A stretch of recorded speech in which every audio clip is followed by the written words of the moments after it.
Tantor Audio, a division of Recorded Books, presents Wings of Fire by G. Bailey, narrated by Lauren Sweet and Cale Williams.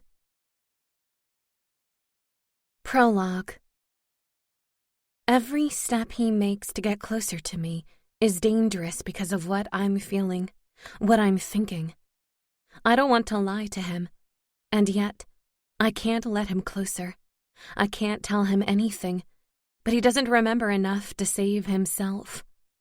He pushes me further into the wall, his body pressed against mine. I close my eyes, knowing I can't be trusted to look at him. I know, if I kiss you right now, you will taste as sweet as a peach, and more addictive than anything I've ever tasted in my life. He growls, and I feel a finger tracing down my cheek, towards my neck. His hand slides to the back of my head, gripping my nape and angling my face towards his. Even then, I still don't open my eyes, not even when I feel his warm breath on my lips. I know he is inches away from me, and if he kisses me, I won't have the power to stop him, to fight what feels right. Open those eyes and tell me the truth, he urges, yet it feels like a demand, a dark, seductive one that sends shivers through me. I can't, I whisper, freezing when I feel his hand tighten on my neck and his lips ever so gently brush mine. Soon then, he promises, and lets me go. He steps back, and I release the breath I'd been holding. I open my eyes, seeing him open the bedroom door and walk out without another word. What the hell am I doing? Chapter 1. Isola. Fire must fall for ice, and ice must fall for fire.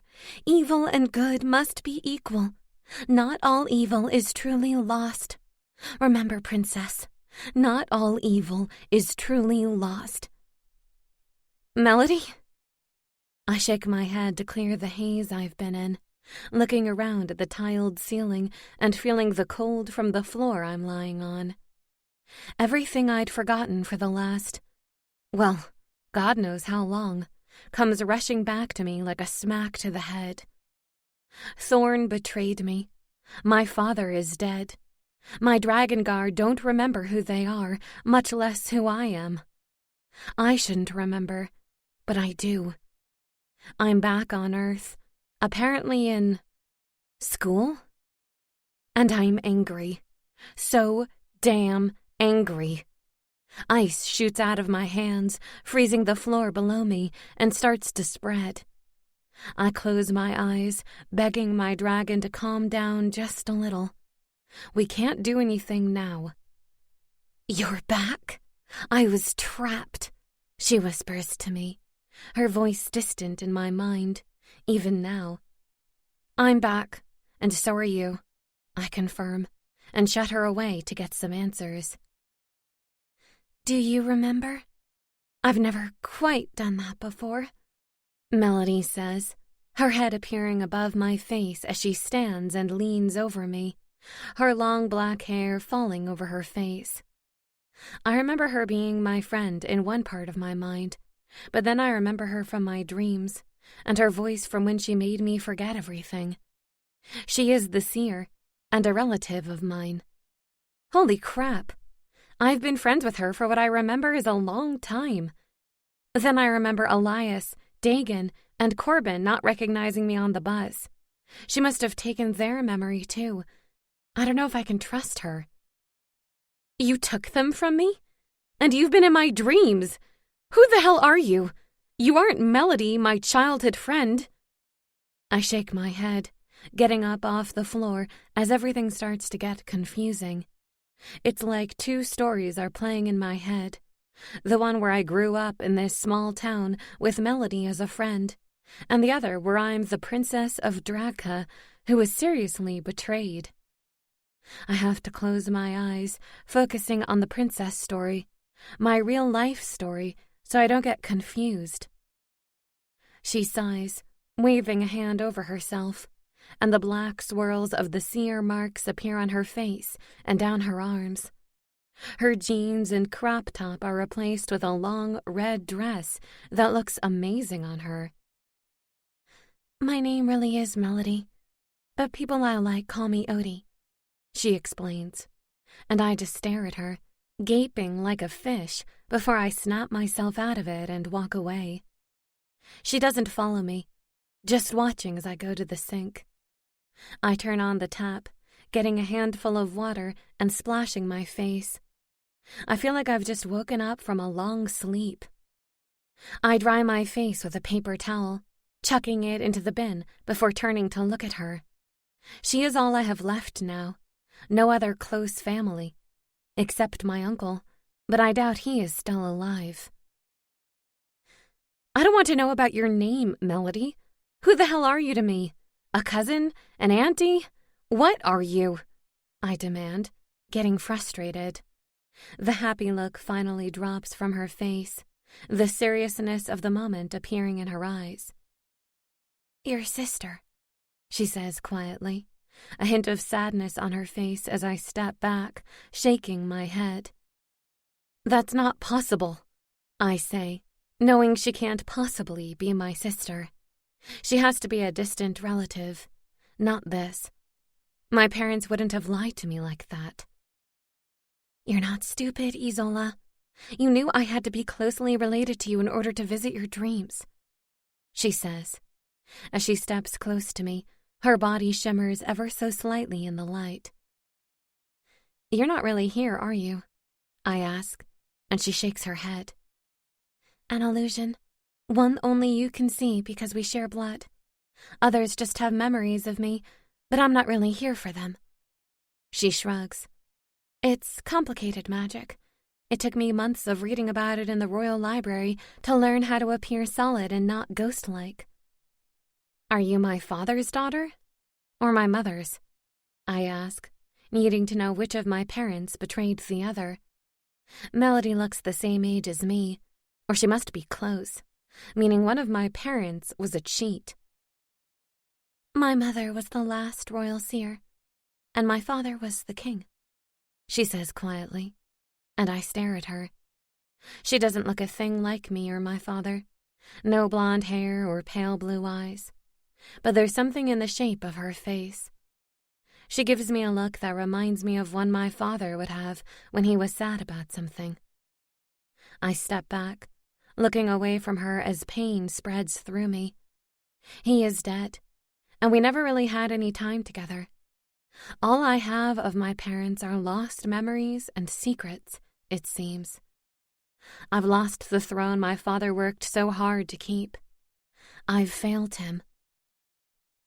I can't believe he betrayed my mother like that, I whisper in disbelief, shaking my head and turning away from Melody. I can't even call him out on it, because he is dead. One of the last things he promised me was that I'm the only heir, that he never had any other children. It was all lies. Plus, he betrayed my sweet mother. She loved him. I remember that. I remember how they looked at each other. I thought it was love, but I guess no one really knows what goes on behind closed doors. A lot, apparently.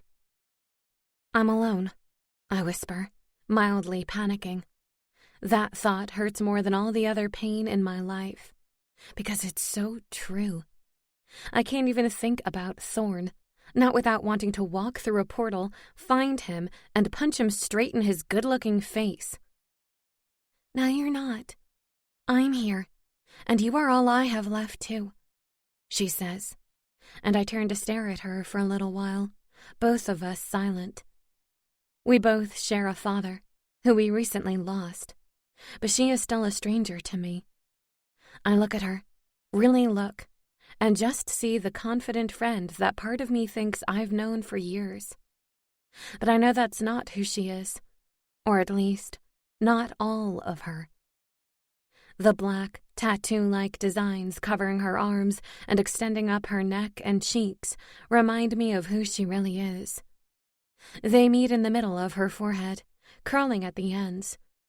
I don't remember her mother, only that she died at some point when I was still in Dragka as a child.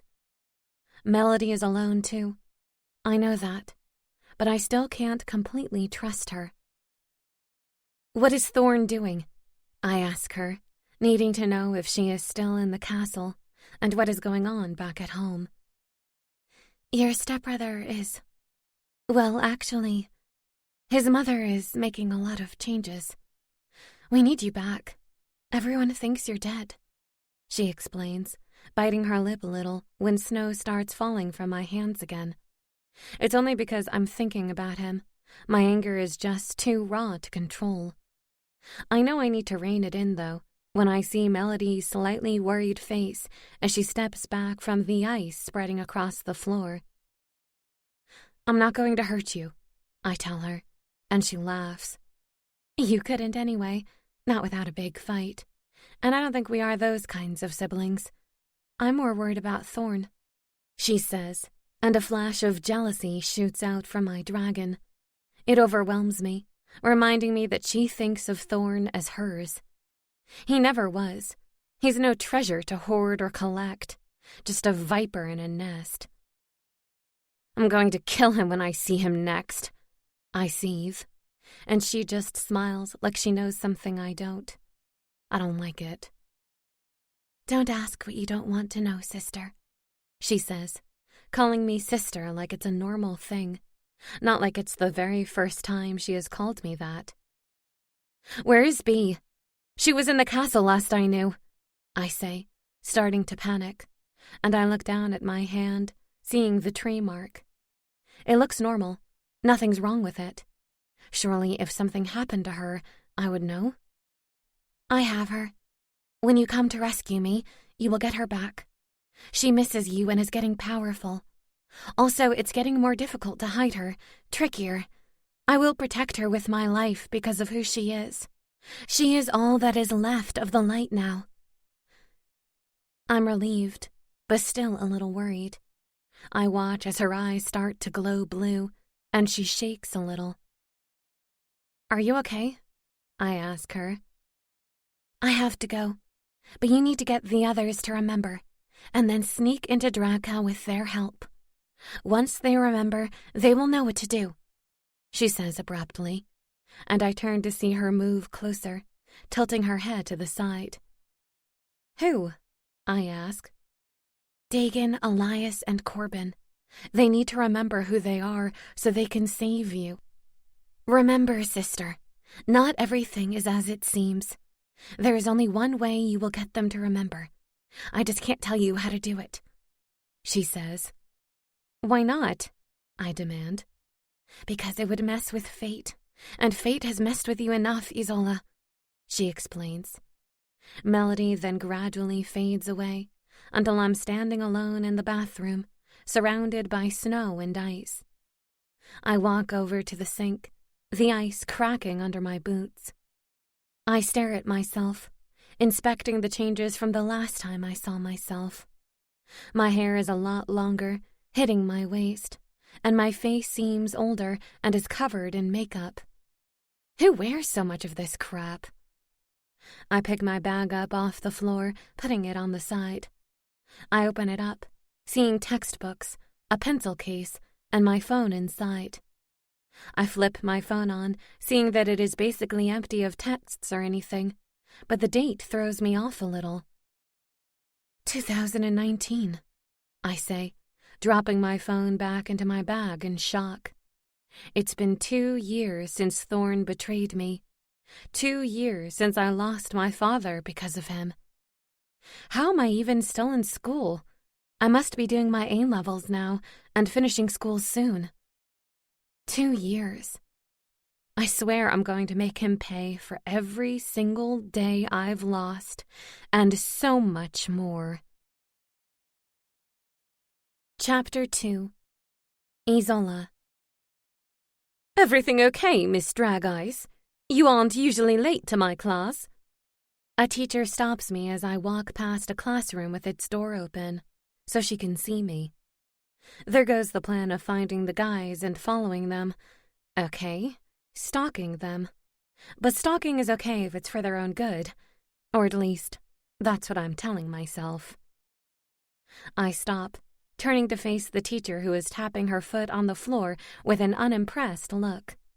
She is an older woman, with short gray hair tied at the back of her neck, and her skin is covered in wrinkles that pull across her face when she frowns at me. I remember her being a nice teacher, but the memory of the class is fading. I think it's history. No, math? I don't know. Are you coming into class, or just planning on standing there staring? She asks me, and I look at the doors of the school once more, but look back at the teacher and decide maybe I need to act normal for a while. I doubt Thorn left me here alone.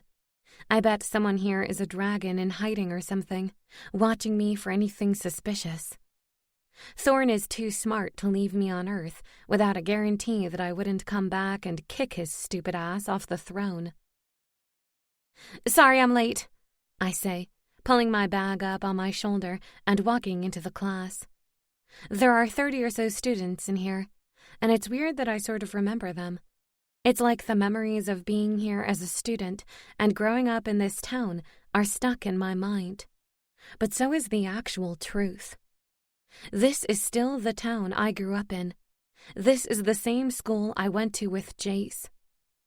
I swallow the bitterness I feel that he isn't here, that Esmeralda is still walking around free of punishment when she killed him. My vow to kill her, it just bothers me now because I know I won't be able to keep it for a while. I need to train, get much stronger, and somehow get the people of Dragka behind me to get back my throne. I slide into my normal seat, 2 rows back, next to a girl named Hallie. Hallie winks at me before looking back towards the front of class as the teacher starts talking about William Shakespeare. I suddenly remember this is my literature class, and that was what we were studying. It's all confusing and is slowly giving me a headache. I guess that is what happens when someone messes with your head. Everyone knows what we have been going over. With your upcoming test next week, I suggest you all start studying. Please come and see me if you have any problems, the teacher says, and everyone starts pulling their textbooks out of their bags. I get mine out, opening it up to the page I remember. So weird that I remember the page, but not the teacher's name. How come you are late? Hallie asks me, flipping through her own book. I look over at her and scrutinize my friend. She has black hair and currently has the tips dyed blue, though she changes the color depending on her mood. She also covers her brown eyes with blue contacts. She hates wearing glasses and likes blue eyes. I remember meeting her when I was 10 in the fake memory, but I also remember seeing her around school when I was here in my real life with Jace. We certainly weren't best friends like we are now. I didn't even know her name then. Yet she is the only one that isn't fearful of me like most human females are. I know everything about Hallie now, from her messed up parents to the 2 guys she's sleeping with that don't know about each other. She knows everything about me too. All of the fake lie of a life, anyway. The real me, the Princess of Dragka, she knows nothing about. I feel a little guilty that she has been dragged into my mess of a life. Complicated, I say, rubbing my temples with my fingers and looking down. Complicated is an understatement, but okay, that works. Where is Odie? She asks, meaning she still remembers my seer sister who was in school every day for as long as I can remember. I'd hoped Melody had made her forget, or done something. Thanks, sister. Her family took her on holiday for a bit, and she's going to be gone at least a month, I say, making up the only excuse I can think of right now. It's one that gives me a fair amount of time to stalk the guys and make them remember. Lucky cow. The rest of us normal people have to put up with all this rain. She nudges my shoulder with hers and then looks down at her book. Did you see the new students? I ask her, needing to know where Elias, Dagan, and Corbin are. If anyone knows this school and everything that is going on, it's Hallie. The ones that signed up today? Yeah, Issy, everyone has seen them. Hot damn, they are something else. She grins, pretending to cool herself down with her hand. Clearing her throat, the teacher stares at us, and we both look down, pretending to read quietly. After a while, a student walks up to her, distracting her enough for us to continue talking. So, they aren't in classes today? I muse. Nope. The rumor is they had to fill out paperwork or something, and they start tomorrow, she says, and snaps her head to the side to look at me with wide eyes. Why? Is the Ice Queen finally thawing and crushing on someone? She asks, making me tense up. What did you call me? I ask. Ice Queen, because you turned down every dude in school. She rolls her eyes at me, and I relax a little bit. Come on, everyone calls you that.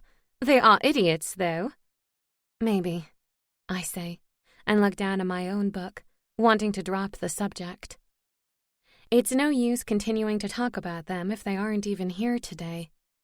I need to stalk them, like find their house and then follow them around kind of stalk. The normal stalking that won't get me arrested. I'm sure they will be invited to Michael's party in 3 weeks. He has an empty house again. She wags her eyebrows. I hate Michael. I hate him now, and I hated him when Jace and I went to school here. He is a jackass who thinks his good looks mean everyone wants him, and he assumes, for some reason, that I want to sleep with him. It doesn't help that humans here on Earth are naturally attracted to female dragons. It's something to do with the pheromones in our scent. All I remember doing is turning down guys and watching their heartbroken ex-girlfriends glare at me. Hopefully, if I can get Elias, Dagan, or Corbin to be friends with me, then I should be left alone. Male dragons have the complete opposite effect on most humans. They want to avoid them. I doubt the girls here will listen to their instincts when they see the guys. They are all way too hot to evade. I hold back a growl. The thought of anyone touching them makes me want to punch something. I doubt Michael will want competition there, I say, looking down at my hand where my nails are slowly turning to ice. Sliding my hands under the table, I make sure to keep my eyes down, just in case they turn silver. Damn it, I've got to control my emotions better than this. I did it for years with Jace. I can do it now. Taking a deep breath, I turn the page of my book and pretend to be interested in what it says. He would do anything for you. Just ask him to invite them to the party.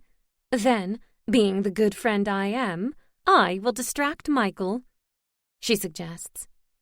I start to tell her no when I realize I need to get close to the guys again, to make them trust me. It's going to be difficult in this school to do that. No, I need to make friends with them outside of school, and then figure out how to make them remember. Sounds like a plan, I say with a grin, and start reading my textbook, hoping the day will go quickly. Chapter 3. Isola. Jules? I call when I open my front door. I almost freeze when I see her come out of the kitchen, holding a bowl and mixing something inside it with a spoon. She looks just like the last time I saw her, her gray hair up in a bun, and she's wearing an older-style dress with a flower and bird pattern. She looks like home, of all the memories I have of her. She wore a similar dress the first time I met her. I remember walking into this house, the dragon guards leaving me at the door, and she made me cookies as I cried. She didn't baby me, but she still comforted me. Since that day, she has always been there for me. I wasn't the best to her in the last couple of years before Jace died, and I left for Dragka. I threw parties and got drunk all the time. Overall, I was a total brat. but she didn't quit on me when most would have. "Hello, darling. I'm making pumpkin pie for dessert and your favorite casserole for dinner tonight," she says, and I smile tightly at her. I wonder how much magic it took for my sister to erase Jules's memory of me disappearing and to erase her memory of Jace, who she adored. What's more, how much magic did it take to make the whole town forget, to erase everyone's memories? "Thanks. I have homework to do." I nod my head at the stairs, smiling tightly as my emotions begin to strangle me. "Okay," she says with a happy grin, not noticing my mood at all. She walks out of the room, heading back towards the kitchen. I run up the stairs, taking a deep breath when I get to my room. I feel like everything is piling up on top of me as I look around. It's my room, but it's not. There's no familiarities in here anymore. Just plain bedsheets, piles of books that don't look read, and tiny holes in the walls where photos of Jace and me used to hang. Pressing my back against the door, I slide down and wrap my arms around my legs. I rest my head on my knees, trying to calm my breathing and stop the tears streaming down my face. It doesn't work. Tears continue to fall without my permission as memories begin to overwhelm me, and I remember everything. Every memory of my time in Dragka is different now. My view on everything skewed. Every moment with Thorn is fake. He was lying, tricking me from the start, and I fell for it. He burnt Jace's body, was with me in that final moment that I will never forget, and now it's tainted with Thorn's betrayal. Our every moment spent together is soiled. When he opened up to me about his adoptive family and the reason for his animosity with Elias, when he taught me how to use my dragon sight, and when he was just there for me so many times. I scream into my hands, so angry that he did this to me, the lying bastard. "Isola, can you come down?" I hear Jules shout, making me snap out of it. I can't allow myself to break down. I don't have the luxury of wallowing in my despair. Elias, Dagon, Corbin, Melody, Bee, and the people of Dragka need me. I'm no princess, no leader if I sit here and cry about my problems. No, I need to get up and make a plan of action. I quickly sit up, wiping my eyes and checking I don't look too upset in the mirror. Opening the door, I walk down the corridor to the stairs, following the noise I can hear into the kitchen. I stop, nearly tripping on thin air when I see Dagon, Elias, and Corbin sitting at the table. They don't even look my way, just continue to talk. And I slowly walk up to Jules as she puts a casserole in the oven. "My brother called, and apparently his nephews need a place to stay for the next month or so. I don't know everything, but they are enrolled in school. I emailed your father, who replied saying it was fine," she explains, and I tighten my fists, knowing it couldn't have been my father who replied. "Okay," I reply slowly, and she looks up, a slightly dazed expression on her face. Someone has been messing with her memories. Jules doesn't have any family. I remember her telling me that. It's why she made the perfect nanny for me and Jace growing up. "They are very good-looking, so it's best you don't go looking. Teenage pregnancies are no fun," she says nonchalantly. I choke on air, coughing a few times as I plainly nod at her. I didn't expect her to say that. "You don't have to worry about that," I explain to her, and she winks. "Sure I don't." She looks at the guys, and I hear her mumble under her breath. "If only I was 40 years younger." I laugh a little, and then pull her to me, hugging her side. "What was that for?"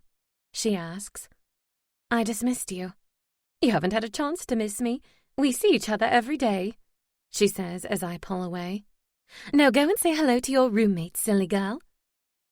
I nod at her before looking back at the guys. It's weird to see them in jeans and normal polo shirts. Elias still has a leather jacket on, so some things don't change, but it's clear a lot has.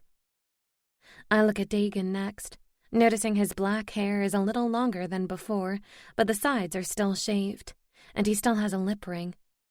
Corbin and Elias have also grown their hair out. It falls close to their eyes now, and just adds to the wild look they both have. I wonder where their dragons are. They must be inside of them somewhere, but just hidden. My sister must be insanely powerful to do what she has, to make everyone forget, and to even appear as an illusion. I wonder if she has a dragon inside of her, as she is half ice dragon after all, and it could boost her power. Maybe her dragon blood makes her seer powers that much stronger.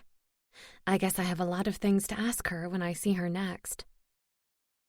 Well, go and say hello to them. They will be your roommates for a while.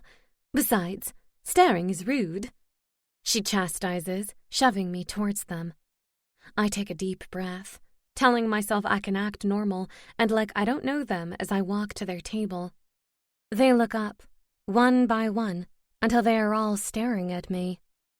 It's odd for them to stare at me like this, like I'm a total stranger to them. Their eyes assess me, rolling over my body and making me shiver. Their total attention is on me.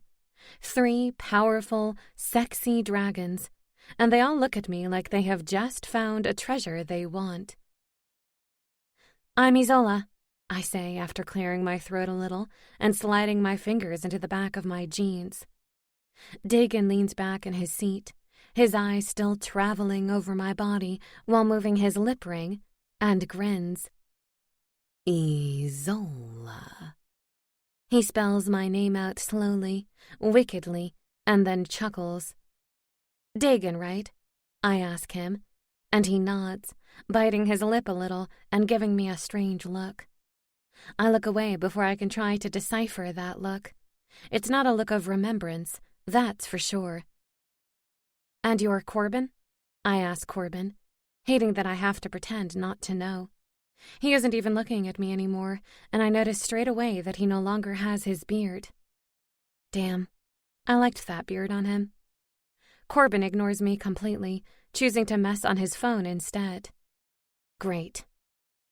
I'm Elias, and no, I don't want you to sneak into my room later, Elias says, winking at me as he gets up and pulls his cigarette packet out of his jacket. His hair is longer, making him have to brush it out of his eyes. It makes him look wilder, more untamable, and honestly, so sexy I'm having trouble not reaching up to touch it.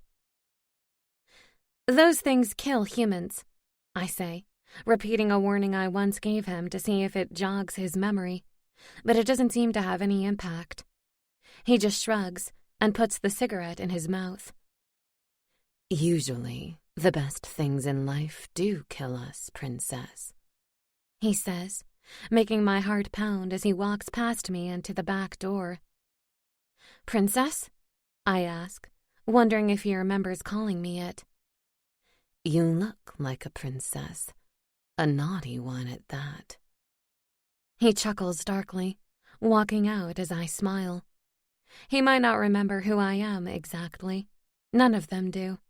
But I have hope because of those 2 words. There's only one dragon that calls me naughty princess, and I intend to make sure he remembers me. Chapter 4. Thorn. Is it done? I ask Melody, shutting her door behind me and turning to look at her. She is sitting on a window seat, a crystal ball in her hand, and her black hair draping around it until she sits back. The seer's rooms are just as grand as the rest of the castle, and it makes me uncomfortable. I look around at the gold walls, the gold floors, and gold linen hanging everywhere. I didn't grow up like this. I grew up in a muddy hut in the forest. The nicest thing we had was a small wooden dragon knight toy I used to play with. Melody is used to this, and yet I hate it. It's a castle full of lies, secrets, and is dripping with blood. "Come and see, my king," she says formally, yet the twitch of her lips tells me she is being sarcastic. I walk over, looking down into the crystal ball as it glimmers before Isola appears. She is in a kitchen, talking to Dagon, Corbin, and Elias by the looks of it. Her blonde hair is much longer than it's ever been, soft-looking, and falling in curls down her back. She looks up, almost as if she can sense us looking, and I get to see her pale blue eyes, doll-like features, and pale skin. It hurts to see her when I know how much she must hate me. I just want to be by her side, able to protect her in the open rather than in secret behind her back. She has good reason to hate me, and I doubt she will ever forgive me or let me even be her friend after all I've done. But I will protect her and ensure she lives through this. How long until she can make them remember? I ask Melody. She waves a hand over the ball, making it go cloudy, and slides off the seat. I don't know. I've seen it happen, but not the time or date, she admits. We don't have long. When my mother goes to the dungeons and sees Dagon, Elias, and Corbin are free, I trail off, looking away from her. I doubt any of us will live when she figures out I've betrayed her, that I chose Isola over her. It's not that I don't love my mother or want the crown. It's just that I know it's what needs to be done. The curses need to end. Isola needs the throne to protect her. I'm no king if I betray everyone to have the crown. I know she will find her guards, but I've told you before I don't know what happens after that. My visions aren't all-seeing, she says, her frustration clear in her voice. Fine, I should go in case someone comes looking for me, I say, walking to the door, but her voice stops me. You should tell her how you feel, what you did to save her. Maybe more importantly, what you didn't do, Thorn, she tells me gently. I look back, locking eyes with her blue ones as she folds her hands and waits for me to reply. Melody looks nothing like her sister, yet they have the same demanding nature. They must run in the family or something. She should hate me. I might have fixed some things, but I still betrayed her, I say emotionlessly, not even able to say her name out loud.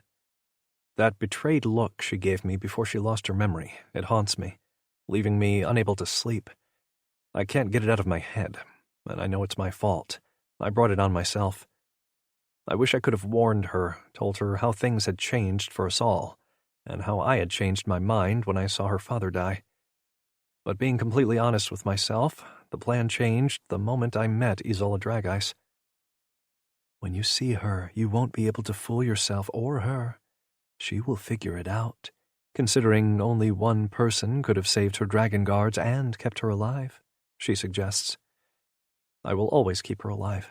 Nothing will ever mean more to me than her life, I snap, reining my dragon in as it flares to life, wanting to go to Isola to protect her.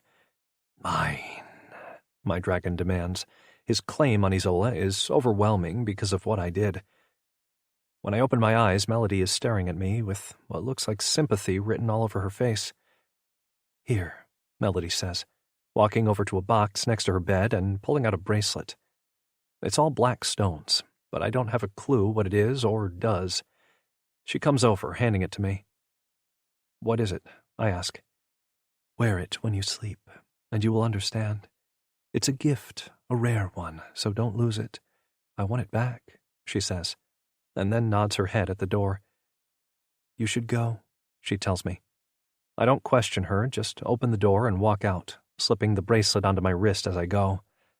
I walk down the grand corridors of the castle, intending to go to my rooms, when my mother walks out of one of the royal rooms.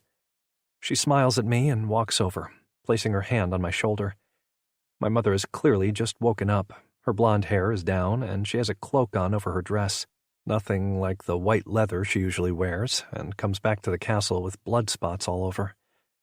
Where have you been so early, son? She asks, and walks next to me as I keep going. I hate that I have to lie to her, betray her, but I know it's the right thing to do. My mother isn't who she used to be, and it's the king's fault for making her like this. Evil, in a way, but I can save her. I will save her and Isola, but not without the price of having them both hate me. Just a walk to the kitchens. I was hungry, I say, and her dark blue eyes look up at me. They used to be clear blue, like most ice dragons, but over the years they have gotten darker. Now they are so dark you can barely see the blue. It's almost black. The black would match the black veins crawling up her arms, but I try not to think about it and look away. I have to leave the castle with Esmeralda today. We have a job to finish in the north, she explains. What job? I should come with you, I ask, curious and desperate to keep an eye on her before she destroys the entire kingdom. I don't know what she is doing, but she comes back covered in black dust and smelling of fire. Nothing for you to worry about, and I told you before you can't leave the castle. You're the king, and until you are mated with an heir on the way, it's too dangerous for you, she says, sighing. I'm not mating any time soon, I've told you this, I say, trying to hide my annoyance that she won't tell me what she is doing. When the seers are back on our side, or Melody tells us who your future mate is, we will find her, she says, like it's no concern for her. Melody pretends to help her all the time, but I doubt she is helping her much. The seers still won't come here? I ask. No, but they will change their minds very soon. She smiles as we get to my room. What are you going to do? You can't just kill everyone that doesn't side with you, Mother. I warn her, and dark lines crawl down her cheeks for just a second before she shakes her head. I won't kill them, she says sweetly, and walks away. I open the doors to my room, walking across it and straight to the balcony. I have to take deep breaths to calm my dragon down as I look over the mountains as the suns shine above them. I look over at the crown on the side. It's a worthless trinket, considering I have no idea what is going on outside of this castle. A king with no power is no king at all. Chapter 5. Isola. Isola, A voice whispers, the voice both hauntingly familiar and heartbreaking. My mind knows who it is, without me even having to look. Hello? I ask, blinking my eyes open. All I see is smoke all around me. There is a fire in the background, and I quickly turn around, looking for the voice. Part of me doesn't want to find the man who spoke, but a deeper part of me still yearns for him. Here, the voice says from behind me, and I spin, seeing a shadow of a man in the smoke. I can't see you, I say, and he chuckles. You don't want to. You hate me, he says sadly, but then still steps forward into the clearing. Thorn stands still as I get a good look at him. His ice blue eyes lock with mine, his hair matching the stolen white crown on his head. I can't get used to the blonde hair, as I'm so used to seeing it brown. It has been kept short and suits his face more this way.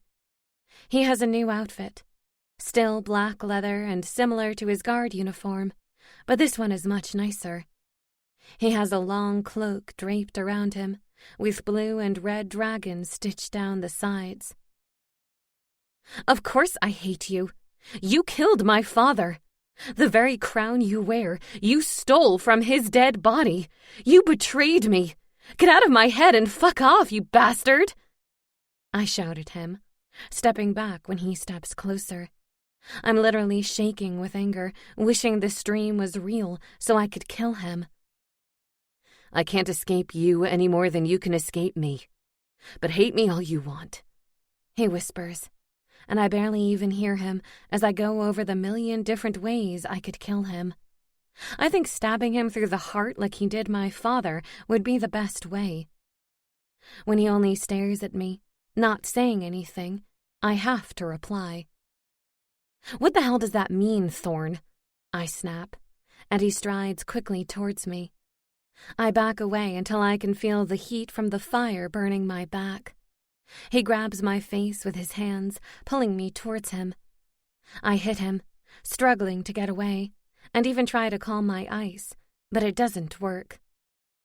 Fight me, hate me, but you can't shut me out, Izzy.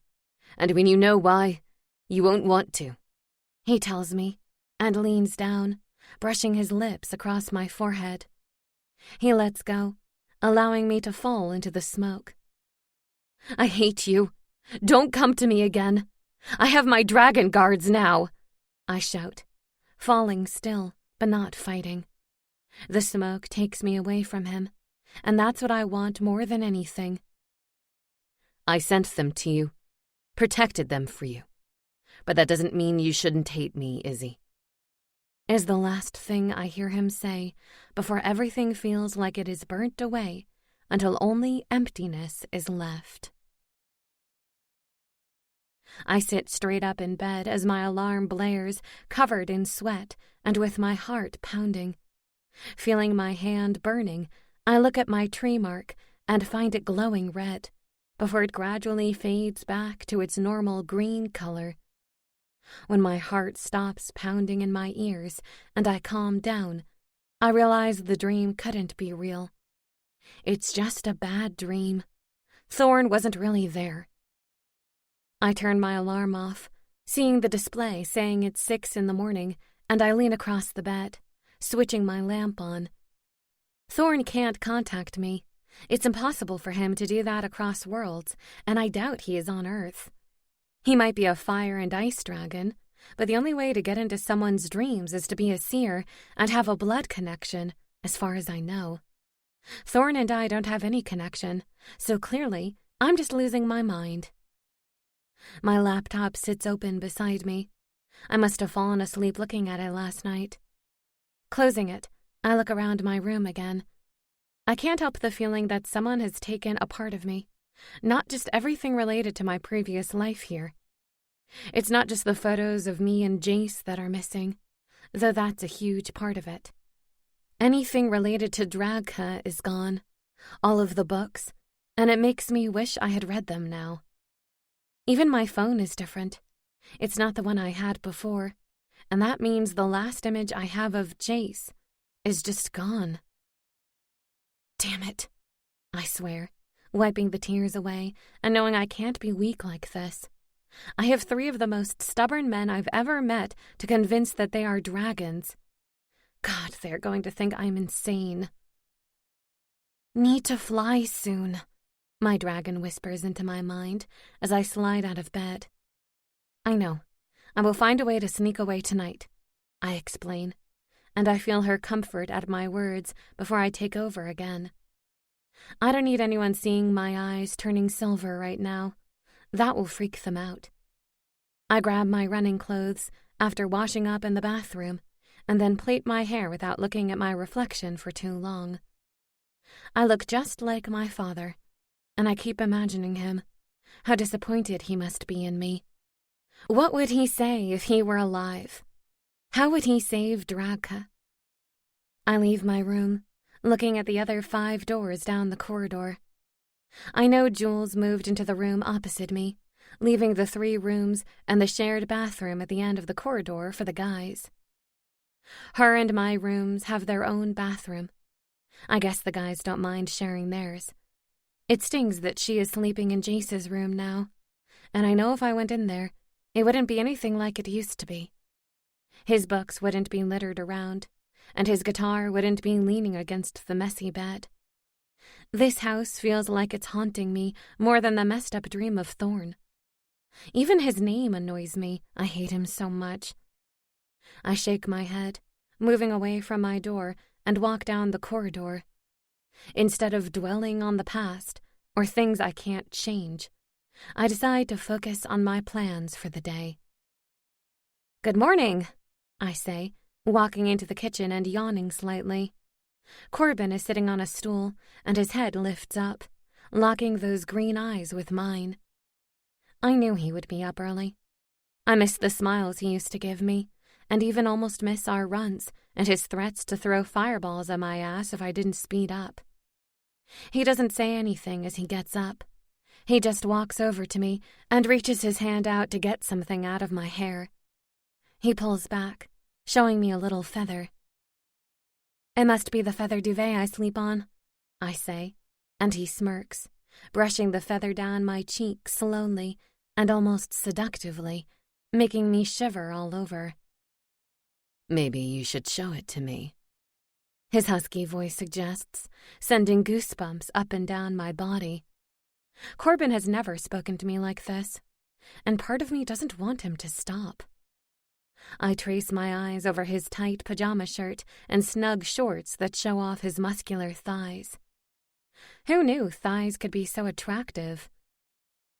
My duvet? I ask, confused, and he shakes his head, stepping closer to me. We are only a breath apart when he whispers, Your bed, doll. My mouth parts in shock, and he steps back, leaving me a little shaky. He picks his phone up off the side and acts like nothing just happened. I don't think that's... I start to say, stumbling over my words and acting like a timid little girl that's never spoken to a guy before. Damn it. Get it together, Isola. We could always start off with a date, he suggests, his deep and husky voice making me just want to listen to him talk forever. I didn't reply to his flirting.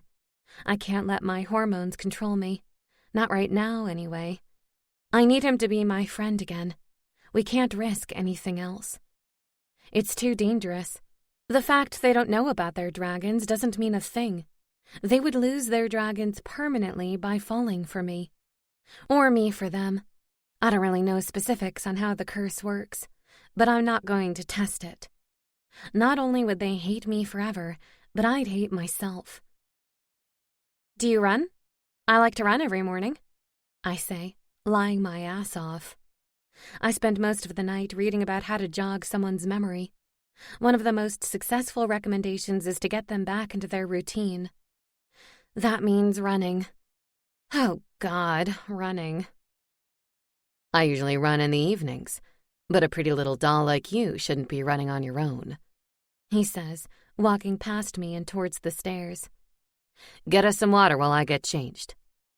All right, I reply, and he runs up the stairs. I walk to the fridge, pulling out 2 bottles of water. I head for the door, putting the water down to pull on my trainers. Hearing steps on the staircase, I turn and see Jules coming down. She has jeans and a long tunic shirt on today, and her hair is down. She looks happy, although slightly shocked. Wow, I didn't expect to see you down here already. Are you feeling okay? She asks, knowing I don't like mornings. I usually roll out of bed with half an hour to spare and still spend most of that time reading before dragging my ass to the bus stop. I decided I need to be healthier. I'm going to run every morning with Corbin, I explain, and she chuckles. I bet seeing that boy in tight workout clothes and dripping with sweat has nothing to do with your need to be healthy and wake up earlier, she says, making me choke on thin air, again, as she keeps laughing. I used to be young once, I'll have you know. I would have done more than run every morning to get close to a body like that, she teases, winking at me. She walks into the kitchen as I just stare after her in shock. Thankfully, Corbin comes running down the stairs, distracting me from thoughts of what Jules was like when she was younger. With all these comments lately, I'd bet she was a wild one. I try not to appreciate how amazing Corbin looks in his tight running shorts and loose shirt, but I majorly fail. Holy crap on a cracker, he looks hot. I trail my eyes over him shamelessly, and when I finally look into his eyes, he knows I've been checking him out. Thankfully, he doesn't call me on it. I have no excuse. Ready? He asks gruffly, and I hand him his water as he gets closer. Yep, I respond. I need to use this time alone with him to make him remember, though I'm not sure how. Do you know a good route with a path? He asks when we get outside, the cold morning air making me shiver. It's freezing out. The sun is just rising in the sky, but I know running will warm us up until the sun is fully out. Our house is in the middle of the woods, with a private driveway that leads down to a secluded road. There aren't any other houses for miles, and the only vehicle that comes this way is the school bus. The woods have a track I used to walk with Jace sometimes. Yeah, see over there? I point at the post in between the trees to the right. There's a path all the way around the land and back, I explain. We should race. If I win, I get a date with you. If I lose... He pauses. Well, what would you like? Nothing. I'm not taking that bet. We can't date, I say. Boyfriend, I should have guessed. He asks, disappointed.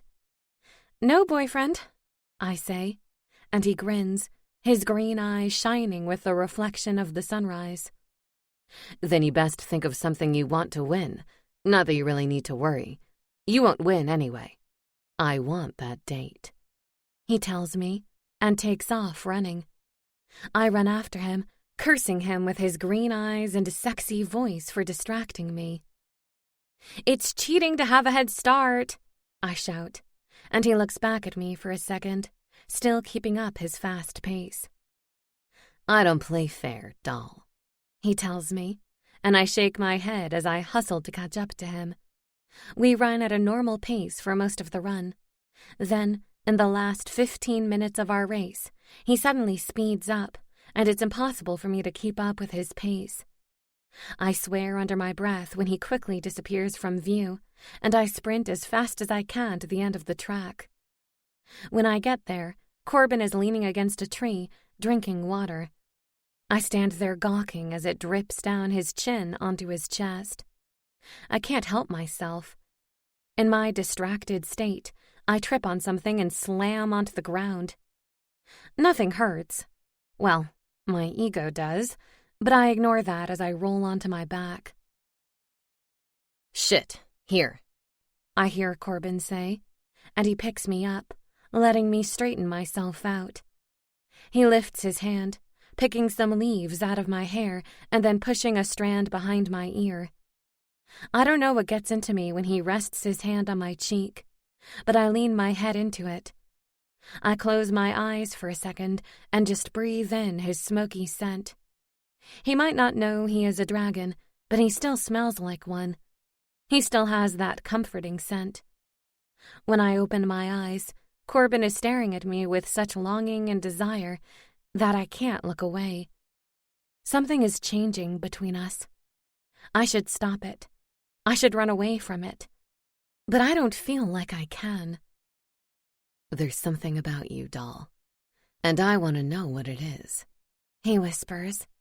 There's nothing, I answer, wanting to say there's nothing that I can tell him. Nothing is definitely not a word I'd use to describe you. You are everything but it, he claims forcefully, sliding his hand from my cheek to my jaw, his thumb lightly skimming across my lips.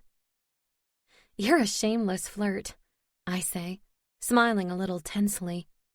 Pulling away, I wipe the dirt off myself and lean down to pick up my water bottle. Not usually, but with you, yes, he replies, watching me carefully as I try to shake off what just happened. What happened to making him remember? This run accomplished nothing. We should shower before school, I say, walking towards the house, and he swiftly catches up. I'm going to guess that wasn't an invite to shower together, he drawls. Nope, I giggle. I can wait. Our date is Saturday at 7, he says, running ahead of me and into the house before I can even say no. Damn cocky dragon. Chapter 6. Isola. Want a ride? Elias's sexy voice drifts over to me, making me jump as I walk out of the house. I turn, seeing him sitting on a massive motorbike, and I have to make my eyes pull away from his leather-covered body. Holy crap, he looks hot. I only know it's Elias from his voice, as I can't see his face under his helmet, but I know he can see me ogling him. You have a motorbike. Of course you do, I mutter, pulling my coat tighter around me as I glance up at the dark skies. Dagan and Corbin walk past, going down the drive to the bus stop, looking between Elias and me. It's going to rain before the bus gets here in half an hour. You should take the ride, Corbin suggests. Dagan doesn't say a word, only staring at me intensely, like he is trying to figure out a puzzle. Make your choice, princess, Elias says. I shake my head, knowing I must be mad, and I walk over to Elias. He offers me a spare helmet, and I slide it on before getting onto the back of the bike. It's a little awkward to get on, being that I've never ridden one before, but I do manage, just not very gracefully. You will need to hang on. His voice comes loudly through the helmet, and I realize they must have some kind of walkie-talkie built in them. I'm sure there's a technical word for it, but it just reminds me of the walkie-talkies we used to have as kids. I tentatively wrap my hands around his waist, trying not to feel the flat, hard muscles that are under my grip. He grabs my arms, making me slide forward on the seat until my body is wrapped around his, and he pulls my hands tighter around him. Elias starts the bike, and I close my eyes as it purrs to life underneath me. We begin to move, flying down the driveway by the sound and feel of it. It's scary at the start, but once I relax, it's pretty enjoyable. I'm used to flying or moving fast. It's what dragons do, but at much higher heights. I'm still not looking, though. My eyes are staying shut. Are you going to open your eyes? Elias asks me after we round a corner. Nope, I reply back, and I hear him laugh through the helmet. It's oddly relaxing to hear his laugh, hear him so relaxed and happy. It's not that bad. You might like it if you try, he says, and I gently open one eye and then the next. We are driving through town. The shops and people seem like blurs, and it's incredible.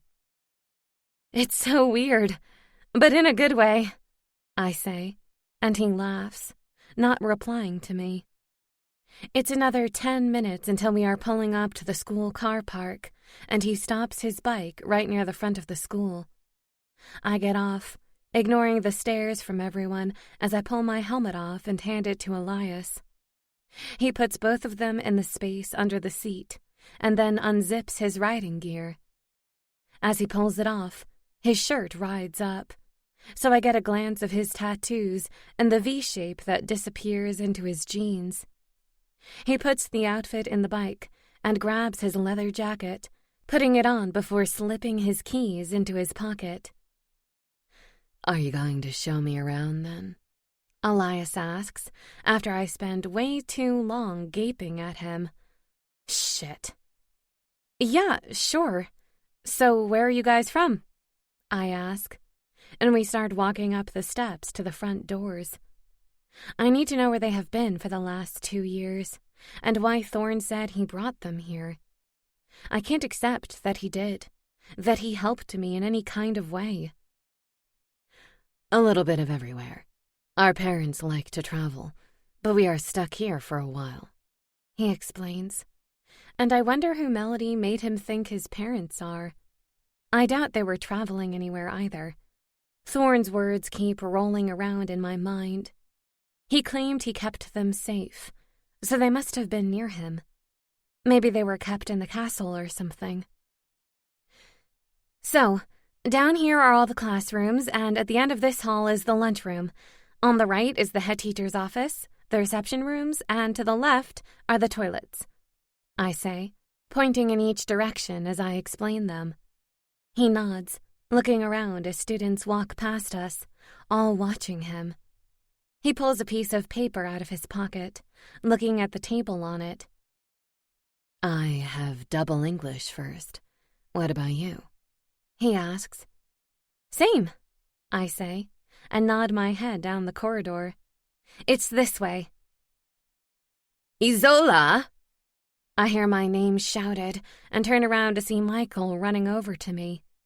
Michael has golden blonde hair and a massive build from all the training he does for football.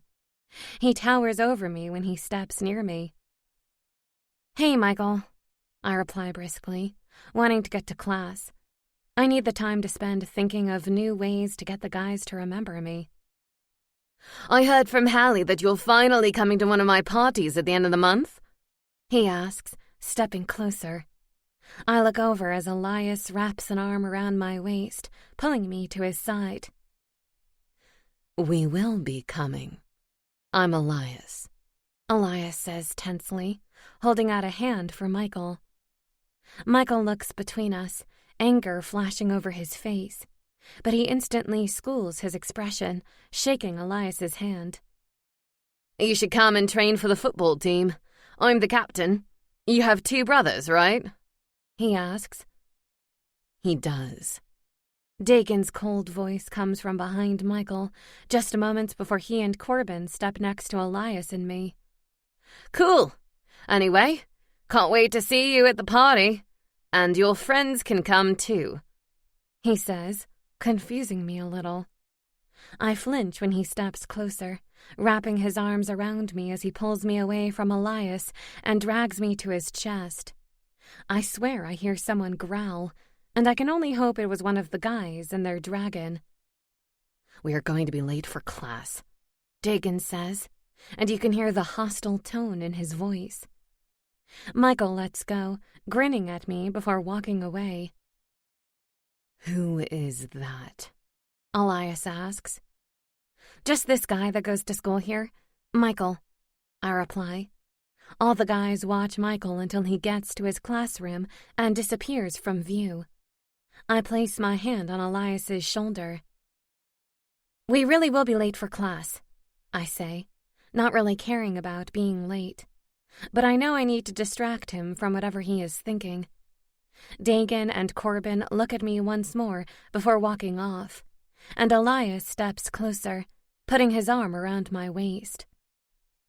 What are you doing? I ask, though I don't push him away. This close, I notice he still carries the smoky scent of his fire dragon, and it makes me want to press myself closer to him. Mine, my dragon whispers, and Elias's eyes widen in surprise. He grabs my chin to look at me closely as I feel my eyes fade back to their normal blue. He saw them turn silver. He must have. Let go, I demand, and he narrows his eyes at me. Your eyes, they changed color, he exclaims. You're seeing things, Elias, I reply nervously. Don't lie to me. I don't like it, he demands, and lets go, stepping back and shaking his head. Eli? I whisper, watching him hold his hands to his head for a few moments. When he finally looks back at me, he seems so lost. Class. We need to go to class, and then we will have a long chat tonight, he orders. I don't like lies, he repeats, and I turn around, walking the rest of the way to class. I know, but I don't have any choice, I whisper to myself. Chapter 7. Isola. Izzy, come on, we are going shopping, remember? Hallie asks as soon as I step out of our final class. I feel Dagon, Elias, and Corbin follow me from the room. Someone has arranged it so we all have the same classes together. Probably the same person who made it possible for them to live with me. Something is going on, and I'm starting to feel like a puppet on a string, yet I don't know who it is that is controlling me. The guys haven't spoken to me much, not even at lunch, though they sat eating their food next to Hallie and me. It's awkward between us all, but I'm clueless as to why it feels that way. What? I ask her, snapping out of my thoughts. Shopping? We made plans to go tonight, she says, and I vaguely remember making plans with her in my fake life last week. All right, I concede. When I drop the book I'm holding, I stop to pick it up, and someone slams into me. We both fall to the floor, and I land on something hard. I open my eyes to see Dagon underneath me, his hands on my waist, and a serious expression clouding his eyes. Are you always this clumsy? He asks. This moment reminds me of when we first met. How he jumped on me to save me back then. Not that he is saving me this time, but still. No? Well, yes. I mean, I can be. I try not to be, if that helps. I grin, and he shakes his head at me as I get off of him. Here. He hands me my book, but doesn't let go. He stands there, still staring at me with confusion written all over his face. Thanks, Dagan, I say, as he finally lets go of the book and steps away, rolling his lip ring. He always does that when he's thinking about something. No problem, kitty cat.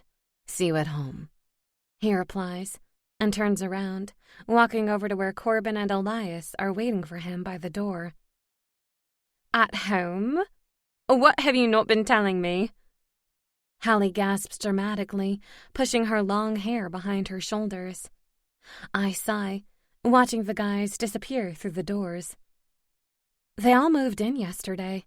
Apparently they need a place to stay for a while, and Jules is completely okay with it, I say, and her eyes widen. I walk to my locker, letting her process the shock, and shove my textbooks inside, before closing it to face her. Holy fucking shit! Hallie exclaims, whacking my arm and making me laugh. I actually like this girl. Please, please say you're going to sneak into at least one of their rooms, like naked, so they can't resist, she begs, and I laugh.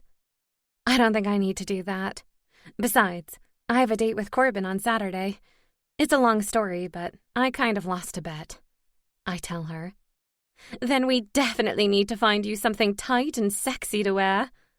She wraps an arm around me and leads me to the door. We go in Hallie's car to the shopping center, parking up and walking in.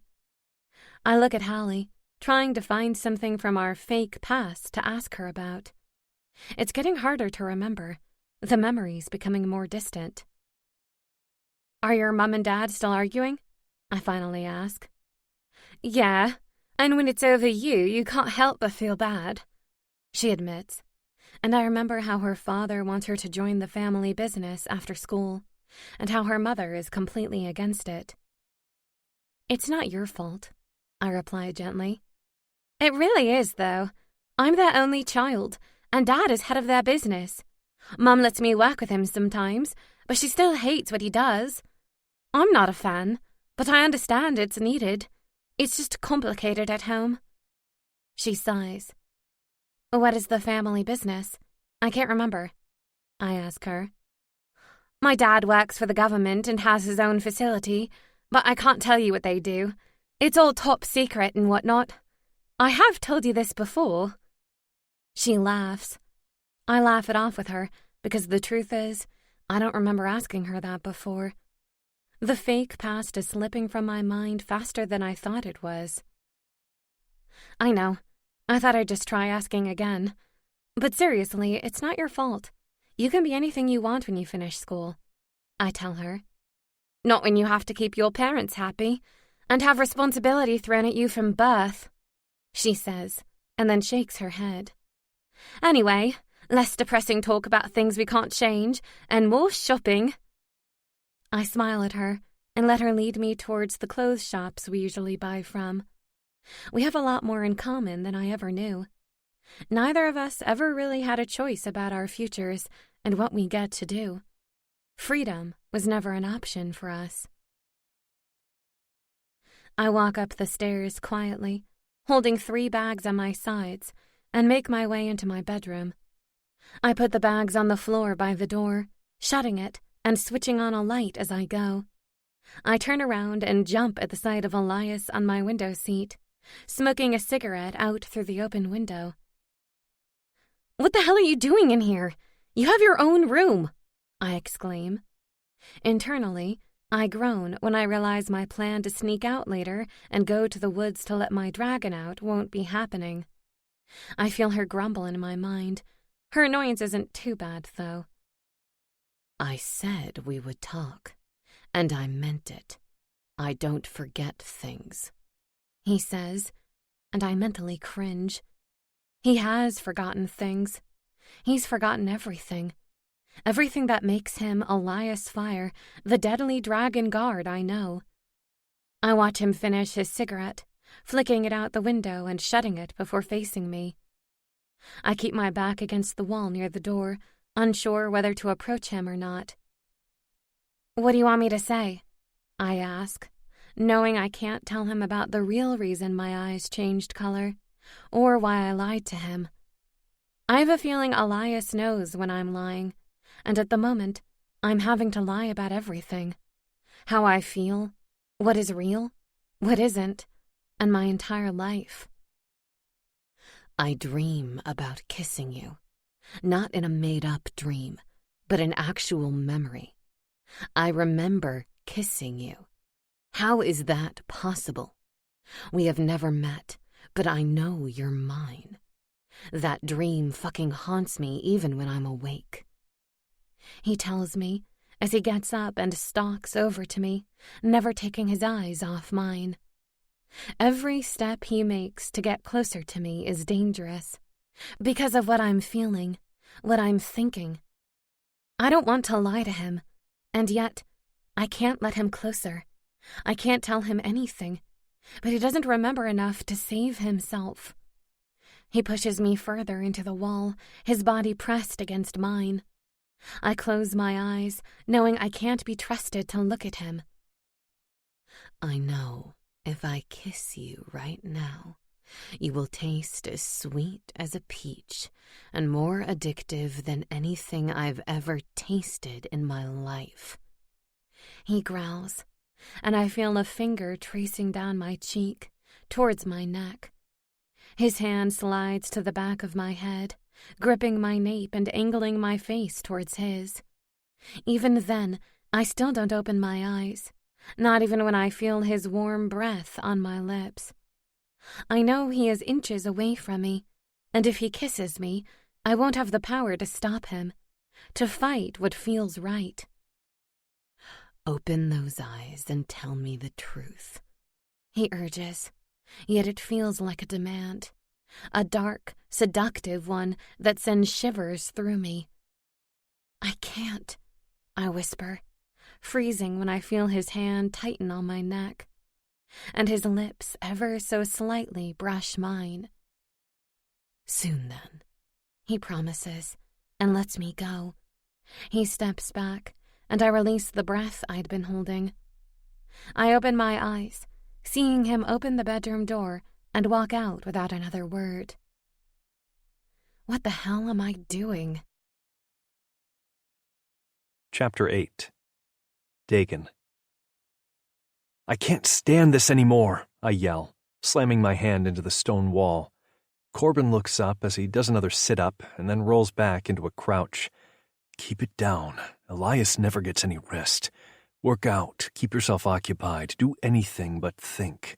It's what I do, he snaps, nodding ahead toward Elias sleeping in the corner.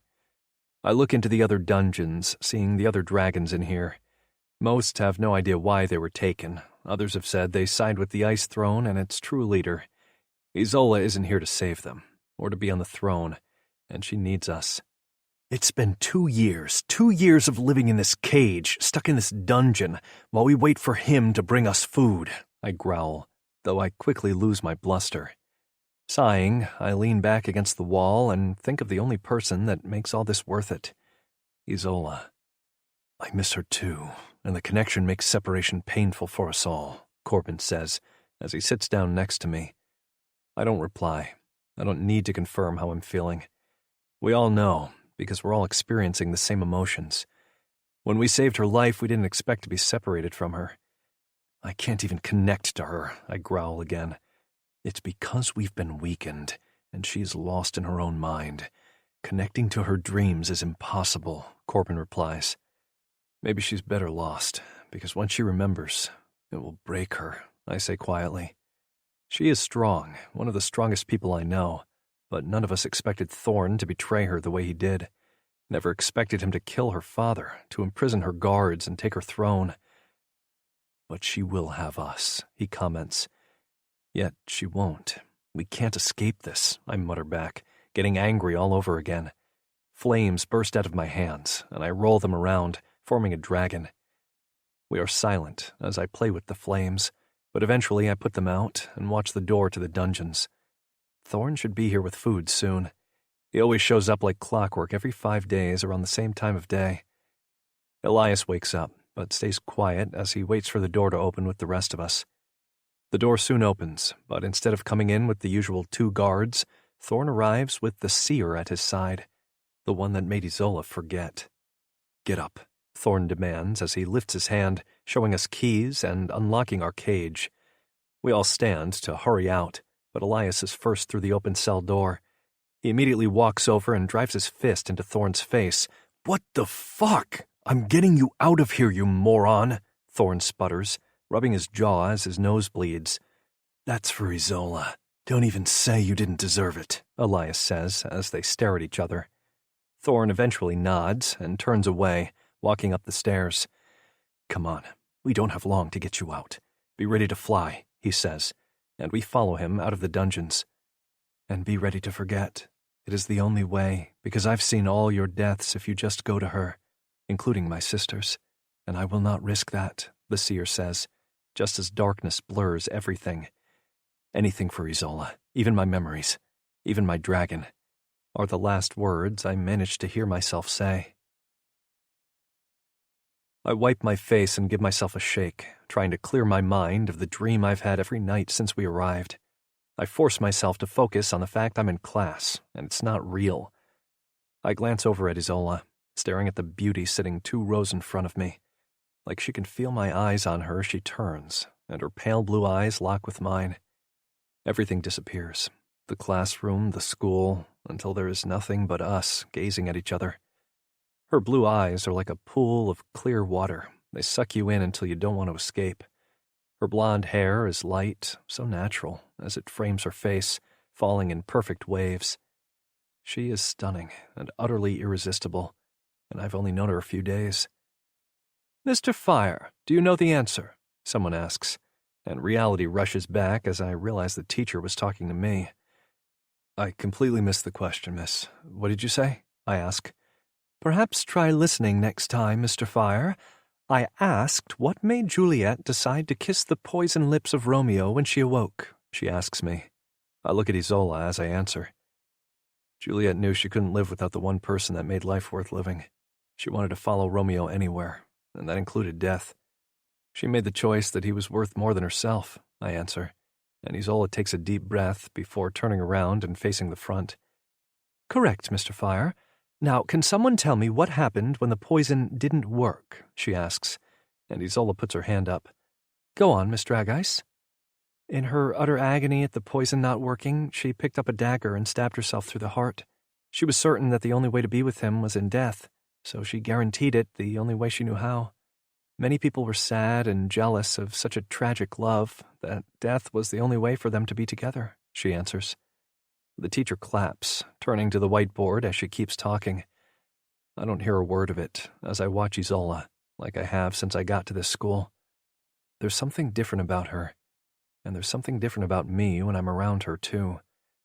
I can't stay away, and I have no plan to try either. Chapter 9.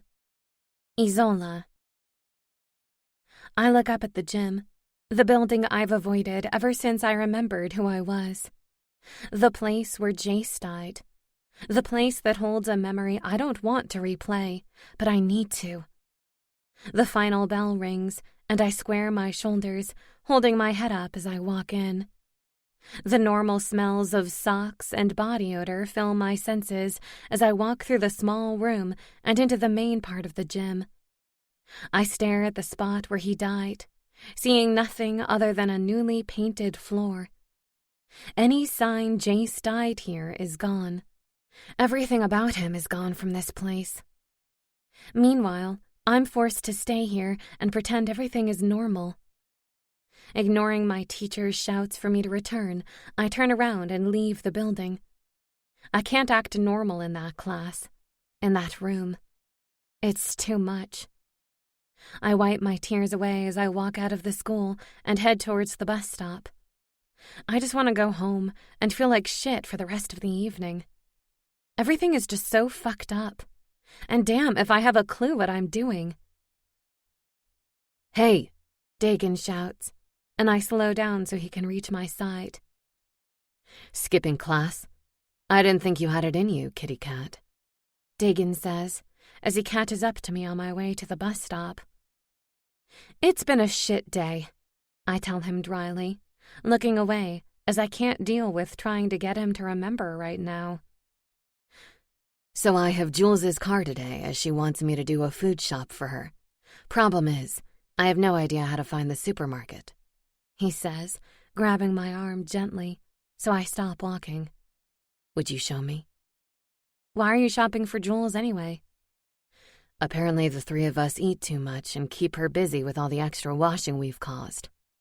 Jules is tired of constantly having to go to the shops and told us we needed to start helping," he says, rubbing the back of his neck and making his shirt right up. I quickly pull my eyes away, looking up at him and sighing. Fine, I could use some chocolate and ice cream, I reply. I follow him back to the car park, and he opens the door for me, letting me in. Take the main road out of town, and then it's 3 rights to get to the Tesco, I explain to him, as it's pretty hard to find.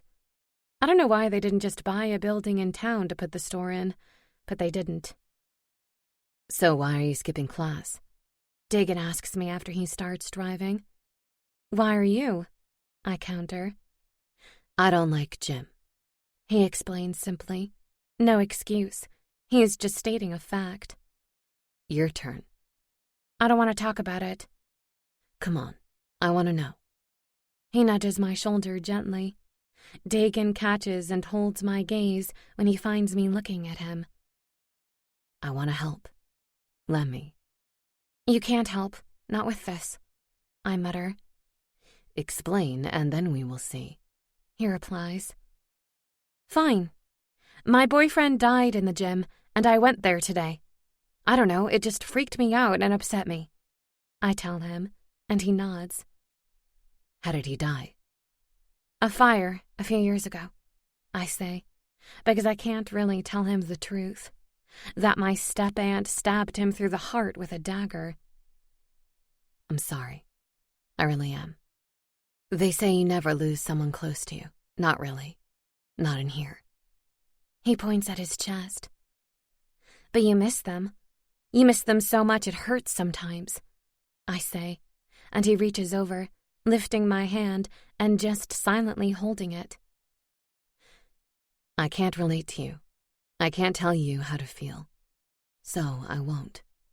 But I can be here as your friend, or whatever you want me as, Isola," he says, more serious than he is ever usually like with me. I sometimes wonder if Jace would hate me for moving on, for even thinking of someone else that way.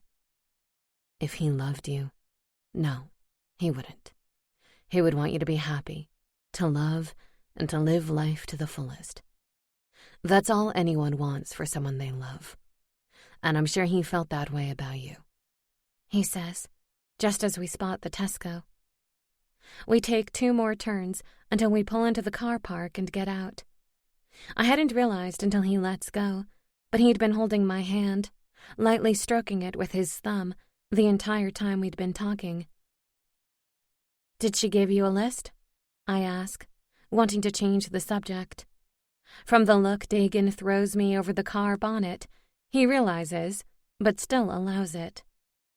"Yeah, not that I have a clue what half the things on here are." He shrugs, pulling a list out of his pocket. Okay, you push the trolley and I'll put things in. Nice and simple, I say, opening the list and seeing mainly herbs, meat, and fresh food. There is also, in big, bold letters at the bottom, saying, "Buy your own junk food." Apparently you need to buy your own junk food, I show Dagan, who chuckles as he gets a trolley and we walk into the store. It's really strange how normal this is. Shopping in the human world with Dagan, a big, scary dragon. I'm sure he never would have done this if he remembered who he is. Okay, so let's get the junk food first. It's near the entrance, I muse, and Dagan claps his hands. You should hold the trolley then. He grins as he starts throwing God knows how much junk food into the trolley.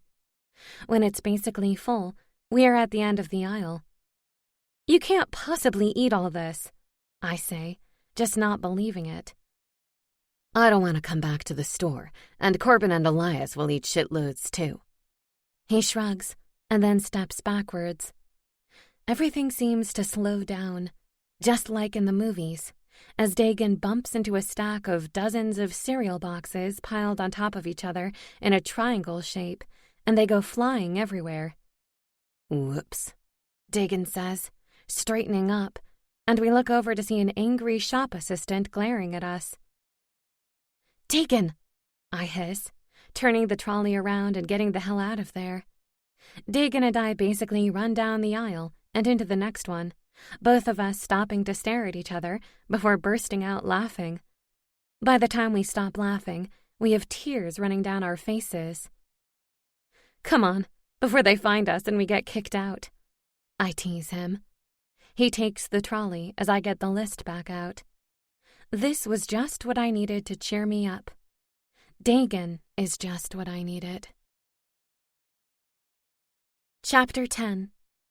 Isola.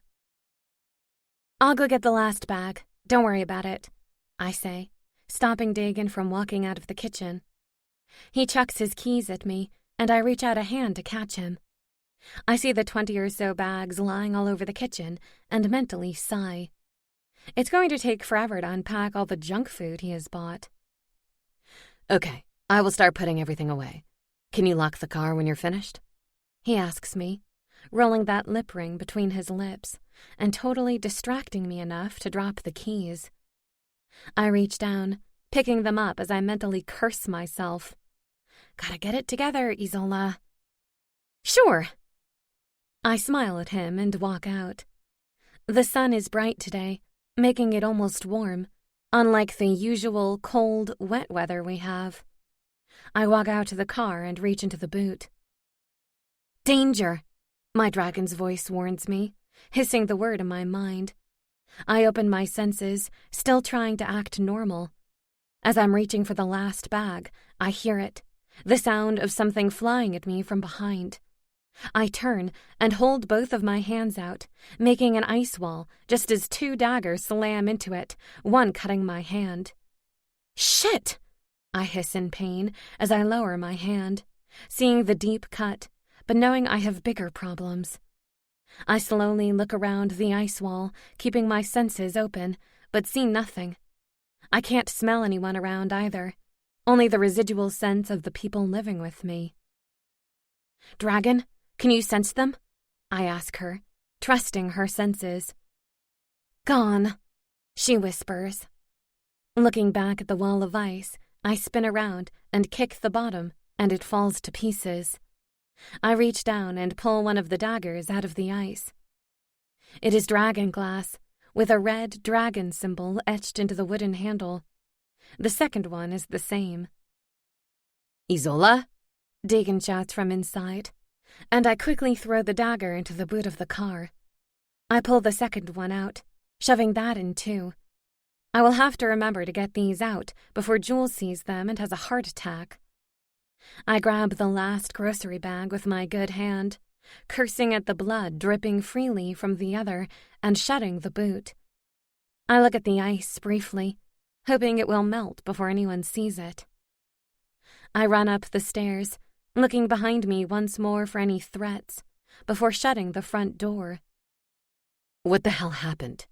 Dagan says, dropping the cereal box in his hands and rushing over to me when I get into the kitchen.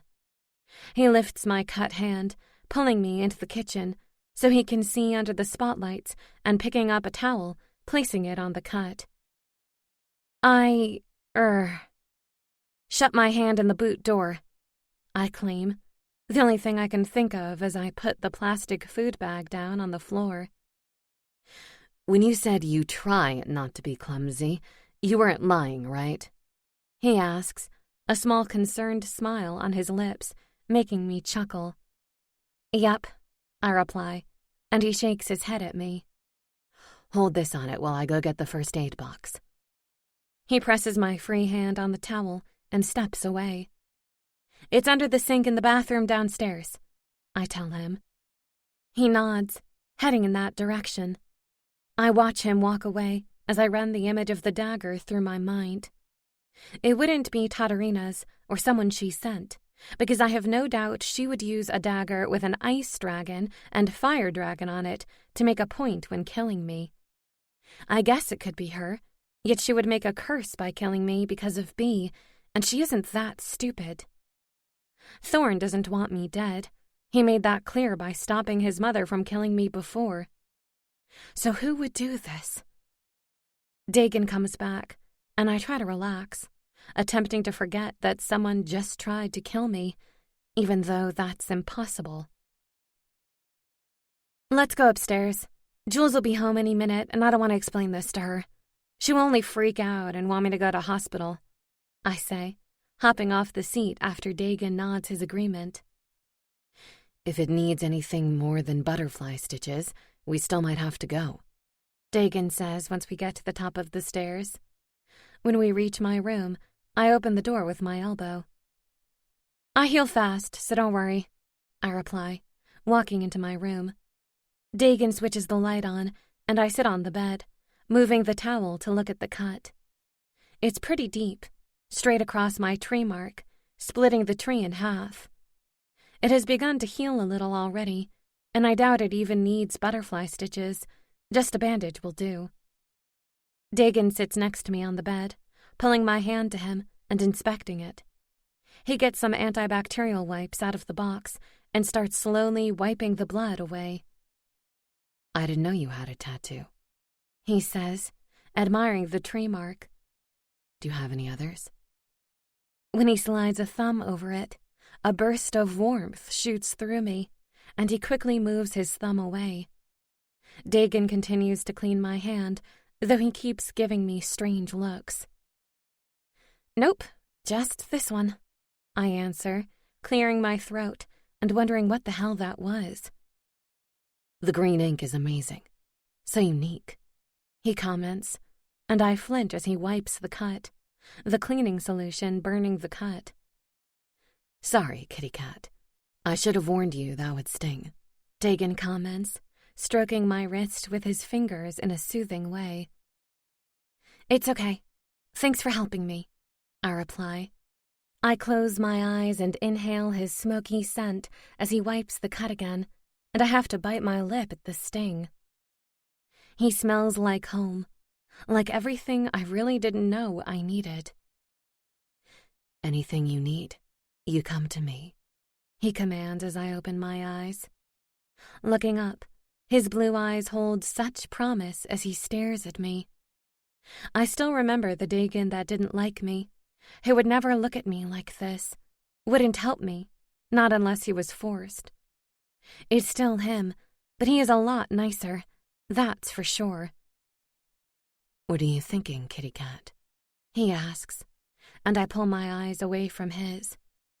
When I look back, he is reaching into the box for a white bandage and tape. I was wondering about what you like to do in your spare time, I respond, saying the first thing I can think of. Other than catching you from falling and fixing your injuries? He jokes, making me laugh. Well, I like to work out. The basement gym here is pretty good. I smile tightly, remembering all the times Jace and I would train and fight in that basement. How our first time was actually in there, on one of the sofas. It wasn't romantic. We were both drunk and had no idea what we were doing, but it still meant something. Hold still a sec, Dagon says, letting go of my hand. Putting the bandage underneath, he wraps my hand tightly before ripping some tape and tying it. This reminds me of when I cut my hands in Draka and Thorn fixed me up. All that time he was planning to betray me. But as I look up at Dagon, I just feel confused. Sending them to me was helping me somehow. It couldn't have been done for any other reason. Tell me about your childhood. Your parents? I ask Dagon. needing a change of subject as he puts the spare stuff away. I pick up the wrappers, walking over to my bin and dropping them in. I sit on the window seat, pulling up my legs. My mom and dad work for the army, so there's a lot of traveling. We went everywhere, moving every month or so. It wasn't much fun moving all the time. He says each word like a robot who was programmed to say this speech. I smile tightly, wondering how far I can push his memory. I remember seeing Elias hold his head, the pain of remembering before it was time overwhelming him, I suspect. I need to push Melody into talking to me, telling me what she knows of my future and how to make them remember. What about you? Your parents? He asks. My mother and father are dead, but I have a half-sister and uncle. They just don't live around here, I say, feeling weird about talking about my sisters so casually when it still feels so raw. Jules said she talks to your father and he pays her. He asks me, his suspicious eyes narrowing on mine. She means my uncle. He claims to be my father sometimes. I lie, and I know he knows it when he tuts. You're not a good liar. You should work on that, kitty cat, he says, and picks the first aid box up, walking to the door. He stops when he opens it, looking back at me. When you came back in that kitchen, you were scared. Is it safe for me to leave you? Of course it is, I say, trying to wave it off.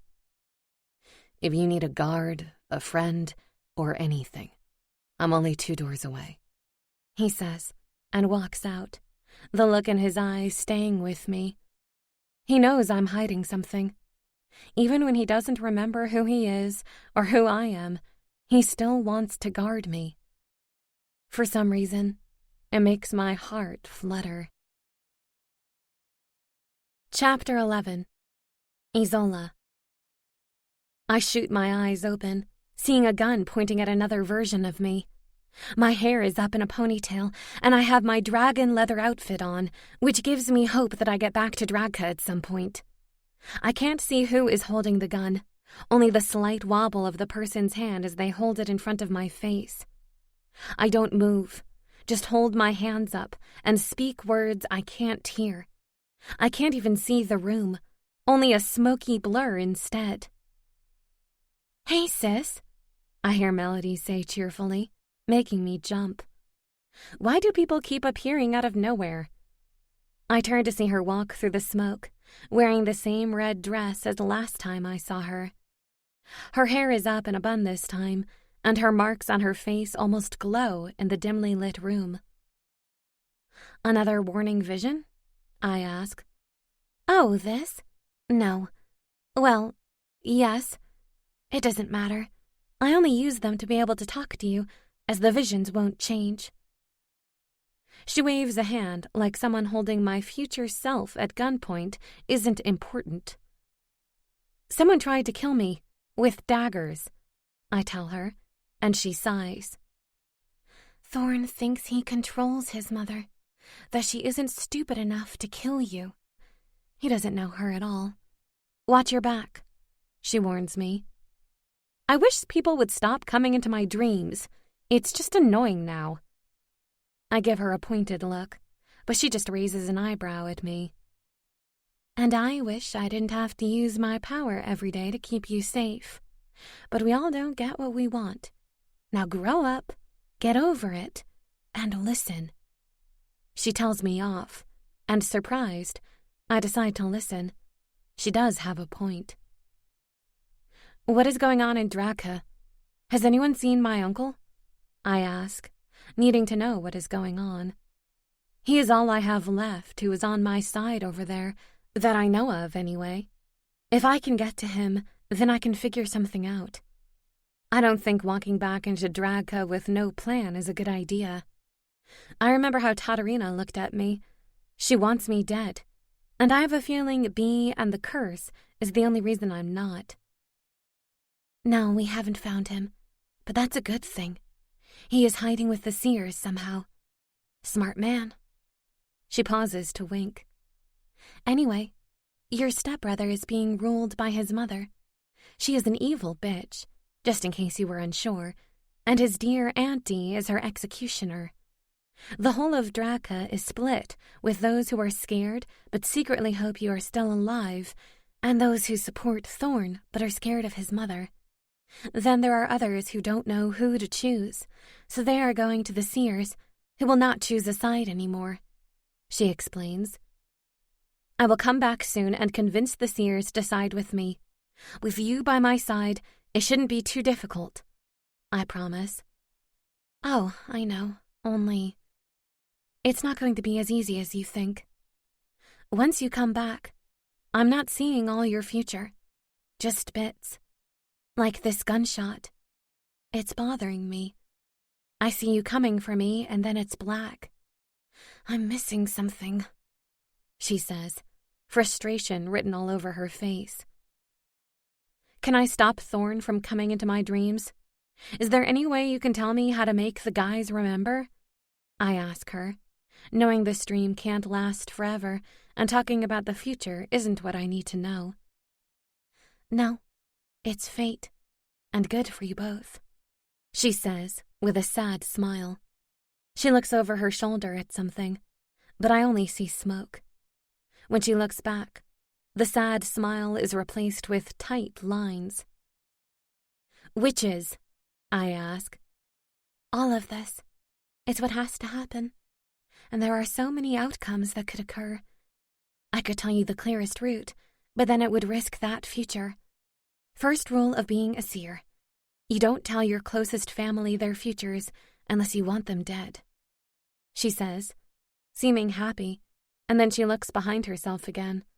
Her smile disappears, and worry fills her face instead. What are you looking at? I ask. I'm projecting from my room while half asleep, and Thorn is knocking on the door, she says and turns back.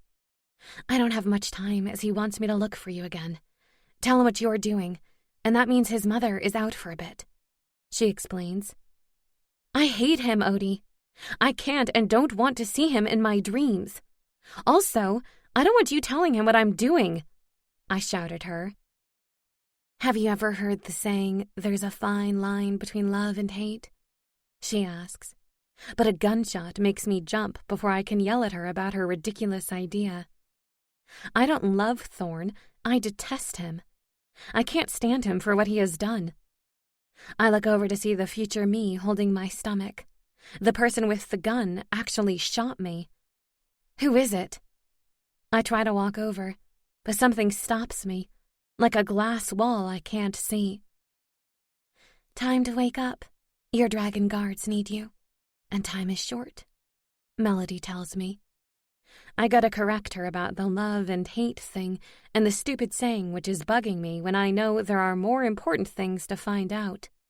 Like who shot me. I've been shot. Who is that? I bite out. Oh, that's nothing. And you know I can't tell you. I know you live, if that helps. She chuckles, and then everything blurs away. Being shot isn't nothing, but I don't get to tell her that. The shrieking of my alarm makes me wake up. I'm feeling a little hazy as I rub my eyes and grab my phone. The memory of the dream flashes through my mind. I'm going to be shot in the future, which I bet really hurts. Why didn't I defend myself? Fight them? It doesn't make any sense. I don't even want to think about that knowing look my sister gave me, like I could love Thorn. That's impossible. So fucking impossible. I turn the alarm off, scrolling blankly through my Facebook messages from Hallie. I guess she went on a date last night with some guy, and apparently he's really good in bed. At least someone is getting laid. I think I'm starting to forget what sex is like. I send her a quick text about how lucky she is, and then start to get out of bed, when someone knocks on my door. I run over, open it up, and keep myself behind the door as my banana-covered pajamas aren't cute. Neither are the Dorito stains all over them. I can't run this morning. I have to go and look at a car that's for sale across town. Elias is coming with me, and Jules as well, because she just wants to get out of the house," Corbin says. I nod as I run my eyes over his styled brown hair, green eyes, and the tight shirt and jeans he has on. They cling to his body, showing off how damn impressive it is. "It's Saturday anyway. I don't run on weekends." I make myself look away as I reply. "Cool, that works out then. Be ready at 7 tonight," he instructs, stepping back. "7?" I ask. "I'm a little insulted you forgot about our date, doll, but you can make it up to me tonight," he says with a wink. I mentally sigh as he turns around and walks away. We can't date. It's too risky for them. For me. Yet, somehow, the thought of going out on a date with Corbin turns me on much more than it frightens me. I shut the door, mentally cursing myself, and try to decide whether or not letting my hormones control me is the best idea. I pull the bandage off my hand and, despite the cut being healed, get a plaster out to replace it. I should have something covering where the cut should be, just in case Dagan sees it. I get changed and grab my Kindle, intent on spending the day reading a romantic wolf-shifter book. Running down the stairs, I freeze when I see Dagan in the kitchen, cooking something that smells amazing. He even has an apron on, no shirt underneath, and I just stare at all the muscles on his back. There are a few scars littered around, but mainly it is all muscles, and damn fine-looking ones at that. "I didn't have you down as the cooking type." I grin, and he turns to look at me. "Oh, and what did you have me down as?" he teases. "A guy that lifts weights all day and likes to fight." I shrug, as really, he does seem like that type. And back in Dragka, there was no need for him to cook at the academy. "I do fight, so you're right there. In fact, I have a self-defense class today that I'm going to for the first time." He chuckles, and then looks over at me as he pours batter into the frying pan. "Want some pancakes?" he asks. "I'd love some," I reply, walking over to the table. Dagan serves the pancakes up before sitting opposite me. After pouring some maple syrup on the pancakes, we begin eating in earnest, not really speaking. Every so often, I feel his eyes on me, but whenever I glance up, he is looking away and pretending like he wasn't. I need to do something to get some alone time with him, where we have a chance to talk and he isn't so awkward with me. "How's your hand?" he asks, reminding me that I need to get the daggers out of the car before Jules sees them. "Fine," I respond, and he nods. "Can I come to self-defense? I used to go to the local one a few years back," I blurt out. "Really? You did self-defense?" he asks, leaning back in his chair and looking me up and down. Why do guys think females can't fight simply because we don't look strong? Usually the strongest people in the world are hidden behind a pretty face. "Yes, I did, and I bet I can kick your ass," I say, totally bluffing. Dagan is like twice the size of me, and most likely could break me like a twig. "I'd like to see that, but you hurt your hand. It's not a good idea." "It's all healed. I swear I'm fine," I say, and he narrows his eyes at me. "All right then. We have Elias's bike we can ride there, as he took the taxi with Corbin and Jules earlier," he tells me. "I will clean up. You cooked," I say when we have finished eating, but Dagan picks his plate up and moves to get mine. "Nah, I don't mind. And you need to get dressed. Class starts in an hour, and we'll need to leave in 10 minutes to get there," he explains. "Okay," I say, getting up and keeping my eyes on him. "A hot man that cooks and cleans. Most girls would do anything to find a guy like you." I instantly regret it when I realize I said it out loud. "You think I'm hot?" Dagan teases as my cheeks light up. "That was meant to be a comment in my head, not spoken out loud," I explain, which only makes his grin grow. He rolls the lip ring in between his lips and puts the plates down, walking over to me. He stops when we are mere inches apart, and I have to arch my neck to look up at him. Go and get dressed before I show you just how hot I think you are, kitty cat. He warns me, and yet I don't move as I stare up at him. His blue eyes are brighter now. The black specks from his dragon are gone, and I kind of miss them. What are you thinking about? He asks me, his voice deep and husky as he strokes his fingers down my arm. His touch snaps me out of my thoughts and brings me back to my senses. I step back, clearing my throat. About how a girl is going to beat your ass in class? I say with a grin, and turn away before I do something crazy, like jump on him and kiss him until we both forget everything else. Chapter 12. Isola. Ouch! I groan as Dagon flips me onto my back and I wheeze out in pain. He looks down at me, his hands on his hips and his dark eyebrows raised. I huff mentally, knowing I'm not using all my strength, because to do that would be to call my dragon for help. I have to put a large barrier between us, just so she doesn't take offense at Dagon's smirk every damn time he wins. Cocky asshole. How long has it been since you trained? He asks, offering me a hand, which I push away and get myself up. There are a few other people training, and they look our way, but they don't stare for long. Most of the humans are scared of Dagon, and have been since we walked in, which works well to get them to leave us alone. The training hall is right in the middle of town, at the back of a warehouse. The place is used for all sorts of sports, I believe. The stench of sweat, dirt, and blood is overwhelming me. Months, years, I don't know. I manage to pant out. Dagon rolls his lip ring as he watches me. All I can think about is how I want to kiss him, want to feel that cold silver of the ring against my own lips. I shouldn't be thinking these things. You need a lot of work before you would stand a chance of beating anyone, he says, and the teacher chooses that point to walk over. Isola had a lot of skill from what I remember. With some personal training, she could be a worthy opponent in a fight, Miss Dale says, smiling.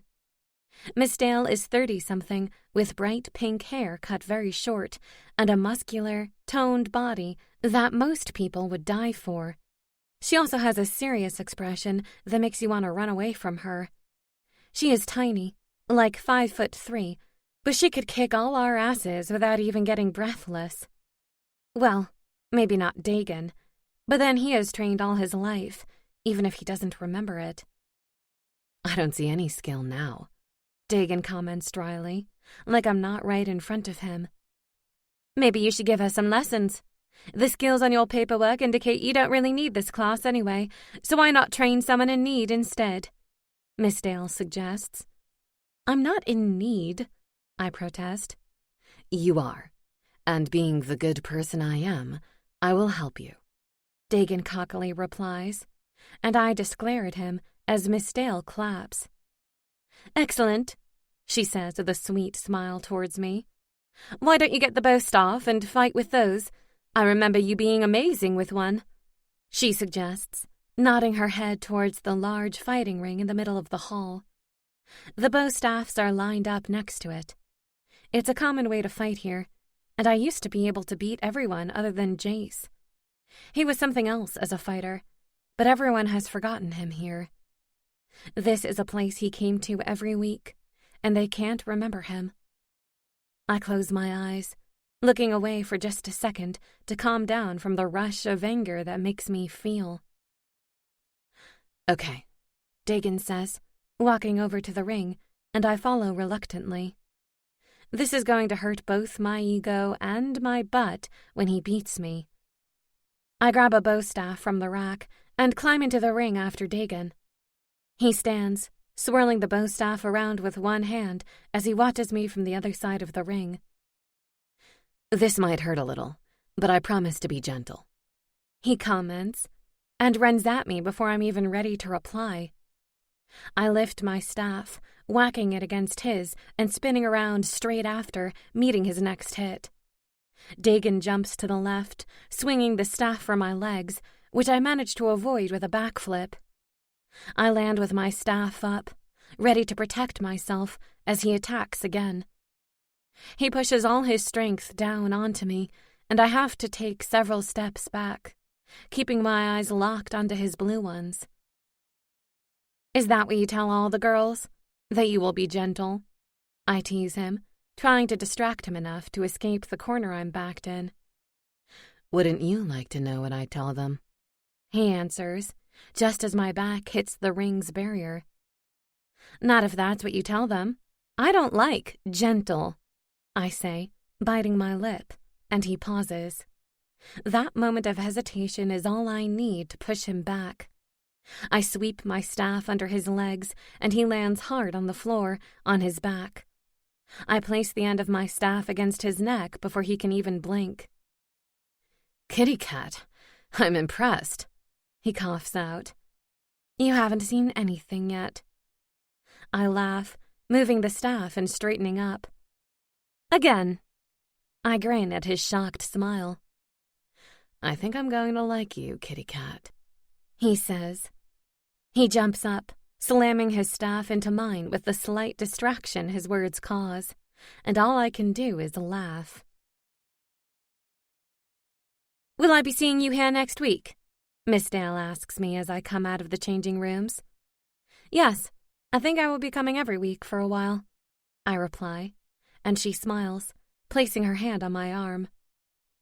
"Does that have anything to do with a certain dark-haired hottie?" she asks, and I chuckle. "Dagon? No, it's not like that with us," I deny. "No one looks at each other the way you two do without there being something between them."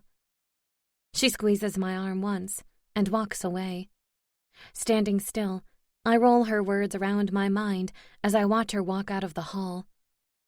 I want to deny it all, say she is wrong and there's nothing between us. But I hate lying, especially to myself. I just have to keep my distance from him and the others. I can't risk it all, not just for my feelings, not when there's a curse that could take everything from me, from them. I watched Dagon walk out of the male changing room, chatting to some guy who pats his shoulder like they are friends. Dagon looks around for me, a small smile playing on his lips when he spots me. He says something to the guy, who looks over at me and then smirks at Dagon before walking off. Dagon walks over to me, his eyes staying locked on mine, like there isn't anyone else in the room. The moment is so intense and breathtaking that it's hard to control my own desires and continue to try to convince myself there's nothing between us. "Kitty cat, let's go and get some lunch. Where is best to eat around here?" Dagon asks me. "There's a deli 2 doors away. They do amazing sandwiches," I say. "They have these peanut butter bacon sandwiches, which are my favorite." "Peanut butter and bacon in a sandwich? That sounds gross." He shakes his head at me. "Don't knock it until you try it," I say, making him laugh as he opens the gym doors for me. I walk out, and he immediately follows. "It looks like it might rain. We should hurry up," he says, and I look up, seeing the dark gray clouds and feeling the chill in the air. He is right. We rush around the corner, but we're too late as the skies open up and rain pounds down on us. I see the deli not far from us. Its purple door is easy to spot. "Shit! Run! It's not far!" I say, grabbing Dagon's hand and running down the street to the deli. I pull the door open and rush inside, trying to catch my breath. "We are both soaked," Dagon comments. Something in his tone has me looking down at my white shirt and yoga pants. A blush rises up my cheeks when I notice my shirt is see-through and you can see my pink bra underneath. I look up, seeing Dagon's eyes drift over my body and then back up to my eyes. There's a moment where we stare at each other, and I'm sure we are thinking and feeling the same things. But neither of us move. We just stare until he decides to step forward, leaving us only a breath apart. Just as he reaches forward to touch me, a voice interrupts. "I got you some towels. The weather is awful this time of year," a sweet, older-sounding voice says. I turn to look at the lady speaking to us. She is about 50, with hair dyed purple and cut short, and a big smile on her lips as she looks between us, holding out some white towels. "Thank you. It just came down so quick," I say, accepting one of the towels and stepping back from Dagan. "Why don't you sit over here? The heater is under the table, so it will dry you off." She points to a small table for two by the wall. "Thanks. Can we have 2 peanut butter bacon sandwiches and some teas, please?" I ask, seeing Dagan glare at me from the corner of my eye. "Perfect. I will get right on that," she says, writing the order down on a notepad and walking off. "I'm not eating that," Dagan says as we walk over to the table. "Come on, you have to try it. Fair enough if you don't like it, but trying new things is fun," I say, and he shakes his head at me as he slides into his seat opposite mine. I glance around, seeing the empty deli, and out the window, where it is still pounding down with rain. Thank God Dagan parked the bike in the car park opposite the gym, so it won't be wet when we get to it. "I'm not leaving here until that stops," I say, and Dagan looks at the rain outside briefly before turning back to me. "It's likely just a shower, and we'll be over soon," he says. The lady brings our drinks and food over a few minutes later, placing them onto the table. I practically drool at the sight of my favorite sandwich. It's been so long since I've had one of these. I pick it up, taking one big bite, trying not to moan out loud at the amazing taste. "I know what to buy you if I piss you off," he comments, making me chuckle. When you piss me off. Now man up and try yours." I nod my head at his plate. He narrows his eyes at me as he picks the sandwich up. He sniffs it before taking a bite, and I watch like it's almost in slow motion. "So?" I ask as he puts the sandwich down. "It's okay," he says, and I laugh. "You like it. You just won't admit that I'm right," I say, raising an eyebrow. "I have no idea what you are talking about," he says with a grin, and picks up his sandwich. He takes a big bite, and I try not to laugh. Stubborn dragon. Chapter 13. Isola. "This is a bad idea. Such a bad idea, Izzy," I say to myself, smoothing down the tight red dress. Pushing my curly hair over my shoulder, I stare at myself in the mirror. I glance at the clock on the wall, seeing it's nearly 7 and time for my date with Corbin. I'm kind of hoping the red dress I bought will jog his memory of the mating ceremony. I'm running out of ideas on how to make the guys remember me, and that's not good. The more time I spend away from Dragka, the more I have no idea what's going on. I keep thinking about the Seers, wondering how I'm going to convince them that fighting for me and protecting me is a good idea. How I'm going to convince anyone to help me get the throne back. I still jump a little when a knock sounds at my door, even though I'm expecting it.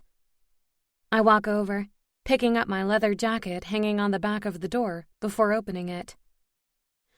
"Wow," Corbin mutters, as I just stare at him, speechless at how amazing he looks. Corbin's hair is styled a little, making his eyes pop, and he's wearing a blue shirt, black trousers, with a long black coat. "Oh, snap," I say, and then shake my head as my cheeks burn. "That was really lame. You look good, is what I meant to say," I blurt out. He laughs, stepping closer. "You're cute when you're nervous, Izzy," he tells me, and I chuckle. Cute and weird. You sure you want to take me out? I ask. Certain. He grins seductively. So, where are we going? I ask, as he hasn't told me a thing about this date. Corbin clears his throat, holding his hand out for me. I slide my hand into his, feeling the roughness of it from his training, I expect. It's a 10-minute drive, and no, I'm not telling you where we are going, as it's a surprise, he says, leading me down the corridor and still holding my hand. We're walking to the door when someone clears their throat, and I turn around to see Dagan leaning against the wall. His eyes drift down my dress and feel like they are burning my skin with every part they touch until he looks up. Have a good night, he says gruffly, his hands tensely held in fists at his sides. We trained all day, and something seems to have changed between us.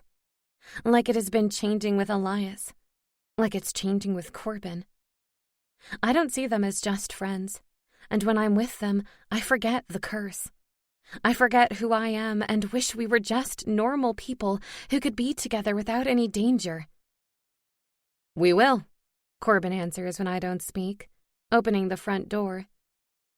Bye, Dagan, I say, and he nods tensely before I turn around and walk outside.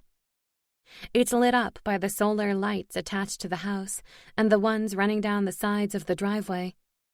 Parked up is a black car, which Corbin unlocks with his keys. It's a Vauxhall Antara. We got it today. What do you think? He asks. That I'm clueless about cars, but it's nice, I say, making him laugh as he opens my door for me. I get in, and he shuts the door as I pull my seatbelt on and wait for him to get in and do the same. Are you really not going to tell me what you have planned? I ask him, and he winks at me as he starts the car. Don't you trust me, doll? Fine, I pout, rolling my eyes at him and making him laugh. Corbin turns the radio on, and to my surprise, starts singing along with the lyrics of the Taylor Swift song. Look what you've made me do, he sings, as I just sit watching him with wide eyes. What? He asks, finally noticing me. I didn't have you for a Tay-Tay fan, I grin as he shrugs. I like to sing. It's meant to be good for you. You should try it, he suggests teasingly. I like this playful side of him. He is usually so serious and grumpy.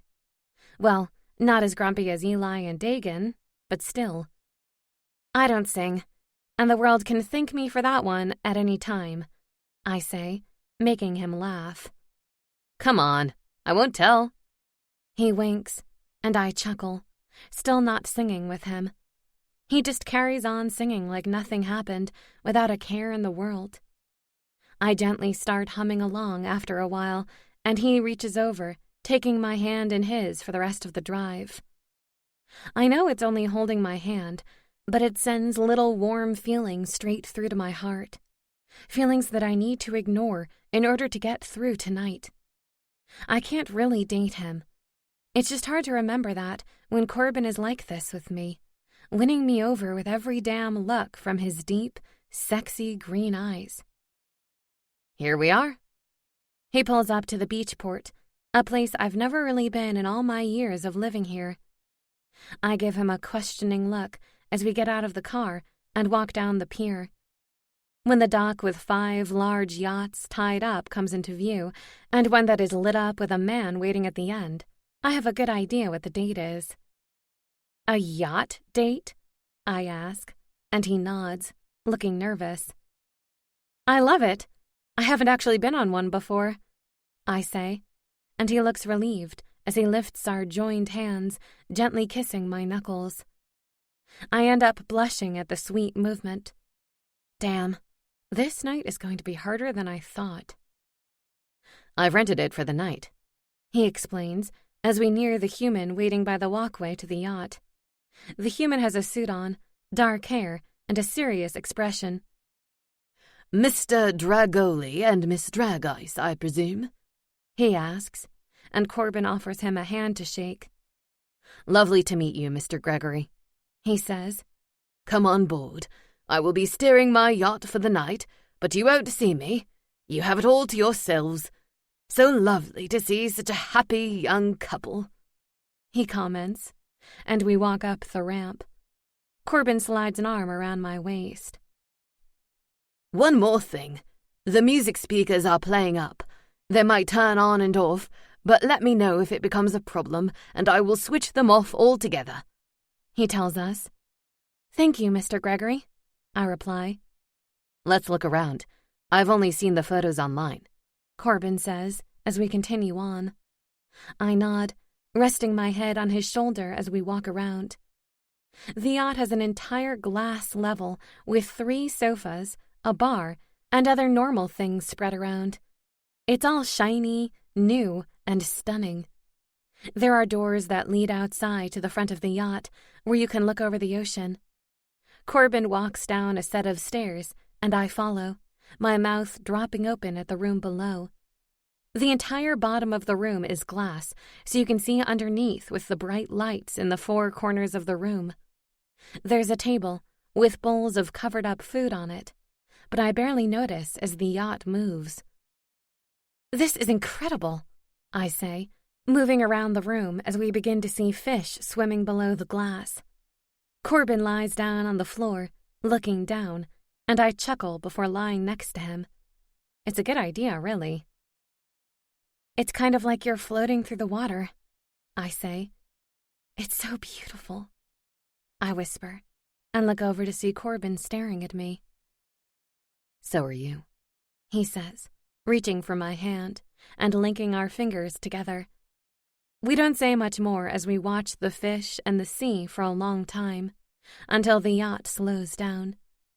Every time I point something out, Corbin is never looking. His eyes are always on me instead. I don't know why, but the idea that I'm more fascinating than the beautiful sight in front of me is scary. Not scary because of him, but because what is happening between us isn't just nothing. It's something special, and something like this could break the curse, and I don't know if that is something I want to happen while we are on Earth. "We should eat," Corbin suggests, jumping up in one smooth, sexy movement and holding a hand out for me. I grab his hand, getting up as I clear my throat. "It's hot in here," I comment, taking off my leather jacket. It doesn't really help, as it's not the temperature, but rather Corbin that's making me hot. Corbin takes his coat off at the same time as I do, watching me for something. It's almost like he knows what I'm thinking, but he doesn't call me out on it like he could do. "Here." He takes mine from me and goes to hang them on a hook near the staircase. I lift the lids on some of the plates, seeing a range of seafood and a chocolate dessert that makes my mouth water from just one glance. I sit down as Corbin gets back to the table. "I hope you like seafood. I should have asked before we came," he says as he takes his seat on the other side of the table. "I love seafood. Jace couldn't stand the smell of it, so I didn't have it often," I say, mentally laughing at the scrunched-up face he used to make when it was anywhere near him. I miss him, but his memory seems to drift further away every day. "Who is Jace?" Corbin asks as he picks up his knife and fork to begin eating. "My ex-boyfriend. He died a few years ago," I say, even though it feels like it was just yesterday that I found him dead. "I'm sorry. I truly am," he says, reaching across to hold my hand. "I can't eat with one hand, you know." I tease him, trying to lighten the mood a little and needing the subject change. It's not that I don't want to talk about Jace with him, but just not this Corbin, who can't really understand my anger or need for revenge. And it would all be a lie.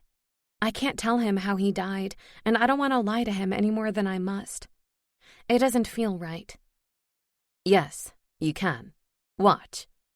He grins and throws a chip in the air, catching it perfectly with his mouth. Not all of us are that good. If I tried that, I'd end up poking my eye out with the chip, and we would be in A&E.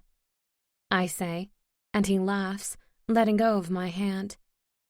We eat our food, occasionally commenting on how amazing it all tastes, though I still try to keep my eyes away from him as much as possible. This date is feeling too real, too much. Some slow, romantic music starts playing just as we finish, making Corbin laugh. So the music is working again, and perfect timing. Would you like to dance? He asks. I don't know, I mumble, and he gets up, holding a hand out for me. I can't really say no when he looks at me like that, despite how dangerous this is. I place my hand in his and get out of the seat, walking away from the table a little.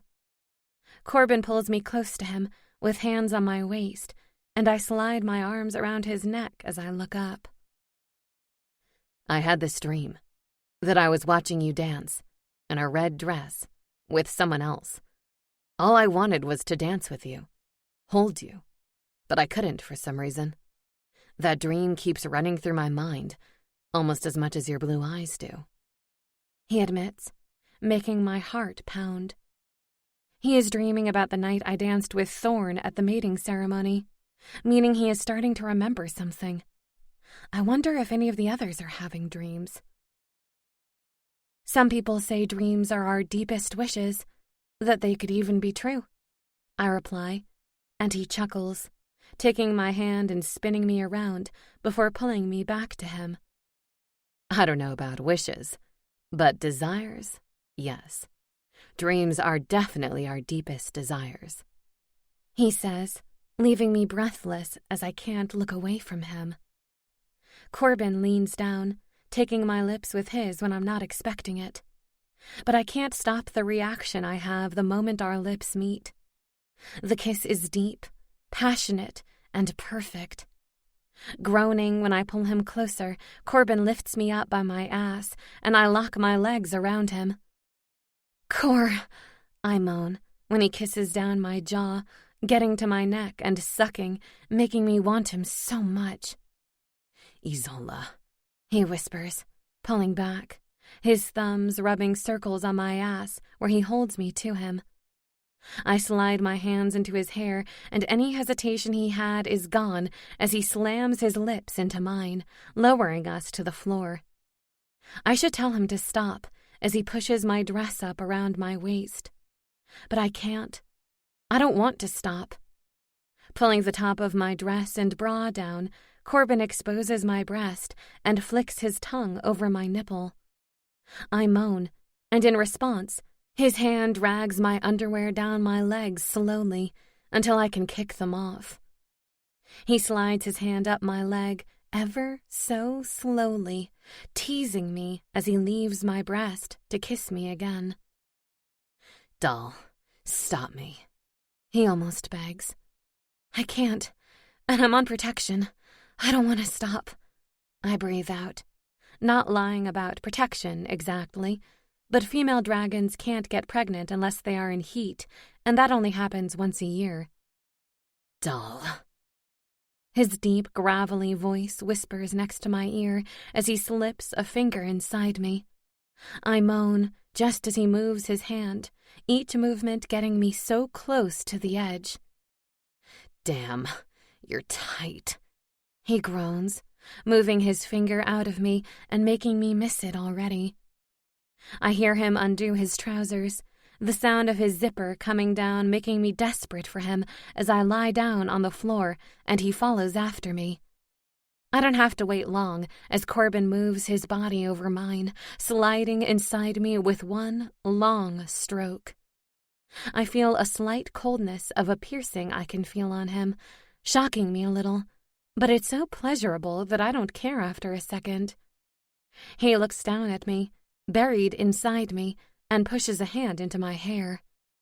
Mine, he growls, and his eyes turn completely black, his dragon taking over. I moan as he starts slamming into me harder and harder.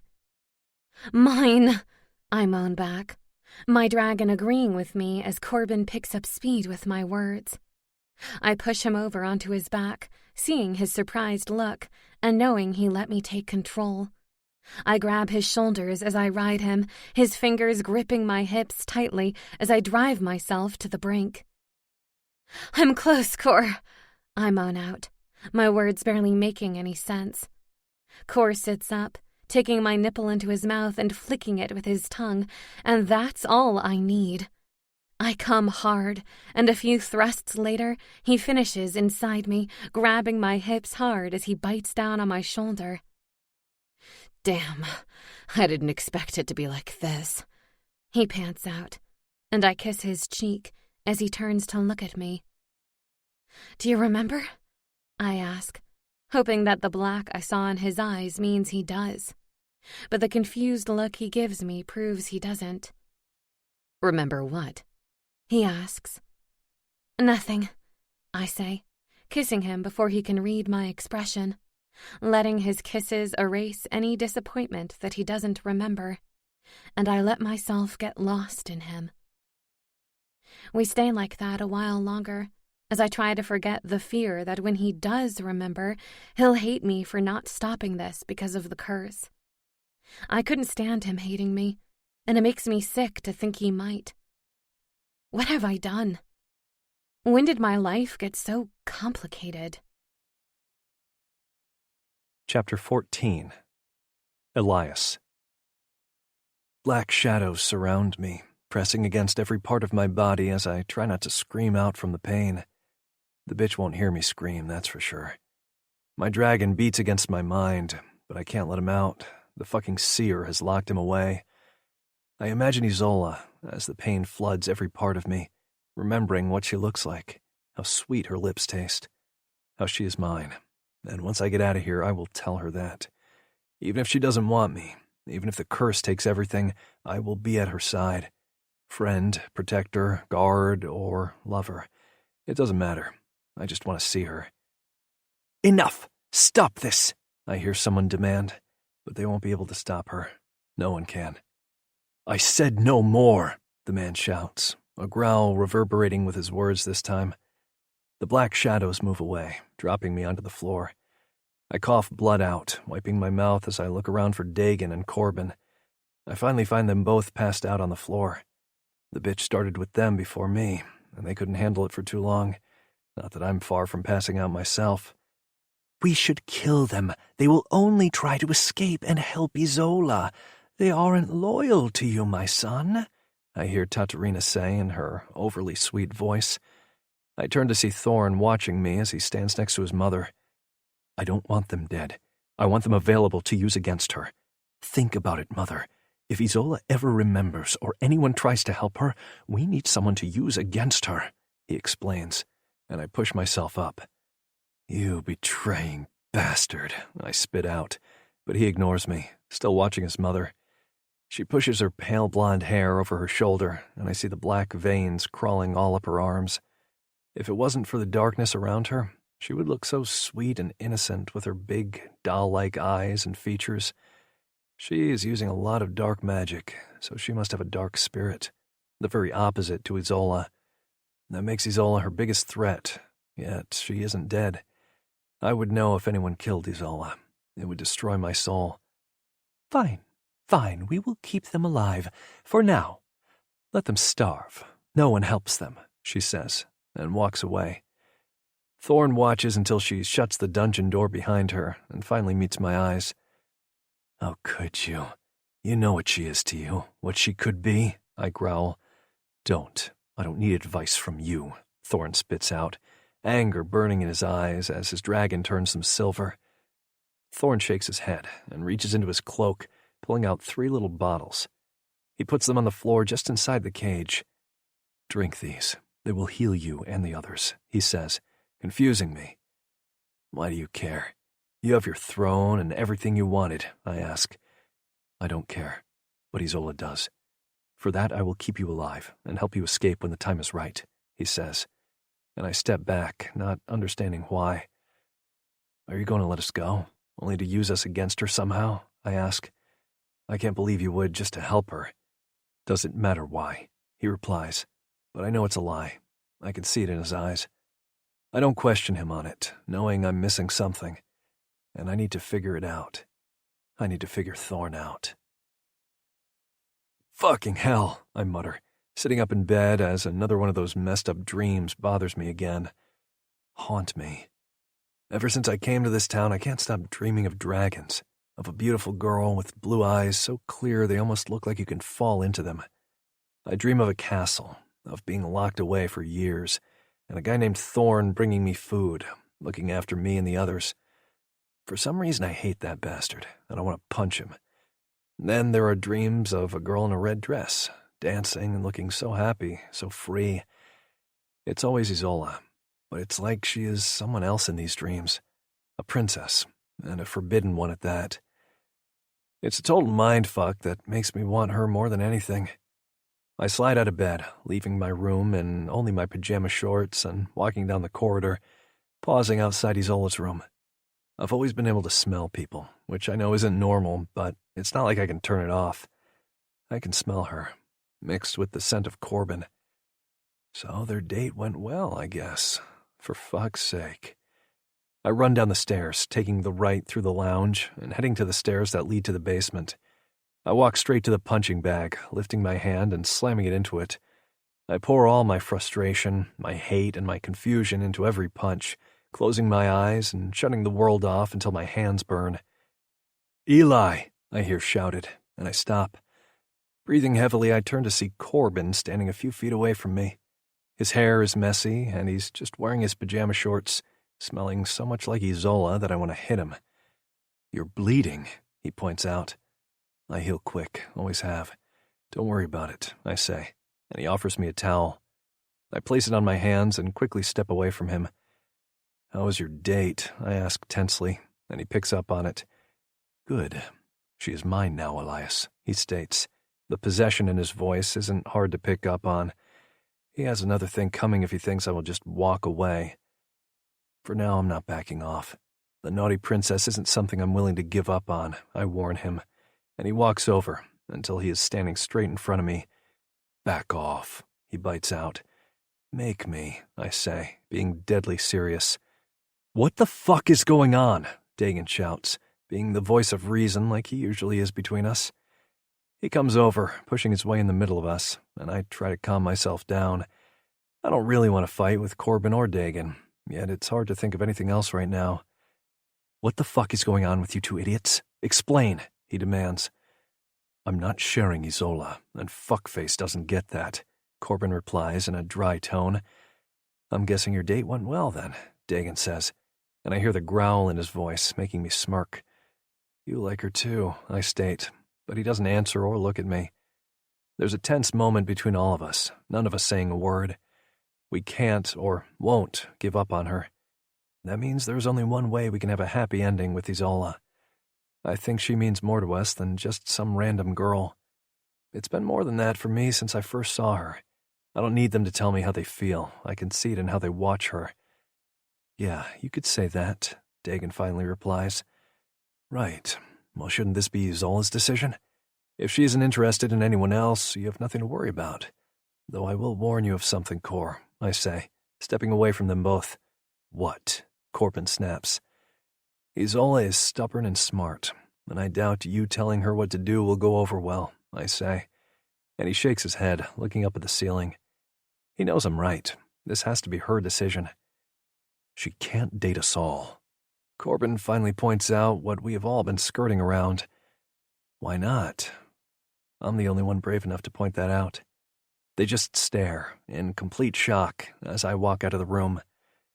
Sharing or not, I can't stay away from Isola Dragice, and I won't even try. Chapter 15. Isola. I don't need to open my eyes. I can sense him here as soon as I feel the smoke blowing around my body. I can feel him near me. I can smell his smoky scent as it surrounds me, like it's trying to slowly choke me to death with its seductive smell. My dragon is practically purring in my mind, wanting to be closer to the man I hate. "Izzy," he says, and I finally look. Thorn is standing close to me, about a footstep away, with his hands held behind his back. His cloak moves in the breeze, swaying around the guard uniform he is wearing. The leather is stretched tightly across his chest, and when I look up, I see his blue eyes gazing at me with a look I don't understand.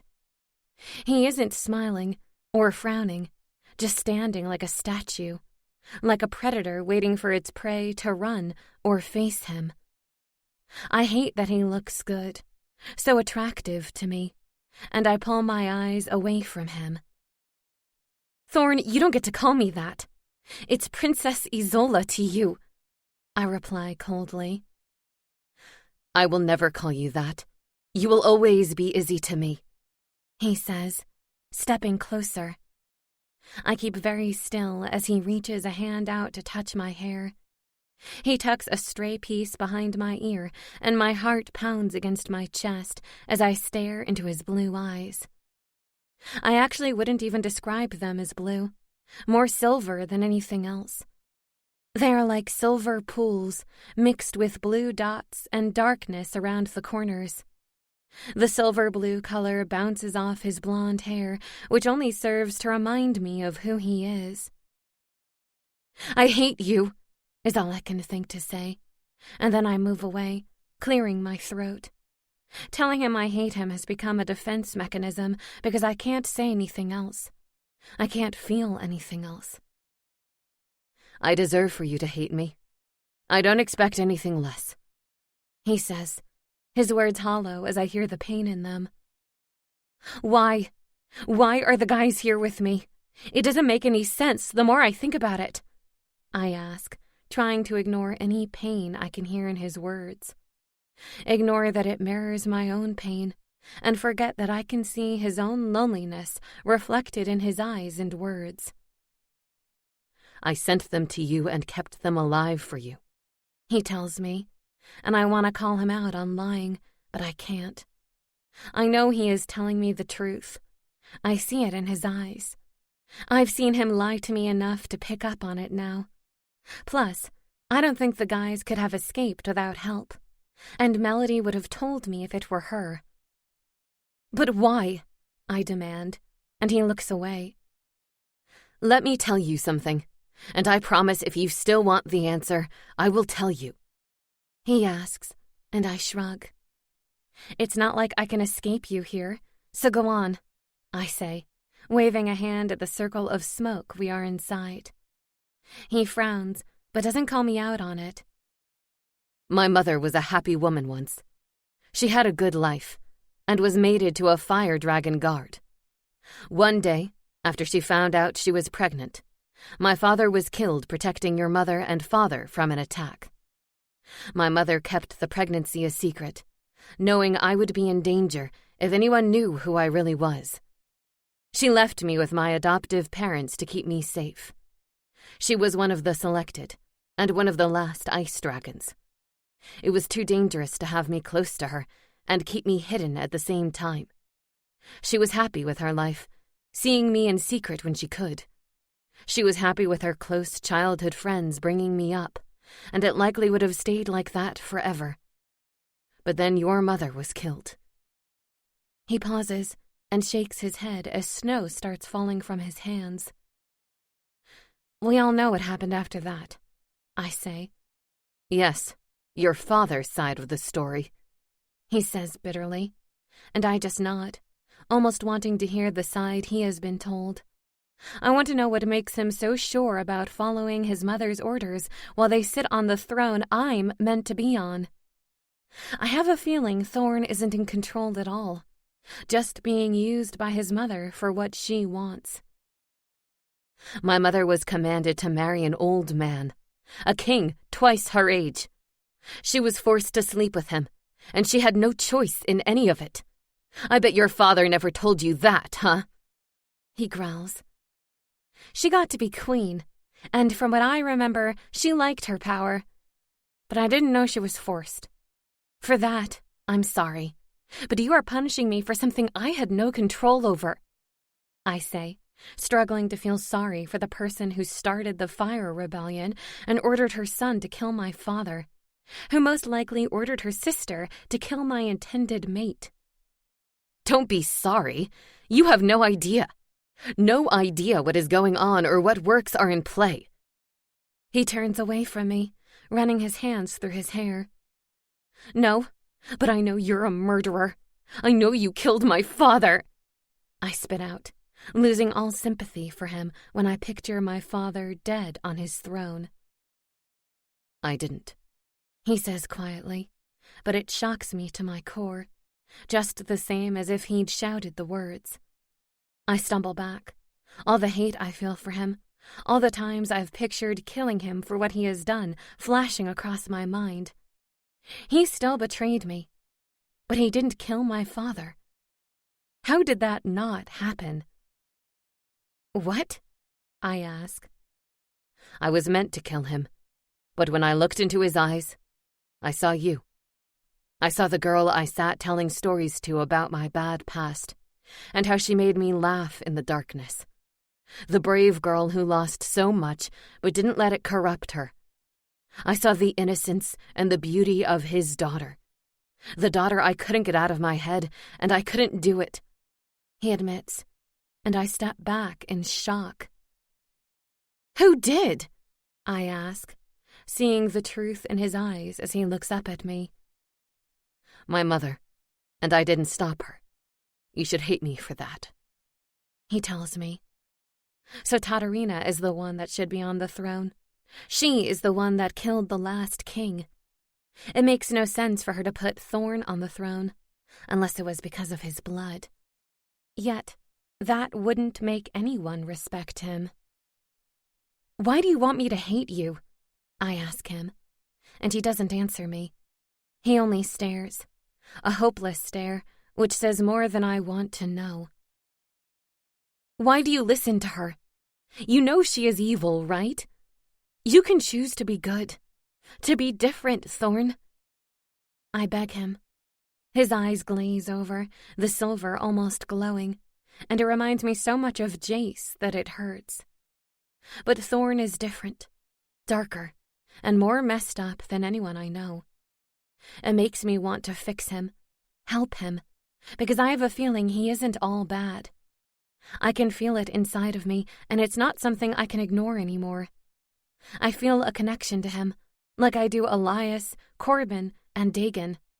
Yet I have no idea what it means, and it makes no sense. Being connected to any of them means death. You're asking me to choose you over my family, he whispers. I'm asking you to choose the side for good, to choose someone that could care, I say, my voice catching.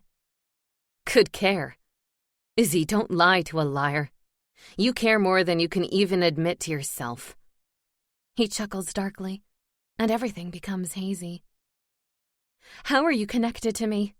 I ask, feeling myself falling backwards into the smoke, and I can't see him anymore. I just feel him near me. Fate is the last word I hear him whisper before darkness takes over. I blink my eyes open, hearing my phone ringing, and am momentarily blinded by the light blasting through a gap in my curtains. It's in my eyes. I pick the phone up, seeing Hallie's name flashing on the bright screen, and answer it. How was the date? She asks straight away, sounding like an excited bunny. How is she so happy this damn early? I say, blushing when I think back to the date, and everything comes flashing back. I can't believe what happened last night, but I wouldn't change it. You totally slept with hottie number 2, didn't you? Hallie asks, laughing. Why is Corbin number 2? I ask, curious and not answering her. She knows. I don't need to confirm it. Height.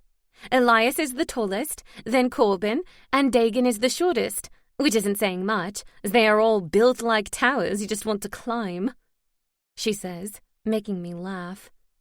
You have that right, I say, groaning as I fall back on my bed and look up at the ceiling. Things were a little awkward between Corbin and me when he drove us home last night and walked me to my room. He kissed me, making me want to invite him into my room, but Jules came out and checked on us. "Any plans for today?" Hallie asks, and I hear the sound of beeping in the background. "Nope, I don't know what the guys do on Sundays, but I want to eat junk food. Oh, and catch up on I'm a Celebrity, Get Me Out of Here, and then read and read and read," I say, knowing I need to clear my head of everything I learned from the dream last night. I need to clear my head in general and remember who I am, who the guys I'm falling for are. This isn't a fairy tale where the curse is broken in the end and we all have a happy ending. No, this is a nightmare, and they will pay the price. Everything is so seriously messed up. I was meant to make the guys remember, not fall for any of them. Yet I've slept with Corbin, and I damn well know how I feel for him. It sure isn't nothing. I can't keep my thoughts off the others, and the man I thought I hated. Now I'm just confused about. These kinds of thoughts are why I need a reading day to escape. "Oh my God, it's the finale tomorrow. You totally need to catch up so we can discuss who will win. Have a good day, hun," she says, and I hear someone shouting for her in the background. "Later," I say, and put the phone down. I pick up my dressing gown, put it on, and go to the bathroom. I brush my teeth and run my fingers through my hair, just leaving it down and sliding my slippers on as I leave the room. "Hey," I say, when I run halfway down the stairs and see Elias walking up. I pause when he gets closer, leaning sideways on the banister. "What did you do to your hands?" I ask, seeing the blood. "Nothing." He mutters the word quietly, but the tone makes it clear he isn't telling me. He must have been working out, as he is dripping with sweat, his hair pushed roughly out of his eyes. He only has his shorts on, so I can see all the tattoos that cover his chest. I want to reach out and touch him, to trace the red dragon design. I want to ask him what the symbols on his heart mean. "Do you like tattoos?" he asks me, following my eyes to where I'm looking. I don't breathe as he leans into me, pressing me against the side of the stairs. I don't hold back, moving my hands onto his chest over his heart, and tracing the symbols like my body wants me to. "What are these?" I ask him, looking up when he stays silent. He is just staring at me, his blue eyes blazing with something. "Kiss me and I'll tell you," he promises, a devilish smirk on his lips. "Eli," I breathe out. I can't believe myself when I inch closer, moving my face just below his. Every part of me wants to kiss him, but I feel like that's cheating on Corbin, that I'm betraying him somehow, even though we never spoke about being serious, even though he is likely going to hate me when he remembers who I am. "Your choice," he whispers, his warm breath blowing across my lips. I close my eyes once more, just breathing in his smoky scent. "I can't. Corbin and I start to say, but he presses a finger on my lips, stopping me. I open my eyes, seeing he's watching me seriously. He moves his finger, sliding it slowly down my chin and to my neck as he speaks. Every space where our skin connects sends shivers through me. It's like every touch of his skin is branded against my own. "I don't mind sharing, so you being with Corbin isn't going to prevent me from wanting you," he tells me. He pulls away, walking up the stairs while I try to get some oxygen back into my body. Once Elias is out of view, my dragon perks up, pressing herself into my mind and making it nearly impossible to move. "We need to fly. It's been too long," she whines. "I know. I'm sorry. I've just been distracted," I explain to her. "It's not like I don't want to fly. I could use the time to myself." "Now!" I need to fly, she demands this time, even going far enough to push into my mind a little, and ice slides across my palms. I shake my hands, seeing the ice drip onto the floor, and hope no one sees it before it melts. Fine. I shut her away, groaning that my day of catching up on TV is gone. Instead, it looks like I'm taking a hike through the woods, and then a flight around the cold mountains. Good morning, Isola, Jules says, walking down the stairs. I turn to face her with a smile. I'm about to go to the shops. Do you want to come? I've never seen boys eat as much as our guests do. She chuckles and walks past me to put her coat on. No thanks. I have a day of books and drooling over the hot guys in them planned. I lie, and she laughs, pulling her keys out of her bag. Wait, I left a bag in the boot when I went shopping with Dagan. Can I just go and get it? I ask her, holding out my hand for her keys. Sure, I could use checking the fridge once more before I leave. You never know, I could have left something off my list, she says, sliding the keys into my hand. I slide my boots on, pulling my dressing gown tighter around myself as I walk out of the house and to the car. I pop the boot open, picking up the daggers and putting them inside a spare plastic bag Jules always leaves inside the car. Thank God for the ban on free plastic bags in England. That's all I can say. I walk back into the house to find Jules waiting in the hallway, looking through her bag. I slip my boots off and hand her the keys. Okay, honey. See you later tonight, she says, eyeing my plastic bag for a second before she walks out the door. I watch through the small glass window until her car pulls away and drives off before getting ready. I pull my dressing gown off, leaving my pajamas on, as I will just have to take them off anyway. No magic clothes here. I pull my wellies, thick coat, and hat on before stepping outside, still holding the plastic bag. I look up, seeing the dark clouds and smelling the rain in the air. It's actually a good thing. The rain will hide my dragon well when we fly up. I shut the door and start walking toward the woods, keeping an eye out around me to make sure no one is following. Once it's just me and the trees, I look down at my tree mark on my hand. I miss Bea, even though we didn't get that much time together. It just feels like it's been such a long time since I've seen her. It's almost like I can feel our bond growing weaker by the day. Do you miss Bea? Can you sense her?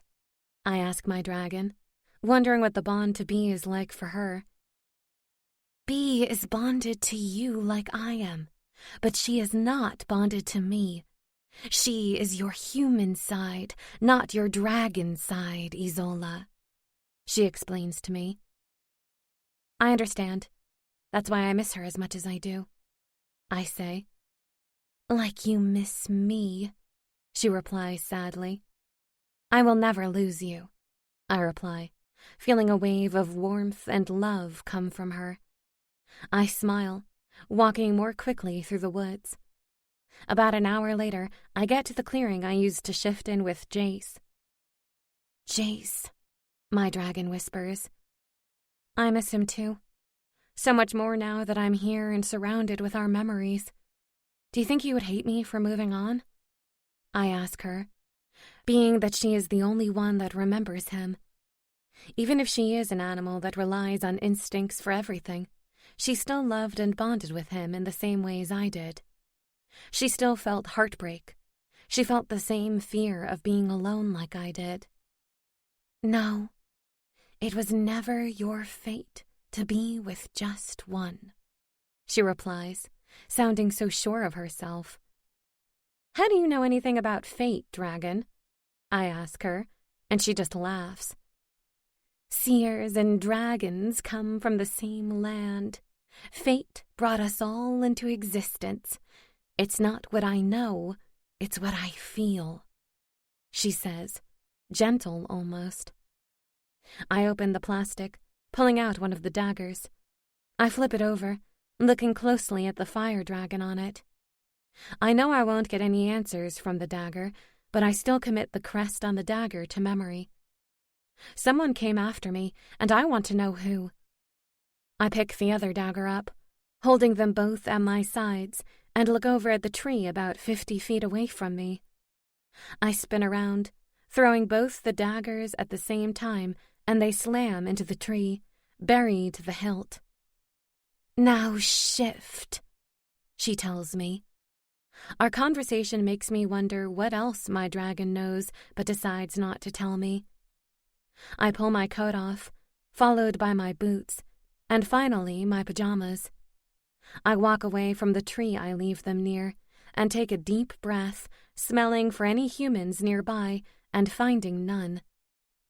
I open my arms, calling my dragon, and white mist appears in front of me slowly, swallowing me inside of it. She takes over with a roar that shakes all of the trees near us, and then she stretches her wings out, ice falling off them onto the grass. She looks up at the skies, her sense of freedom improving even my bad mood. She then lifts herself off the ground and shoots into the sky. Chapter 16. Isola. My dragon lands in the clearing many hours later with a huff, her annoyance at the dark skies and knowledge that she needs to let me back flooding her thoughts. The rain pours down on us, soaking my dragon, and I know it will be worse when I'm in human form. "Again? Soon?" she asks me as she lets me shift back, my human form kneeling on the cold ground, naked and freezing everything off as my wet, cold hair drips down my body. I look up at the skies, just as the rain stops slowly. "Soon," I reply, and stand up, freezing when I hear a branch snap somewhere near me. I don't move, looking around as I open my senses. I jump to my right when a shadow of a man steps out from behind the trees where my clothes are hidden. He walks into the clearing, pausing as he holds my clothes in his arms. His eyes widen and quickly look away. Shit, I'm naked, and not the kind of naked I'd like to be with Dagon. "Dagon?" I say his name carefully, very aware it's unlikely he didn't just see me shift back from a dragon. He watches me, his black hair dripping rainwater down his face, his blue eyes almost glowing in the darkness. His white shirt is wet, his jeans too, and they stick to his impressive body as he breathes deeply. It's the only sign he is even alive, the movement of his chest. I hope he didn't see me shift, but when he meets my eyes, the fear is too hard to just avoid. He knows. And how the hell do I explain that? "What the hell?" he asks slowly. His usual calm voice is replaced with a nervous, gruff one. He keeps his eyes locked on my face and not looking anywhere else. He doesn't look scared, or even that shocked, but fearful. Which is understandable. I mean, most people would just go running in the other direction, screaming. "Can I have my clothes and then explain?" I ask, and he nods, walking closer and handing me my clothes slowly before stepping away again. It's awkward as I quickly get dressed, sliding my boots and coat on over my pajamas. I squeeze my wet hair, the rain dripping on the ground before shaking it and pushing it out of my face. He just waits the whole time silently. It's unnerving to me. "You're a dragon?" he asks finally. "Yes," I say, and he steps back, shaking his head. "A dragon, he mutters, rubbing his lip ring between his lips and not really making much sense. Dragons aren't real. Just damn fairy tales, but that doesn't explain what I just saw." "Do you want to sit down or something?" I ask, making him laugh. A sarcastic and mean laugh as he glares at me. "No, I don't want to sit down, Isola. I want you to explain what you are, how dragons even exist. He says, frustrated.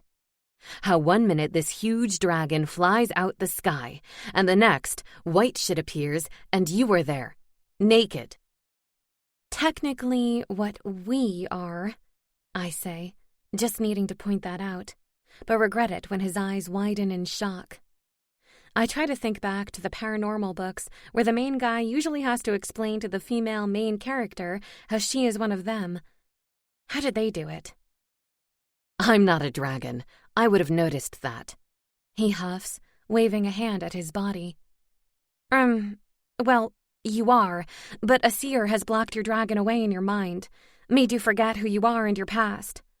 I say, and for a second, I think he might believe me, but then he steps back. You're crazy.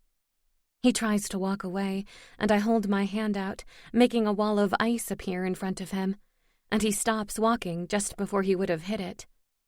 He turns, looking at my hand and back at the wall of ice. What the fuck? He exclaims, stepping away from it, shaking his head.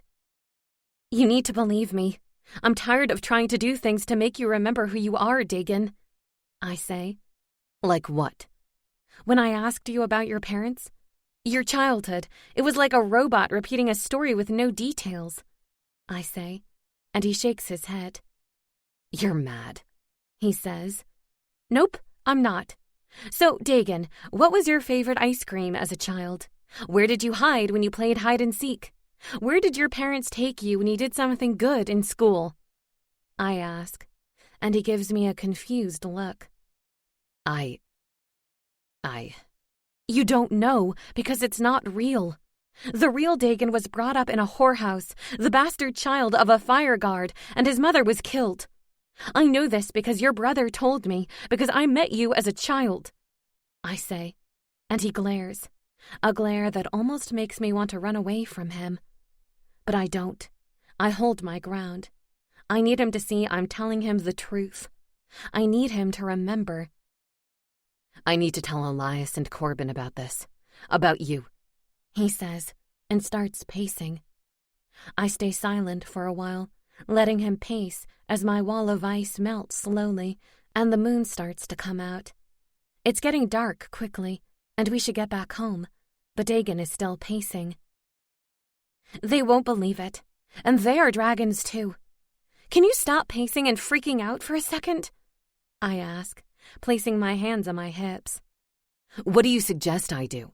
Just act like you don't turn into a massive blue ice dragon and you're not telling me I'm one? He asks me sarcastically. That would be great, yes, I say, nodding, and he gives me a nasty look. Look, it's getting dark, and I'm worn out from flying all day. Let's go back home, and you can freak all you want there. Go ahead and tell anyone you want. No one will believe you, I say, walking past him, and pausing before I get to the trees. When you want the real truth of who you are, you know where I am, I tell him, thinking I've heard that in a book somewhere, and it's good advice. I walk off into the woods after one more look, seeing the angry look crossing over his face as he stares. After walking for a while, trying to avoid logs and rocks, I hear Dagon stalking behind me. I turn to see him looking at the ground. Clearly, he is thinking, but likely doesn't want to talk to me yet. I guess it's a big shock. I turn back, walking to the light from the house in the distance. And when we get there, Dagon walks past me through the front door and straight up the stairs. I shut the door, sighing against it for a moment until Corbin walks out of the kitchen with a bowl of popcorn. Long day? He asks, eyeing my dirt-covered clothes and messy hair, and then to Dagon walking up the stairs. I went for a hike. Dagon came too, I explain, and his eyes narrow. Right. I see how it is, he says, accusing me of something I haven't even done. Court, I get out, but he cuts me off, pissing me off. Don't, he says, walking up the stairs, and I just close my eyes, wondering if this day could get any worse. The house phone starts ringing, and I run over, picking it up. "Hello?" I ask in a tired voice. I just want to go to sleep and pray this day couldn't get worse. "Hello, is this the home of Jules Donald?" A man asks, the sound of beeping and people talking filling the background. "Yes, I don't know if she is in, as I've just gotten home, but I can take a message," I say, picking the pen up off the side and going to grab the paper when the man speaks. "Madam, Miss Donald is in hospital, and I would like you, or her next of kin, to come in. She asked for an Isola drag ice," he says, making my heart pound against my chest. This can't be happening. Not Jules. "That's me. I'll be right there. Is she okay?" I ask. "I can't tell you any more on the phone. Please don't worry and come in," he says, and I say goodbye before putting the phone down. I run up the stairs, knocking on Elias's door and waiting. He opens it up a few moments later, looking like I just woke him up with his messy hair and just his pajama shorts on. "What's up?" he asks. "Jules is in hospital and I need a ride there. Dagan and Corbin aren't talking to me, so could you please take me?" I ask, and he nods, reaching for a hoodie off the back of the door and pulling it over his head, hiding the body I can't even focus on because I'm so worried about Jules. "Yeah, anything for you, princess. Is she okay? What happened?" he asks, and walks past me out the door. "I don't know," I admit, and he slides his hand into mine, squeezing once before letting go. I wait for him to get his coat and some keys off the side. "I'm sure Corbin won't mind us borrowing his car." Elias smirks, holding the keys up in the air. "I'm pretty sure he will," I say, remembering how angry he looked, how he judged the situation wrong and walked away. I walk up to the car, waiting for Elias to unlock it, and then getting in. Elias gets in, doing his seatbelt at the same time as me before starting the car. "So, what happened to Jules to get her in the hospital?" he asks. "I don't know. They didn't tell me much, just that she asked for me. I'm all they had to call. She basically brought me up, so she is all the family I have in a way," I explain, and he nods, not taking his eyes off the road. Thankfully, it's only 20 minutes' drive to the hospital, and there's no traffic around. "Okay, another question. What happened with Corbin and Dagan?" Elias asks, and I look out the window. "I don't want to talk about it," I mutter.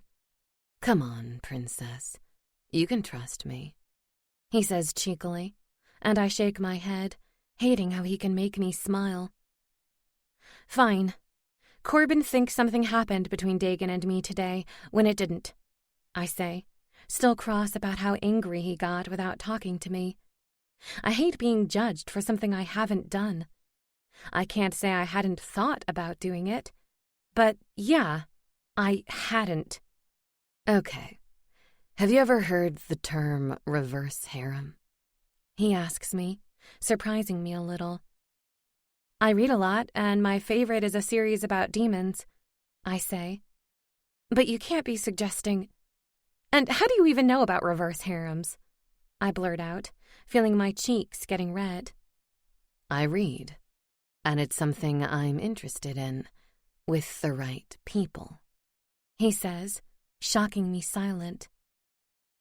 "It wouldn't work. You guys are all too possessive," I say, knowing dragons are naturally possessive about those they consider theirs.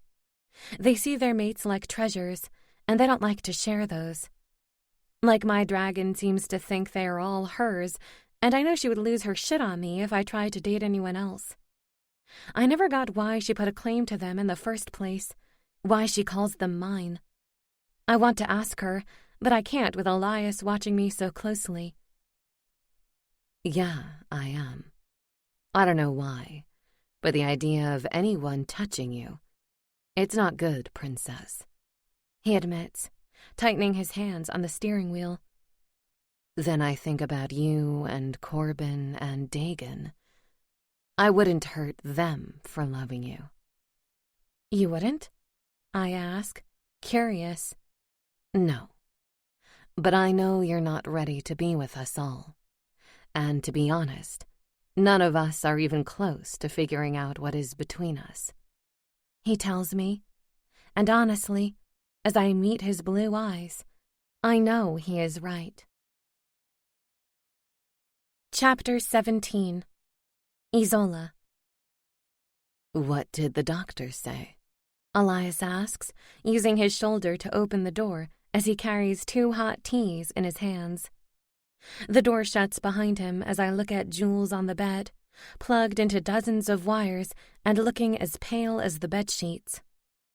I wipe a tear away, numbly repeating what the human doctor told me. Jules had a heart attack and fell over, banging her head. They said they have her in a medically induced coma to stop the swelling on her brain before waking her up, I say, struggling with the worry I feel for Jules. Here, a cup of tea always helps everything. Or that's what Jules told me 2 days ago, he says, making me chuckle. Yeah, she is British through and through. Thinking a cup of tea fixes everything, I mutter, but he hears me. I never really liked it, he says, sipping his drink and pulling a face. Shh, don't let her hear you say that, I say, smiling. Elias always knows how to make me smile somehow. I drink my tea, still holding onto her hand with mine. I knew I'd see her die one day. As a human, her lifespan is so much shorter than mine. It still hurts. It still crushes me to know she will be gone, and every connection to a massive part of my life is just gone with her. I stand up, putting the cup down and walking out of the room, not really thinking or looking where I'm going. Isola, wait, I hear Elias shout, but I can't listen as I start running and going down corridor after corridor until I find some stairs. I open the door, running up the stairs and getting to the very top, and to the emergency-only door. I pull it open, running out onto the roof and just stopping. The view is amazing up here. Hills, trees, and lit-up houses for miles to see. The stars above make a beautiful backdrop, but all I can think about is how much pain happened in this world because I don't belong here.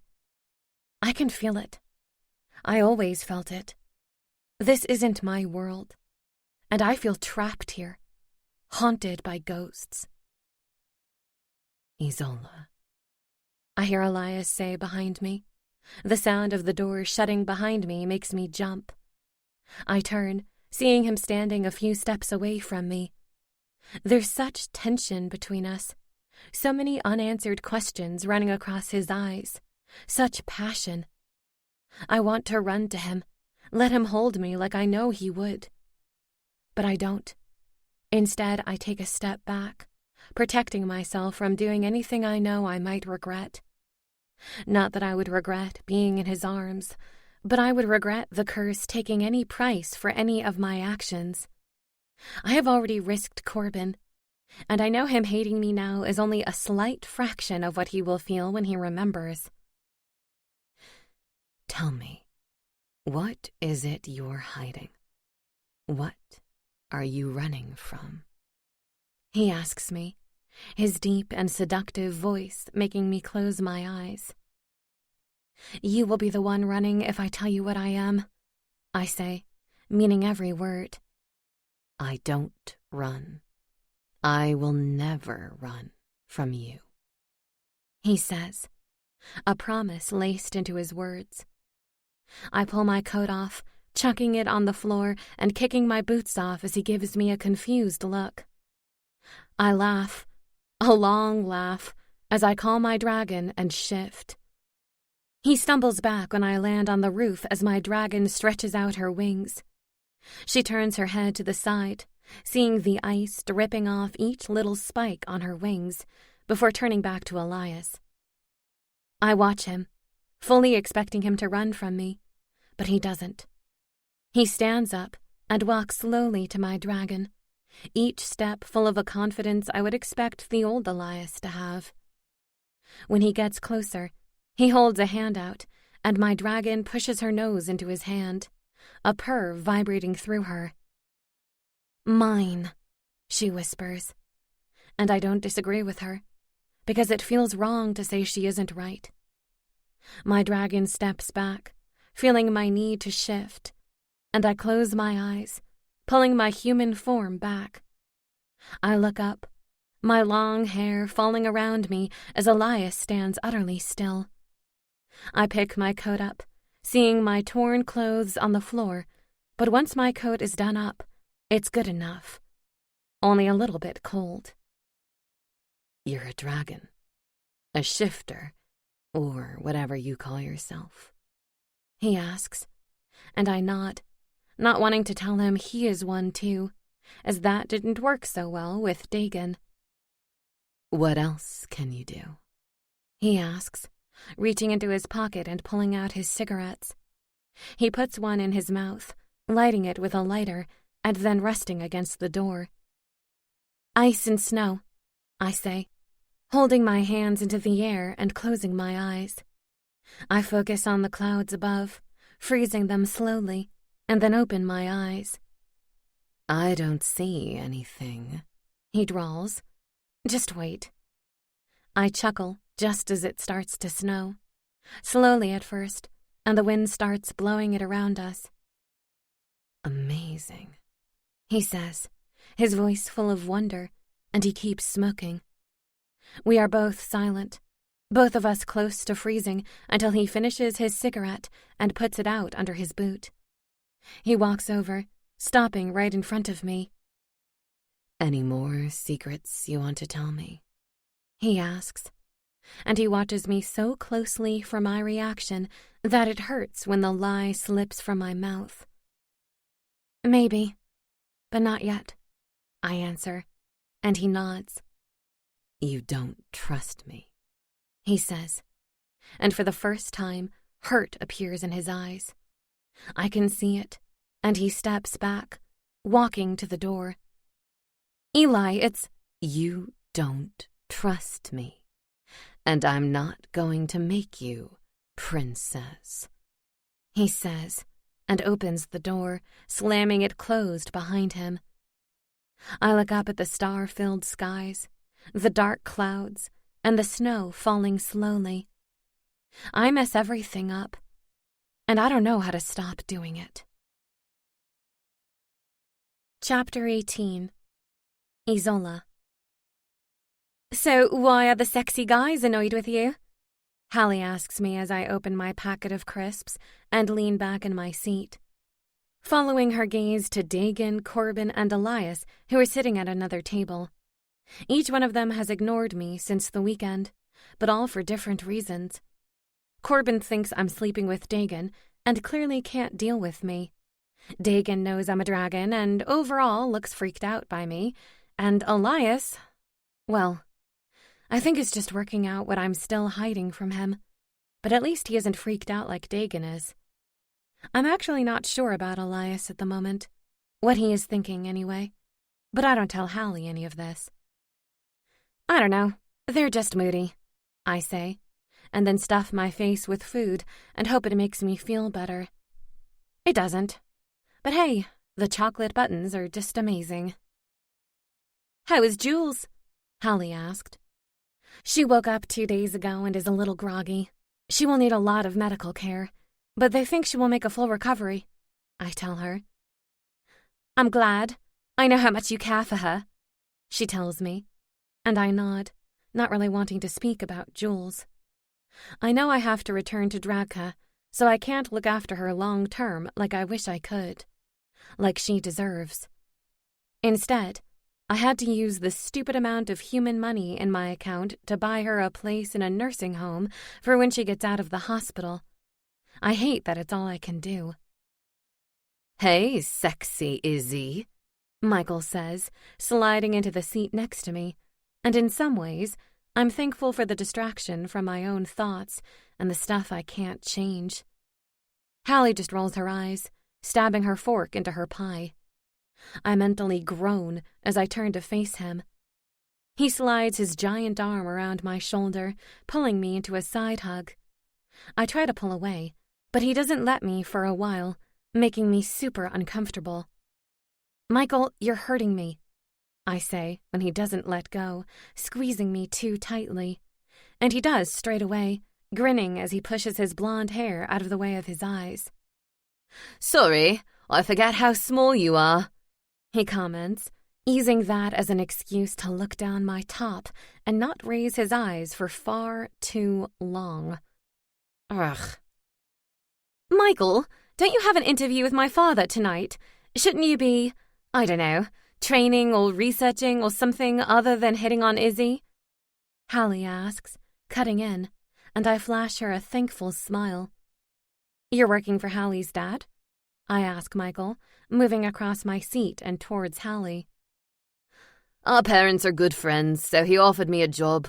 It's a brilliant one," he says, and Hallie laughs, but she doesn't say anything as Michael glares at her. "Shut it!" he snaps at her, and she still laughs. It gets seriously awkward as I sit between them, having no idea what they are talking about.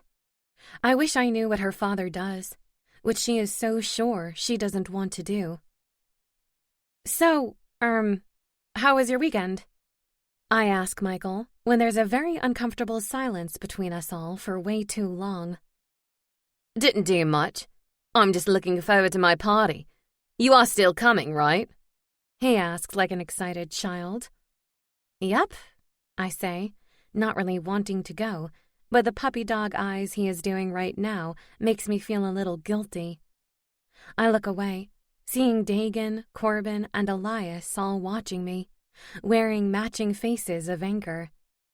I want to get up and go to sit with them, explain myself to each of them, but I can't. I've already messed up with Dagan and risked the curse with Corbin. Even with Elias, if I'm honest with myself. I might not have kissed him since Dragka, and he might be hurt because of me right now, but there's something between us.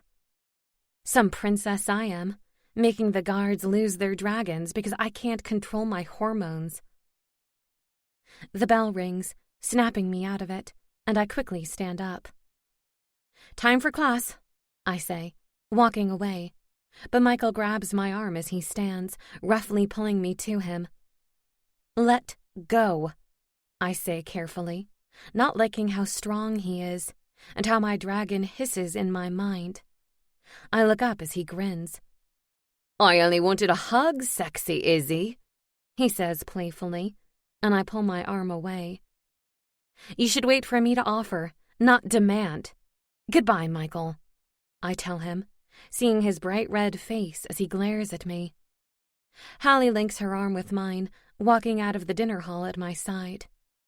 I rub my arm, looking behind me to see Michael still watching me, anger flittering in his eyes. Humans and dragons never date, because the human always gets obsessed. It was one of the things Jace made sure I knew, not only for my protection, but for my understanding of why guys like Michael won't leave me alone. "You should stay away from Michael. He is pretty obsessed with you. I don't want to see what he would do when he realizes you're not interested," Hallie tells me, looking back at him when I turn around. "I plan to stay away. Don't worry," I say. "So you're not going to the party?" she asks, relief flittering over her face. "I will if the guys go. They wouldn't let anything happen to me, and I need to get them to speak to me," I say. "Why? They might be sexy, but so are you. You don't need to chase them," she says gently. "I'm not chasing them. It's complicated," I say, and she smiles. "Good. I'm not having you chase anyone," she says, and I quickly pull her in for a hug. She hugs me back, laughing. "What's that for?" she asks. "For being a good friend. Whatever happens, I'm your friend," I tell her, and she gives me a slightly confused look as I pull away. "What would happen?" she asks, and part of me wishes I could explain all this to her. Explain that I'm a dragon, and I have to go back to Dragka soon. that I won't see her for a long time, and I might die trying to save the world I was born in. Not that I can tell her anything, only enjoy the little time I have with a true friend now. Nothing. I'm being silly, I reply, lying. Come on, you weirdo. It's Mr. Dredd's class, and you know how much of an asshole he is if we are late, she says, tugging me along to class. Isola! I hear my name shouted as I walk out of the school, and I look through the students, seeing Dagan walking through them and towards me like a man on a mission. He looks stressed. His black hair looks like it has had his hands run through it 1,000,000 times. I look down, seeing the shadows under his eyes and the tight-lipped expression he is giving me. He has a black coat on, tight black jeans, and a gray jumper underneath. It makes him look like a normal guy. A hot god-type guy, but still not someone I'd expect to be a dragon. Hey, I say, wondering what he wants when he nods his head to the left of me and walks around me, not stopping once. I follow him, looking over when I hear Elias's bike roaring and seeing him driving out of the car park. I don't see Corbin's car, so I think he must have left without Dagan. Dagan walks to the bus stop, sitting down on the empty seat as students walk past us. There are 3 other students around when I sit down next to him, but they have their headphones in, or they aren't paying attention to us. Both of us are silent for a long time, just watching nothing. I just wait for something from him, any sign that I haven't messed everything up when I need his help. I have fucked up dreams, he says quietly. Yeah? I mumble. Yeah, kitty cat. Dreams that make me believe what you are telling me, he says, and reaches over, taking my hand in his and linking our fingers. His hand feels warm, rough, and right. Do you believe me? I ask him. Yes, I believe you. Or I want to, he admits, sending relief crashing through me. I need you all to remember, only you can help me. Or I'm not going to make it long, and people will suffer in our home world if I don't try to fix things. Tell me some things you know about me. About my homeland? He asks. Honestly, we only knew each other for a month or so. You are a dragon guard, and I'm a royal. Even though I haven't known you that long, I know a lot. I know you're one of the bravest, most stubborn men I've ever met. You are cocky, protective, and sometimes even charming. I chuckle when he grins. Seems you liked me. Sometimes. I laugh, but it dies away when the seriousness of everything rushes back. Dragka needs me, needs us. I'm meant to be on the throne, meant to be ruling and uniting everyone, but right now it's got Thorn, one of my old guards, on it. Old guard? He asks. Longer story. You kinda dislike him. Elias hates him, but I see something in him, even though most of me hates him for the things he has done. I say quietly, and Dagan leans over, moving a little bit of my hair over my shoulder before trailing his fingers down my side. You are so much of the light. You know that? He asks me, staring at me strangely. What?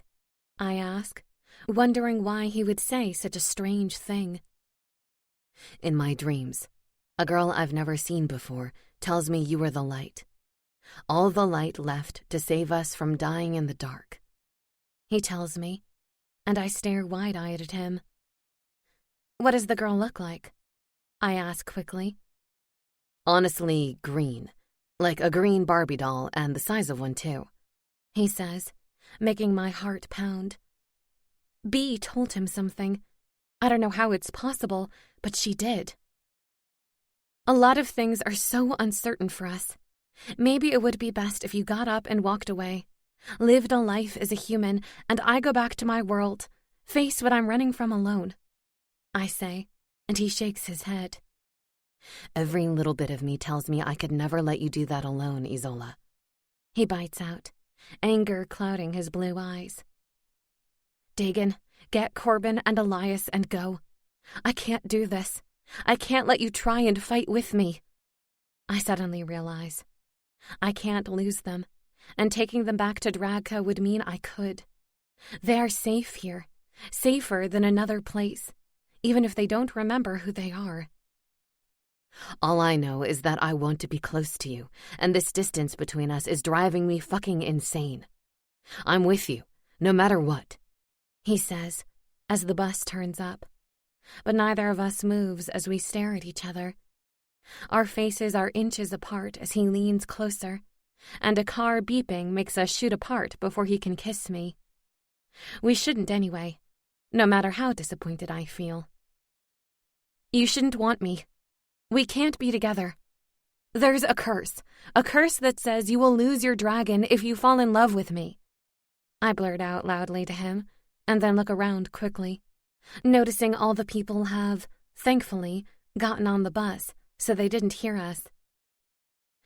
Apparently, I've already lost my dragon, so what more could any curse do to me for doing this? He says, and moves over, slamming his lips onto mine. I slide my hand into his hair, fully accepting his kiss, loving how his lip ring feels as it slides across my own lips. He groans, pulling me as close as we can get without me climbing in his lap, sliding his hands into my hair. Kitty cat, I feel like I've wanted to do that forever, he whispers against my lips, and then kisses me again before I can answer.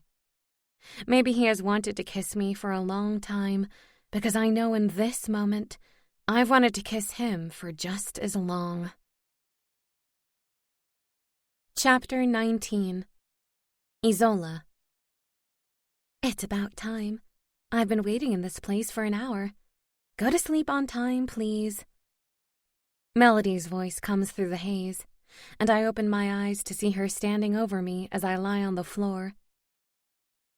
I made the mistake of checking on my future girlfriend and her life, only to see her with another guy, she says as I stare up at her. Is she not out of the closet yet, then? I ask. Nope, but I've seen us together. It was my first vision and the only one I've had about myself, she tells me. I always wondered if she sees a lot of her own future and how creepy that must be. You must be excited to meet her, then, I say. We already met, but it's complicated as she doesn't remember me. Anyways, you should get up as we don't have much time as you didn't go to sleep, she says, offering me a hand. I stand up, looking around at the trees and more trees that surround us. I look up, seeing 2 moons, so I know it's Dragka. What is this a warning of? I ask her, ignoring her whining about me not going to sleep on time. I didn't know she was waiting for me. It's been over a week since she last came to my dreams. Wait for it. She waves a hand behind me, and I turn, seeing myself running through the woods in the distance. 3 men are chasing after me. I look desperate, broken, covered in blood in a long dress that catches on everything I run past. I watch myself run, and I step forward, wanting to save myself. A person walks in after the guards and me, following them, but not looking in any rush. Dark smoke trailing after her cloak on the ground. The smoke slides up the trees next to her, burning them into dust. I've never seen anything like it, and it honestly terrifies me. What happened to me? I ask quietly. I don't know. I only see this one after you come for me. There will be no more warnings for a while, sister, she says sadly, and then I hear myself scream. The scream goes on, and then there's a loud bang that makes Melody and me cover our ears. Fire shoots up in the air, blasting out in every direction and heading straight for us. It burns all the trees in its path, and blue lights come out the trees, floating up into the air. I can feel their sorrow. The lights seem to look into my soul. The fire goes around us, like we're immune to it, and yet part of me wants to stop it. This moment feels massive, yet I don't understand it, Melody admits, and I look over at her, seeing fear in her eyes for the first time. She has always come across so fearless, so sure of herself, but not right now. And that scares me, more than anything has scared me for a long time. Melody, Dagan and Elias know what I am but don't remember. My relationship with all of them is advancing more than it should. Thorn is... well, I don't know, but he confuses me. He didn't kill our father, I ramble out. I know. I see it. She taps her head. Tell me what to do. How to make them remember, I ask. I can't. What has to happen will happen, and they will remember because of it, she says, a tear dropping from her right eye. Because of what? I ask. Because of the emotion, the hate, fear, and the love. It's the only way, and I'm so sorry I can't stop it, she says, stepping closer and placing her hand on mine. I need you, and Thorn does. Don't forget about us, she asks. I wouldn't forget, not unless you make me, I joke, making her smile for a second, but it soon fades. The curse will fall, and so will you. But remember, Isola, remember what you have to fight for, she says, pulling me into a hug and holding on tight. I return the hug, feeling strange about hugging my sister I've never known. I'm going to show you something you must tell Thorn when you have a moment alone with him. A real moment, not a dream, and you will know when, she begs me so seriously. How can you show me? I ask her. By using all my power. It just hurts me a little bit, and I will sleep for a few days. No biggie, she says, shrugging a shoulder and moving to stand right in front of me. No biggie? That sounds big. I don't want you hurt. You're my sister, I say, grabbing her hands. And that's exactly why I must show you this. You must make Thorn see the truth, because I can only show you, and he won't believe me. My mother showed me this, just before Tatarina killed her, and I know it's the only way to save everyone, she says. How can one vision save everyone? And I'm sorry about your mother, I ask. Because it shows you who the real villain is, who really killed both of our mothers, she says, and puts her hands on my head. A blinding light bursts into my mind. When I can see again, it's like I'm floating above the ground in an empty hut. The hut has stone floors, a fire in the fireplace, and a small table. The door opens, and Tatarina walks in, a much younger version of her anyway. She is stunning, a perfect image of an ice dragon with her long white blonde hair and pale blue eyes. I'm sure her eyes aren't that pale anymore. I've never seen them like this anyway. Two other people come into the room, a couple about her age, and the man with brown hair shuts the door. We have to kill the queen. She is evil. I've told you this, but I can't do it. You can get close enough when you go to the castle tomorrow, she says, shocking me. I didn't expect her to say that. I knew she was evil, but to ask someone to kill my mother? We would never get close, but I will try because of everything you have told me about her. She tortures dragons and humans. She kills children, and the king hides it because he loves her. She must die, the man says, and I shake my head, wanting to scream at him that none of this is true, but no sound comes out my mouth. Thank you, my friend, Tatarina says, and the door opens again. A little boy runs in with blonde hair, covered in dirt, and blue eyes. He runs up to Tatarina. Mommy! The boy shouts, and when I look closer, I know it's Thorn. Go with your parents. We had a good day together, but you can't stay late, Tatarina says, hugging Thorn, who nods and walks over to the couple who opened the door. I keep my eyes on the man's face, and I know this is the man that killed my mother. Thorn's adoptive father killed my mother. He knew and lied to me.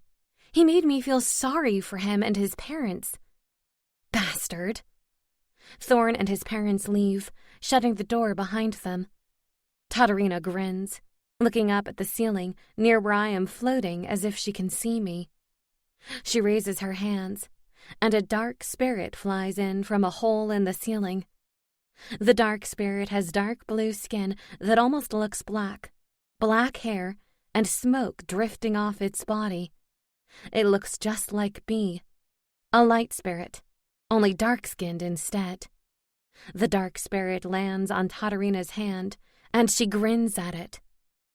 Our plan is starting. We will have the throne and an heir because of my son, who can rule. I will kill the princess and any other ice dragons that stand in our way.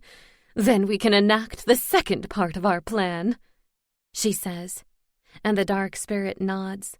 Just before I float away, I hear, My son will be king, but I will rule.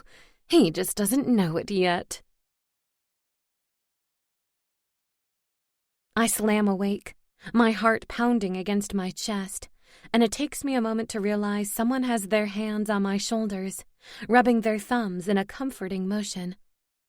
I look up to see Elias looking down at me with worry. His hair is messy, and his t-shirt is all wrinkled.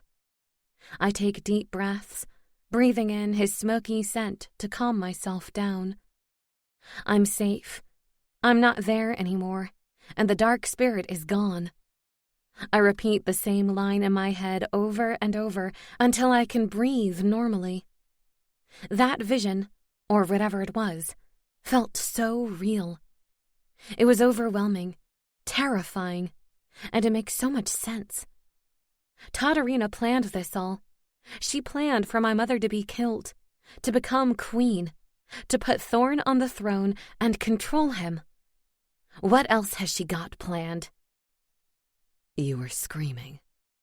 I'm sorry, but I had to wake you up, he explains to me, removing his hands and sitting on the edge of my bed. Bad dreams, princess? He asks carefully. Something like that, I say breathlessly, looking at my phone and seeing it's only 3 a.m. Sorry I woke you up, I tell him, and he shrugs. I went outside for a cigarette, and I was walking past, he explains. Outside? I thought you smoked them in your room. I chuckle. Nah, not since Jules walked in on me once. She hit me with her shoe and told me she wouldn't have me smoking in her house. He smirks. I like the old lady, but she can half hit with that shoe, he tells me, making me laugh. That's better.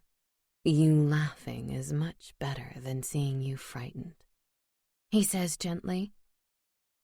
It just takes a minute to realize some dreams aren't real, I mutter, and he tilts his head to the side a little.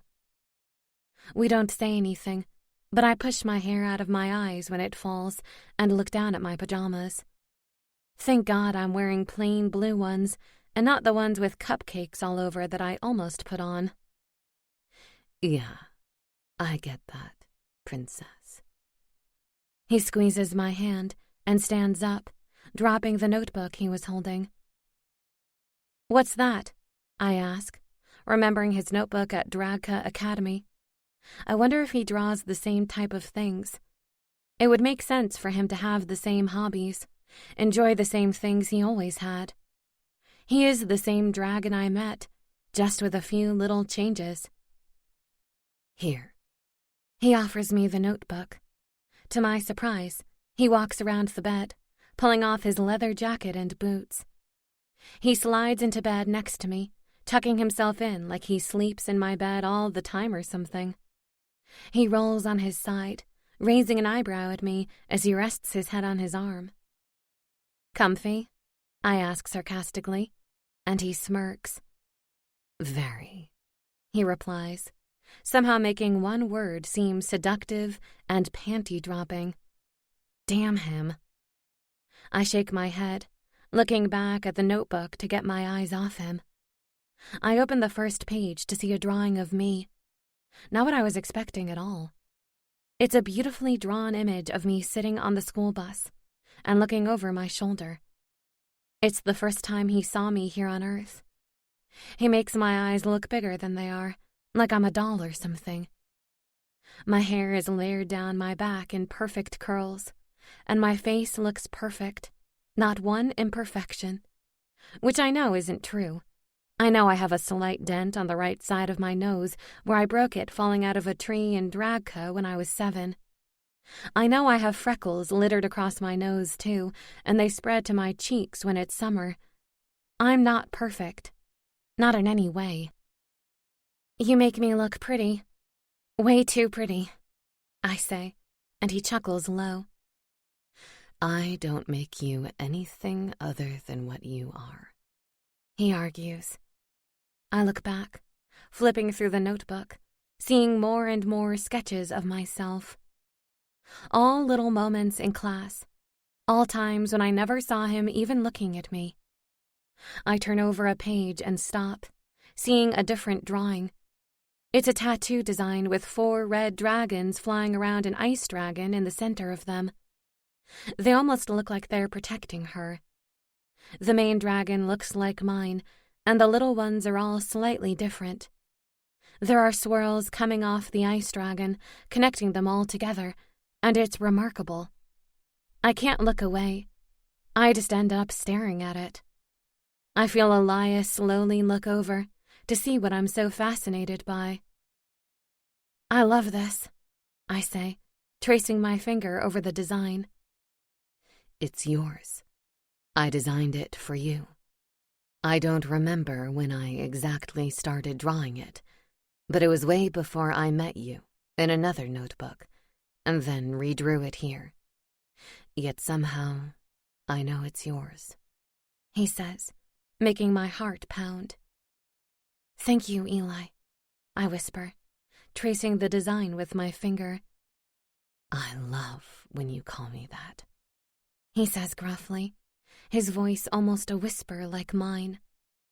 Neither of us say a word, and without communicating, I know neither of us wants to ruin the moment.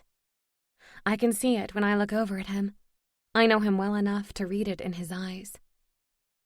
I put the notebook on my side and then lie down in bed, facing him. I reach up, placing my hand on his cheek, and he closes his eyes at my touch. What if I told you that kissing you could trigger a curse? That it could destroy everything you don't even know you have? I ask him, my words coming out more breathless than I intend them to be. A curse? He asks, frowning at me. As he opens those blue eyes, I find myself instantly lost in them. Yes, a curse that was meant to do good for my family, but right now it feels like it's destroying the very family it was meant to protect.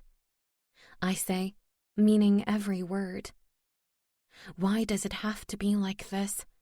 It's not fair. You're not making much sense, Princess, he says, and I shake my head, lowering my head to his chest after he rolls onto his back. I reach over, switching the lamp off, and then placing my hand on his chest. Stay the night? I ask him, not really giving him a choice, as I'm already comfy and don't want to move. You don't have to ask, Princess, he whispers, kissing my forehead. Only seconds later, darkness makes me fall asleep as I lay listening to his beating heart. Chapter 20. Isola. Someone is knocking on your door. It's too fucking early for me to be a gentleman and answer it for you. A voice grumbles. The feeling of a face pushing into my neck has me blinking my eyes open. I pull myself awake to find Elias practically lying on top of me, and he looks up. His messy hair makes him look cute in an early morning way. How much would you hate me if I said how cute you are in the morning? I ask, and he glares at me, rolling over and pulling a pillow over his head. Someone doesn't like mornings. Get the door, he groans, his voice muffled by his pillow.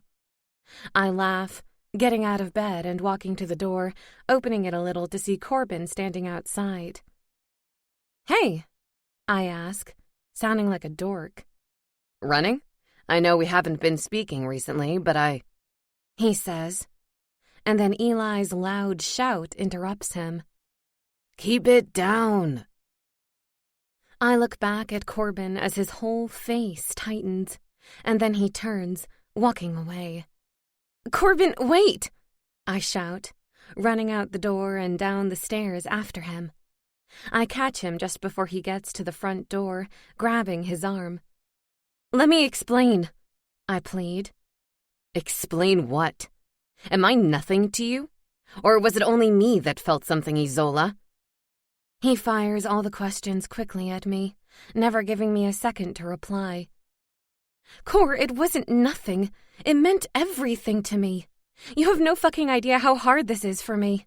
What I'm doing, it is killing me as I don't want to hurt anyone, I tell him, and he turns, pushing me lightly into the wall and stepping close.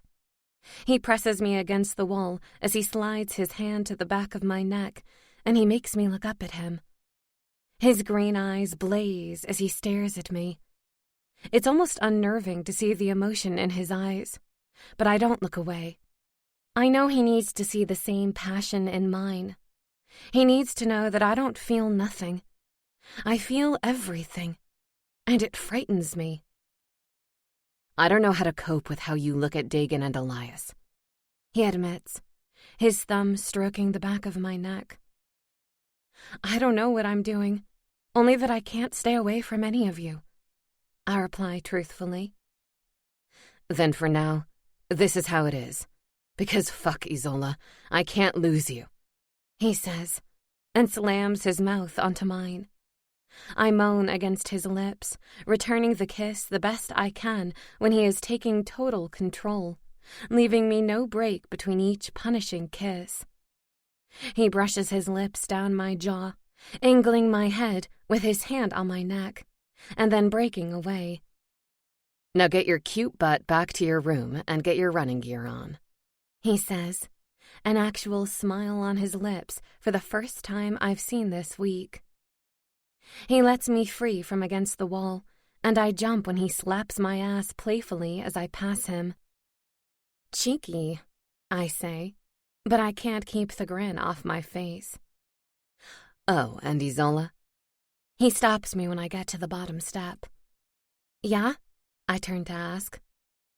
Make a lot of noise as you get changed. I don't think Eli was awake enough yet, he says, and I laugh as I walk away, intending to do just that. How was your run? Dagan asks when Corbin and I come back into the house, both of us worn out. I look out the window to see it just start to pour down, and I'm damn thankful we got inside before that started. Good, but the more important question is whether or not those are waffles, I ask, smelling them before I even get to his side and see the waffle maker he has out. I look over to the table, seeing cut fruit on a plate and all the sauces lined up. There are even plates and cutlery set out. Sit down.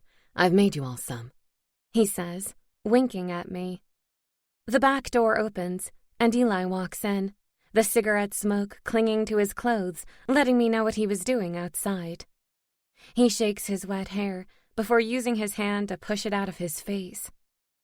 He takes his jacket off, resting it on a hook by the door. Morning, he says as I sit down, and Corbin hands me a bottle of orange juice before sitting next to me. Morning, cutie, I reply, seeing Eli narrow his eyes at me as Corbin laughs. Cutie, he asks with a laugh, looking between us. Don't ask, I reply, and he chuckles. Eli sits down opposite me, still glaring, and gently kicks my leg under the table, and I laugh. I pile some fruit on my plate, popping a strawberry in my mouth as Elias still looks annoyed. So, any plans after school today? Corbin asks, cutting an apple up with a knife. I'm going to see Jules, I tell them. Want a ride? Elias asks. Nope, Hallie is taking me as she wants to see her too. They got along since Hallie was over here often. She wants to take her some grapes, I explain. Although she was only over here in memories Melody made up, they are real enough for Hallie. I doubt Hallie even remembers Melody now. It seems like no one really does. I haven't had to explain to any teachers where she is. Melody is so powerful, she has messed with all their heads. Dagan slides the waffle onto my plate, and I grin up at him. Thank you, I say, and he puts another plate full of waffles in the middle of the table. Are you not serving mine up?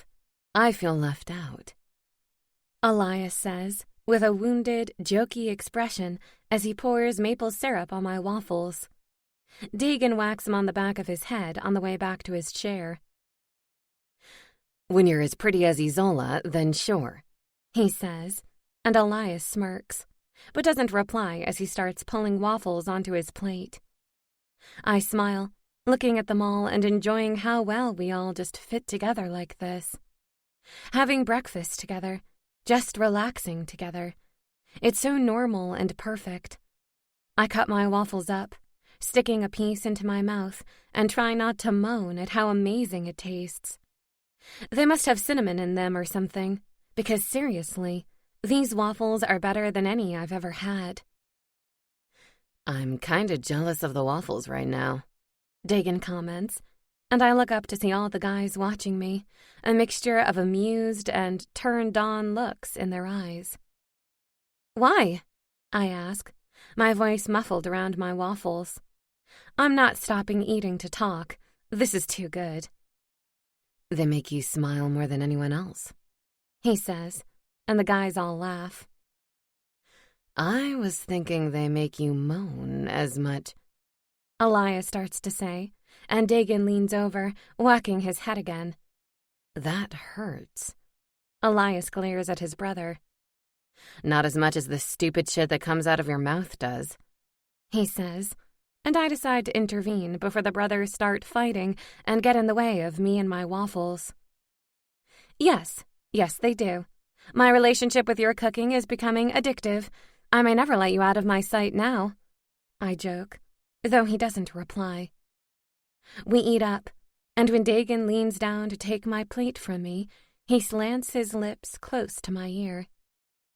Sounds good to me, kitty cat, he whispers, and then walks off, leaving me with bright red cheeks that I try to hide from the others. But they know, and, surprisingly, they don't say a word. Chapter 21. Isola. Don't be silly, you look good. Hallie grins, and Jules laughs, waving a pale hand in the air. I spent the last hour brushing her hair, putting some dry shampoo in it for her, and then plaiting it. I couldn't stand to see her hair so messy, when she usually has it in a tight bun and styled, unless she has just gotten out of bed. Jules happily let me help her, and in some ways, it helped me feel better too. I've been carrying so much guilt about not being able to look after her when I go back to Dragka, despite all the time she took care of me. I look awful. I have seen a mirror, little one, she replies to Hallie. Jules sits up a little in her bed and pats the side next to her. Hallie goes to sit next to her with a worried expression. I lean back in my seat, letting them have their moment alone together as I look out the window.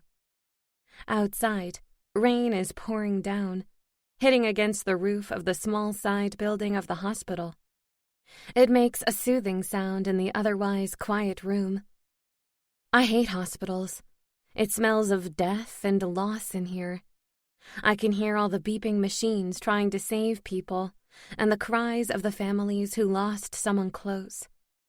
It reminds me I haven't had time to truly grieve my father or Jace.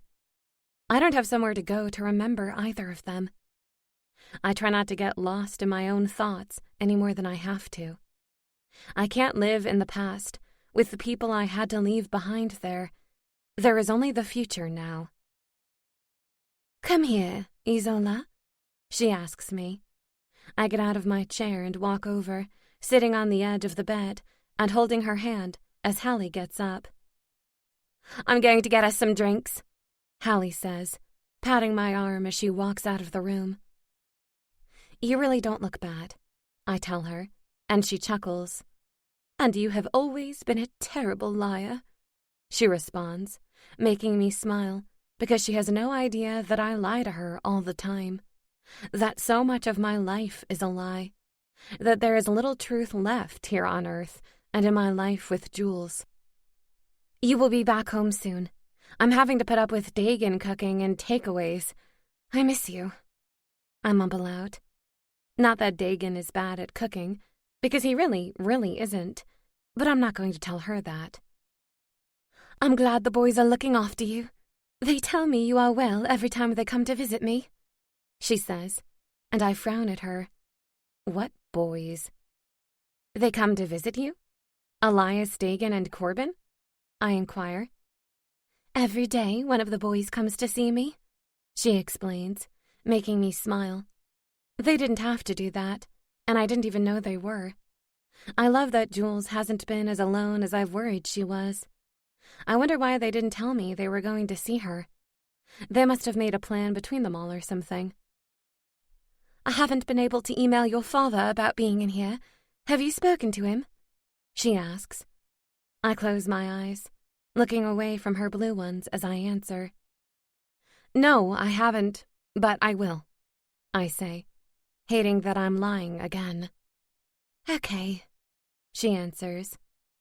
"Isola, you can tell me anything. You know that. I see you as the grandchild I never had," she says, and I look back, squeezing her hand tighter. "I see you the same, but that's why I can't tell you everything. You are safe here and at the nursing home I chose for you until you are better," I say. She smiles, but there is an unspoken sadness clouding over her eyes. I want to tell her everything, but I doubt she would believe she has been raising a dragon her whole life, nor that she has 4 living in her house right now. "You will visit me?" she asks, her brown eyes watching me like it means everything to her for me to say yes. "One day, when everything is settled, I will. I promise," I say, and I mean it. I will come back when I have the throne and there is no war, when I can make her safe, and maybe even bring her back to Dragka, show her my world. She could live out her days in the castle with people to help her. I wonder if Bee could heal her a little, take away some of her pain. "I know you lie to me all the time, and that you have your reasons. I know you're protecting me from something I don't need to know about. I'm just glad that sentence wasn't a lie, because I do want to see you at least one more time before I pass away," she says, and I frown. "What?" I gotta say when the door opens and Hallie walks in. I pull my eyes away from Jules, intending to ask Hallie to give us some more time.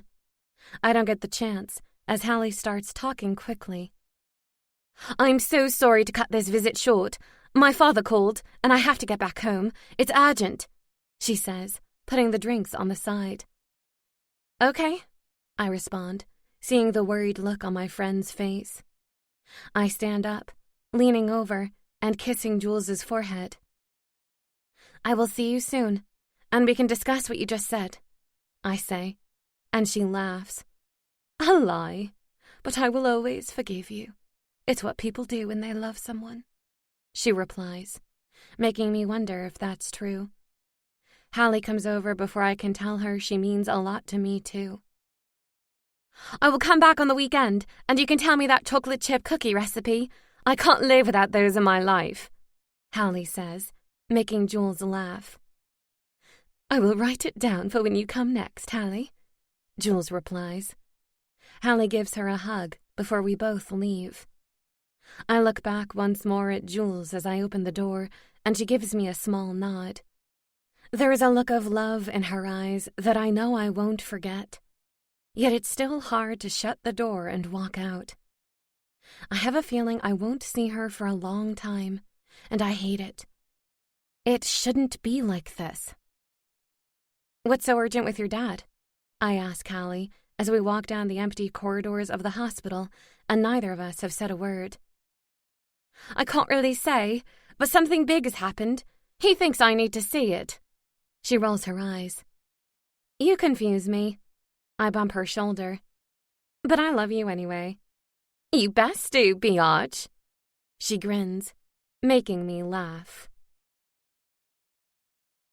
Chapter 22. Isola. "Hey, you're back. How is Jules?" Corbin asks as I close the door behind me and start pulling my coat off, shaking the rain out of my hair. Does it ever stop raining around here? "She is doing good. She is just wanting to get out of bed and start doing stuff," I say, pulling my boots off after hanging my coat up. "Good to hear. We are watching a movie, and pizza is on the way. I've ordered your favorite, pepperoni and chicken," he says with a grin. He should know my favorite by now, as we have all been taking turns ordering food for each other. I walk over, sliding my arms around his waist and resting my head on his chest. "Sounds perfect, and just what I need right now," I admit, and he kisses my forehead. Dagan walks down the stairs, stopping as he gets to us, and I let go of Corbin. It still feels a little awkward to hug or be close to any of them when there's another one of them around. Something to get used to. Or not. Who knows? They might suddenly change their minds and try to kill each other. "Welcome back," Dagan whispers, his fingers brushing my hand as he walks past me to the lounge. "Go and sit down. I'll get you a drink," Corbin says, and walks off to the kitchen before I can reply to him. I walk into the lounge, loving how it's my favorite room in the house. It's the coziest place in the house. It has 3 black leather sofas, a fur rug on the floor in the middle, and they all face the stone fireplace. The television above the fireplace is on, and someone has lit the fire, so it's toasty warm in here. "Come here." Dagan pats the space next to him on the sofa, and I go over to sit next to him. I rest my head on his shoulder as he flips through the movies on the skybox. "That movie looks good. I like end-of-the-world movies," I comment.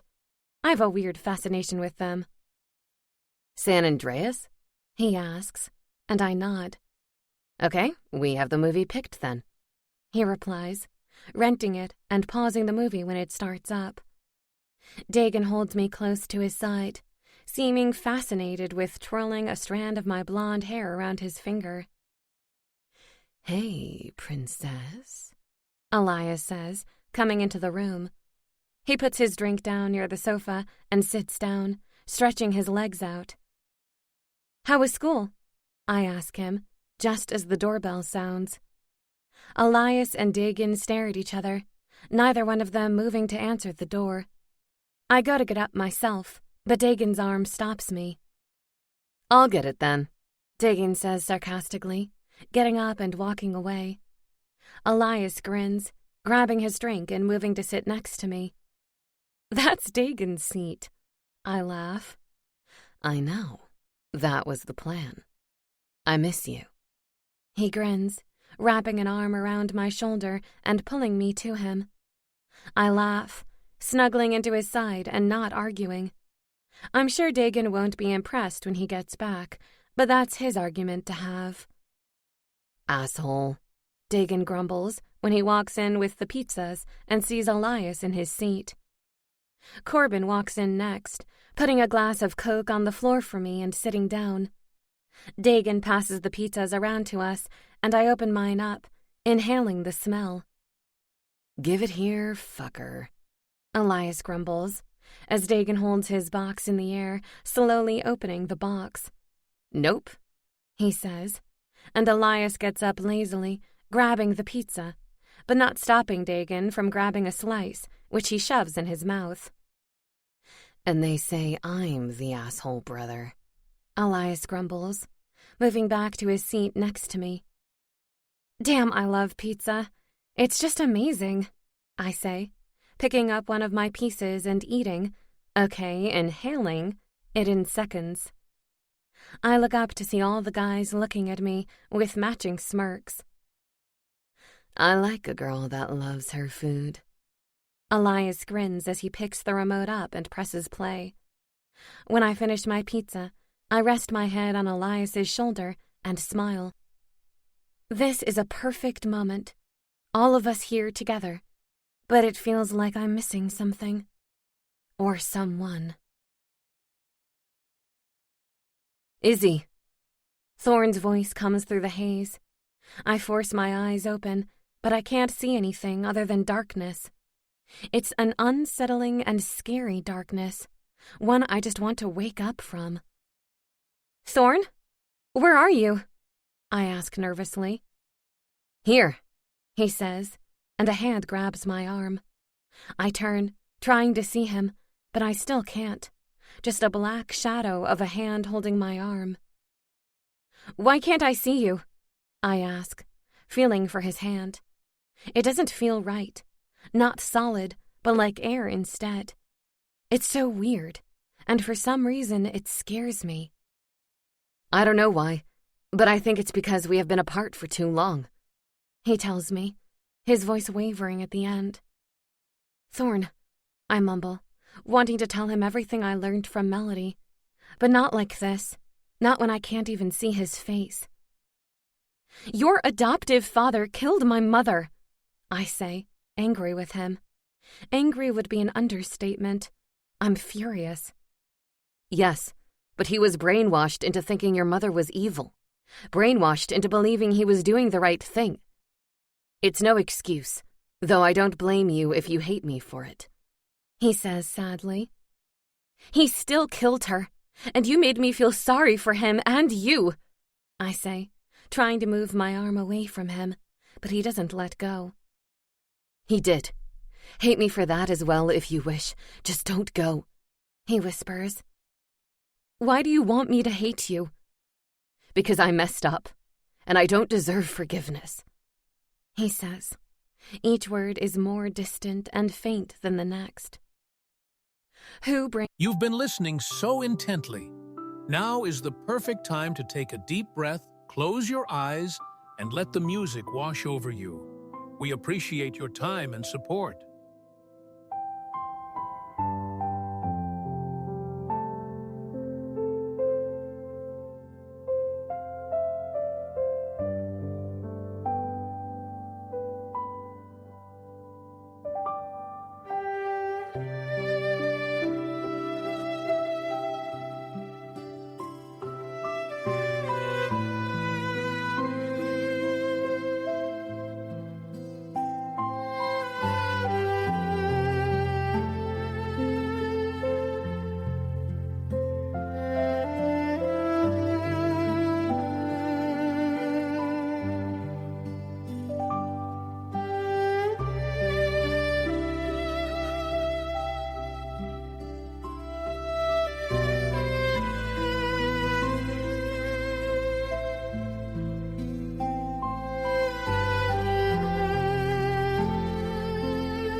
brainwashed your father?"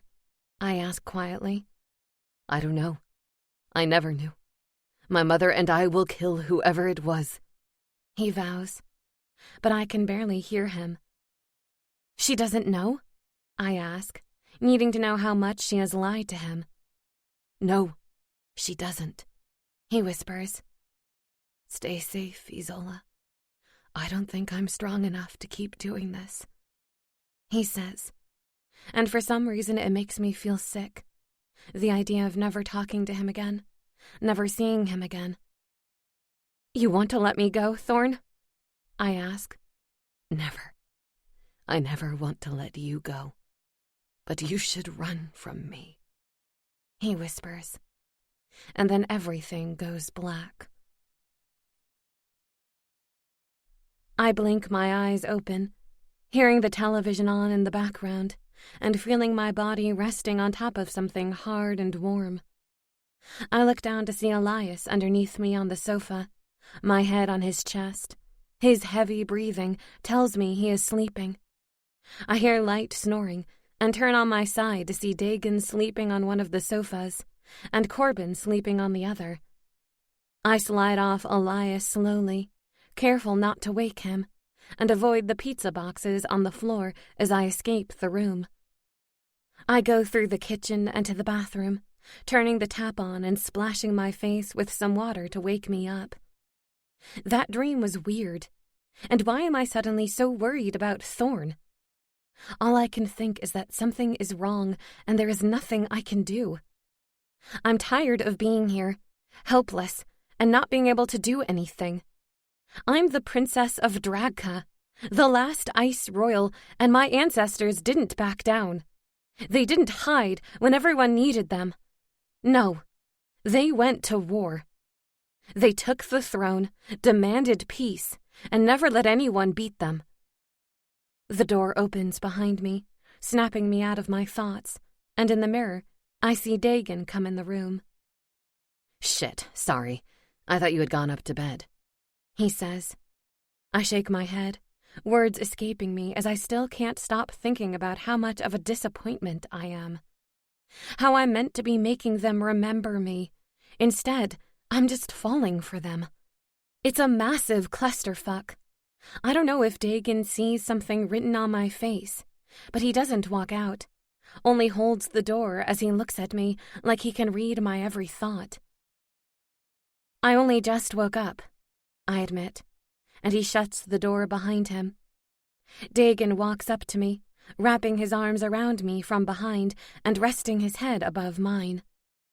Our eyes meet in the mirror, neither of us looking away, and just finding some comfort and security in each other. "Things are changing for us all, and it's getting complicated. Sure you don't want to run, kitty cat?" he asks, seductively in that panty-dropping voice that I swear these dragons have mastered. I could run from everything and live a life in hiding, but I would always be running once I started, and I would be heartbroken. I know I would. I couldn't leave them. I'm not running from anything anymore, especially not with how I feel.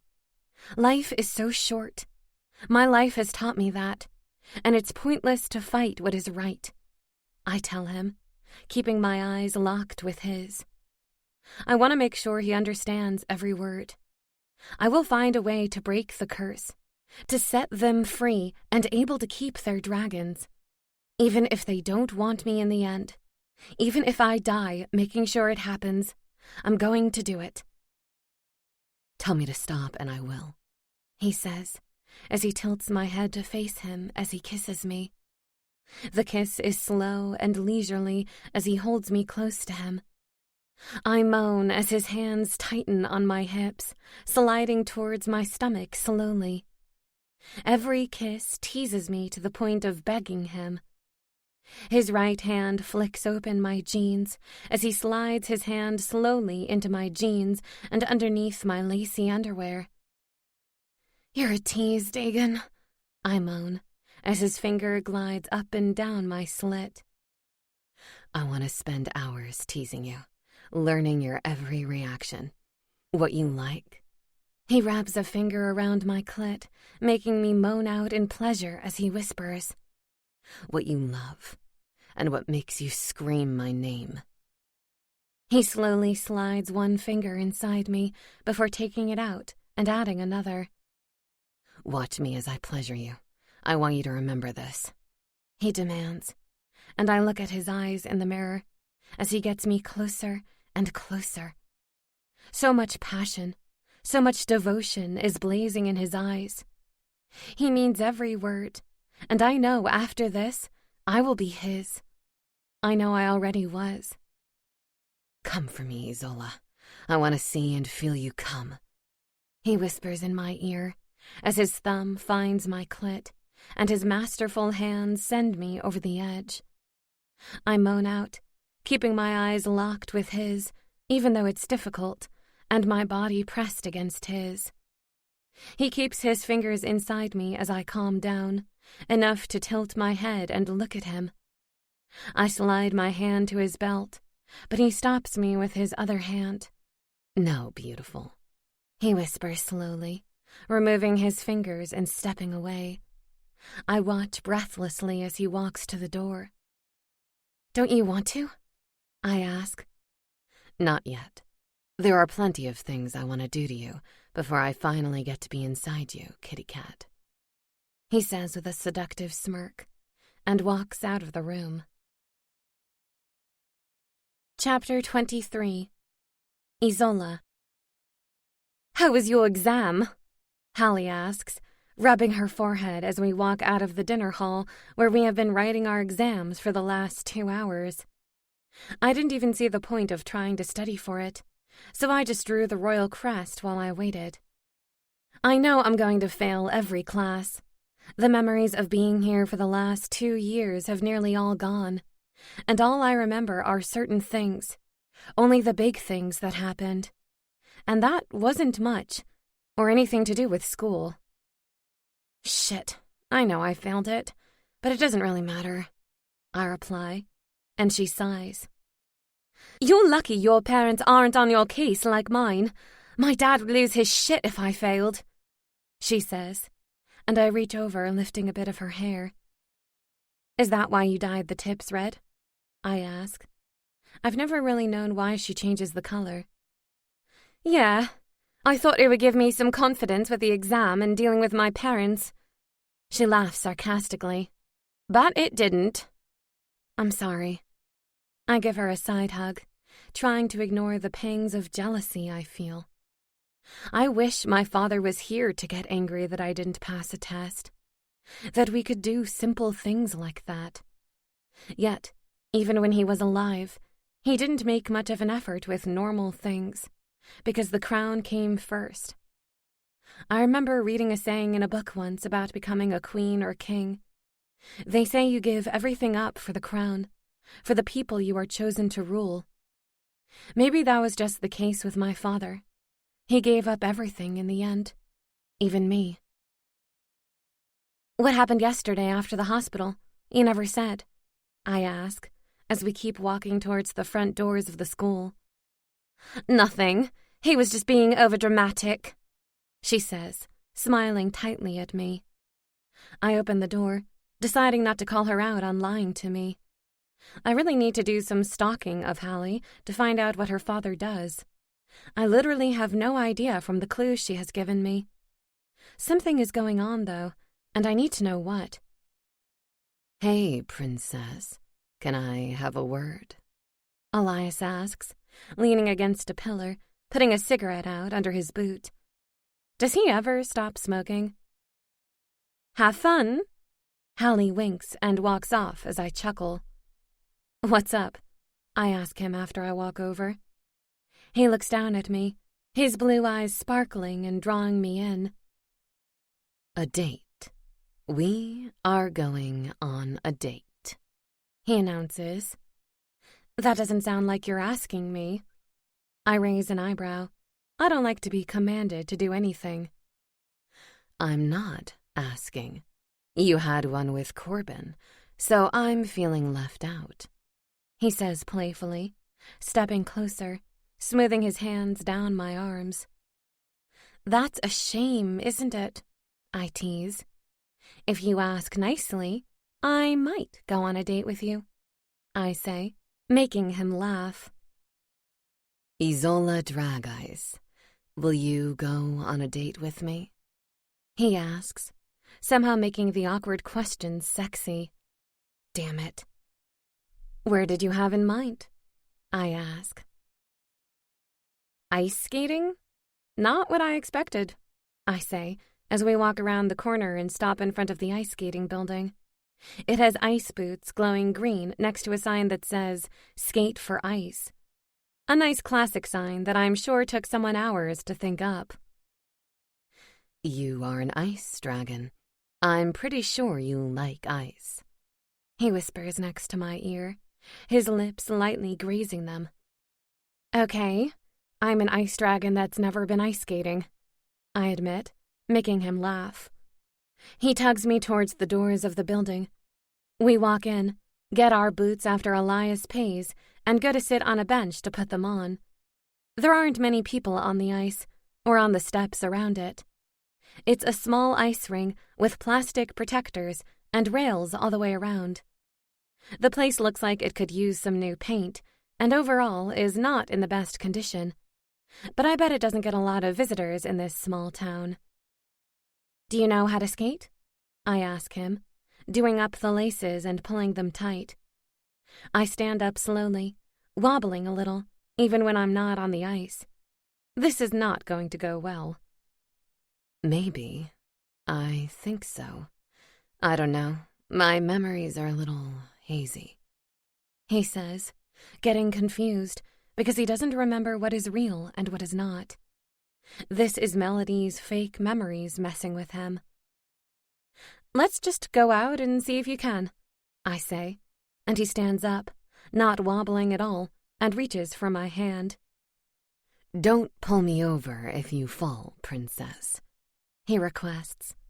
And I know if I fall, he is coming down with me. This was his idea, not mine. I promise I will, I say, grinning. I look away as we get to the ice and let go of Elias to hold onto the rail. I slip straight away, grabbing the rail for dear life to make sure I don't fall over and hurt my ass. Princess, need a hand? Elias says behind me, and I turn to see him skating around in circles. Show off. Of course he would be good at this. Nope, I bite out, determined to do this myself. I can make ice, so surely I can skate on it, right? Ah! I scream as I fall over after letting go of the bars, smacking my right side on the freezing cold ice.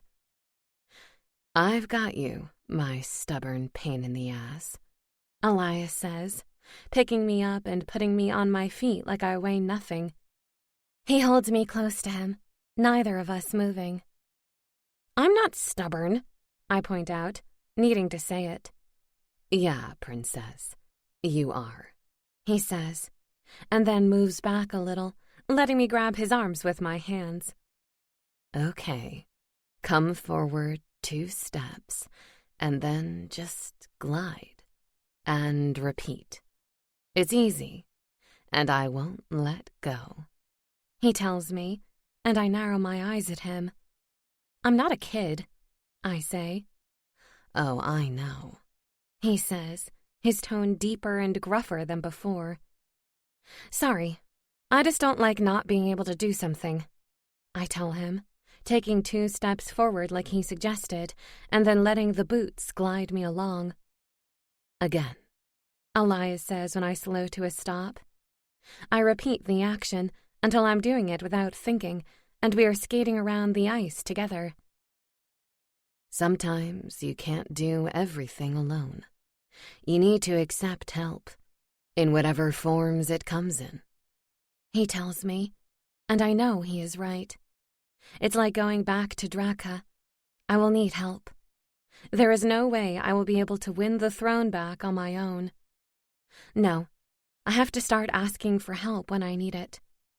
Elias is right, but I'm not going to tell him that. His ego is big enough already. Even from the sexy biker man I'm on a date with? I ask, and he pulls me to his chest, making me almost lose my footing as he holds me close to him. Even me, he whispers, and then kisses me. Chapter 24. Isola. Are you sure you don't want to come with us? Corbin asks me, as he and Dagan pull their coats on. I lean against the wall, shaking my head. Nope, you need to do a food shop. I'm not going with you after last time. I shoot a pointed look at Dagan, who laughs. It wasn't that bad, he grumbles, walking out the door. It was. Watch out for the big pile of food this time, I shout after him. Corbin chuckles and follows him out. Do you want anything special? Elias asks as he comes out the kitchen and gets his coat. Chocolate. Lots of chocolate. I should have known that answer. He grins. What are you going to do today, then?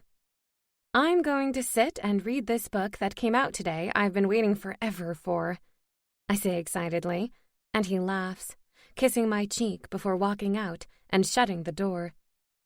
I grab my Kindle from my room and run down the stairs, sitting on the sofa as I open a new book. I love the feeling when you start reading the first line of a new book and you know you are going to be hooked from just that one line. You also know you won't be putting it down for a long time. I settle down on the sofa just as my phone starts ringing.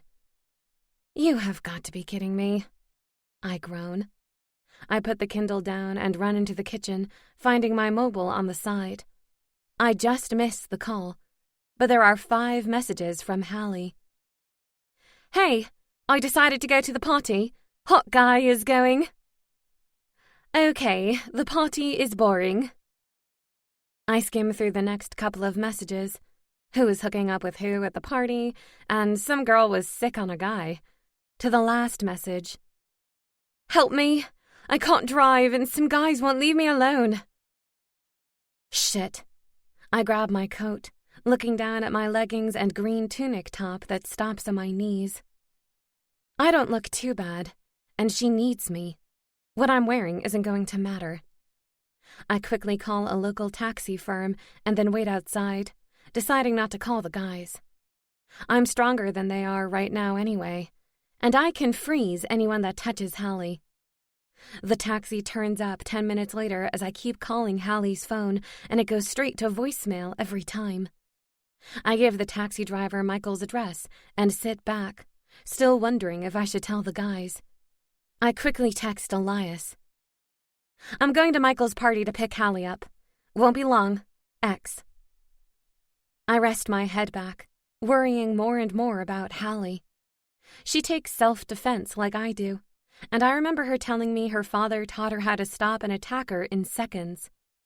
She will be okay. She likely just needs a lift, and her phone is flat. Michael's house finally comes into view, a massive house in the middle of the woods on the other side of town. It must be 5 floors, with white panels and massive windows. There's loud music blasting from the house that I can hear from inside the car, even as we head up the driveway. There are students all over the lawn in front of the house, some making out, others smoking, and then I spot one student throwing up. Gross. I quickly pay the driver and get out, walking up the footpath and stepping over a passed-out guy in the middle of it. Izzy! I hear Michael shout my name from in front of me before I even get in the door. Michael jumps up from his seat in the living room I've walked into, like he was waiting for me or something. I look away, searching the room and seeing half of it is a smoky dance floor with loud music, making it hard to hear anything, and sweaty teenagers dancing with each other all over it. The other half is full of sofas pushed together, teenagers all over them, doing things I quickly look away from when I don't see Hallie. Shit, where is she? I'm so glad you came, Michael says, grabbing me and holding me tight to his sweaty and alcohol-stinking body. Have you seen Hallie? I shout near his ear, smelling the beer and smoke on his clothes. He stinks so badly, and not in the good way. "Upstairs. I will show you where she is. She is okay, don't worry.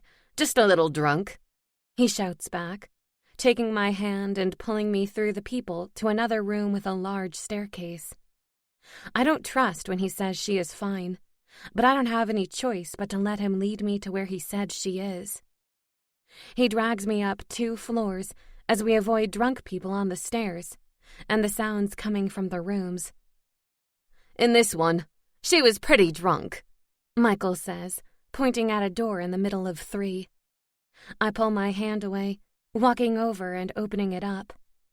I walk in, seeing an empty bed and nothing else in the room. I turn as something sharp slips into my neck, and an arm wraps around my waist. Ice spreads down my hands as I try to fight the person holding me. "Don't fight, little dragon. You're mine now," Michael whispers, licking my ear as everything goes black. Chapter 25. Corbin. "Those look gross and seriously bad for you, man," I tell Dagan as he picks up his 8th packet of some tube of sweet powder things and chucks them into the trolley. I think I'm the only one that likes healthy food, not pure sugar. I like sweet things. He winks at me, and I just groan, giving up on him. The whole trolley is full of crap. I know why Isola didn't want to come shopping with us now. I bet it took a year to put everything away. "Come on, 2 trolleys full is enough," I say, staring as Dagan gets 2 more random sweet packets, and we walk to the next aisle where Elias is getting the last of the things on the list. "Got everything?" I ask, seeing him searching his pockets. "Yeah, I think," he says. "I just left my phone at home." He slips the note into his pocket and spins his trolley towards the other aisle. I'm halfway down when I fall to my knees, screaming out from the pain and panic I feel. No, not that I feel, what Isola does. I can feel her, and she is in trouble. I go to open my eyes when a roar escapes my lips, and everything goes black as I hit the floor. I blink my eyes open, seeing another version of myself on the floor. I'm much younger, about 10, covered in mud as a man shouts at me. I don't know the man, yet I feel like I do. I can't look at this child version of me anymore. Something makes me want to run away from it. I look away, at the ice behind me, so much ice. "Hello?" I ask, as a little green doll creature floats through the ice. "She needs you. Save her, fire dragon. Save ice. Save the light," the little doll says, and suddenly a flash of memories hits me. Everything comes back. Isola, the throne, Dagan and Elias, my dragon. "Save her," Bee pleads with me as I start falling, and I can't fight it. "Cor, wake the fuck up!" Elias's voice comes through the haze, and I feel a hand slapping the side of my face. "For fuck's sake!" I jump up when water is thrown over my face, and I wipe it away, looking around at the shopping aisles to Elias standing over me with a bottle of water. "Help me wake Dagan up. We have to find Isola. Something is wrong," Elias says, panic all over his face as he runs to his brother. I pull myself up, feeling for Isola, but not sensing anything. How is that possible? "Get lost," Dagan grumbles as Elias shakes him. Elias starts pouring water over him when he doesn't wake up. "Isola, wake up for Isola," Elias demands, and Dagan sits up, rubbing his face. My dragon pounds in my mind, its relief at finally being back clear. "Find Princess, find mine," it hisses, trying to push me to shift in the middle of a store. "Are you guys all right?" a woman asks, running down to us as Dagan gets up. I reach into my jeans and pull out my wallet.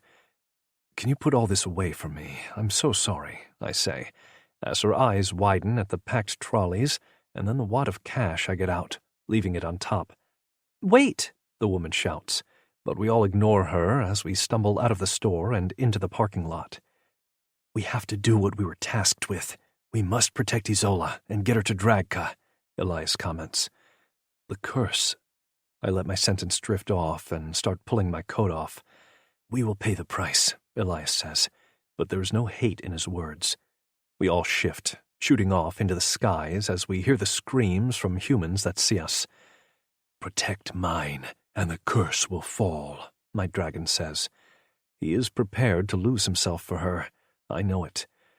"I will lose you," I reply, "but you will have her, and she will be safe," my dragon whispers. And I know he is right. There isn't anything I wouldn't do to save her, and I've known that for quite some time. Chapter 26. Isola. Everything is blurry as I open my eyes. I feel cold, and someone is ripping something.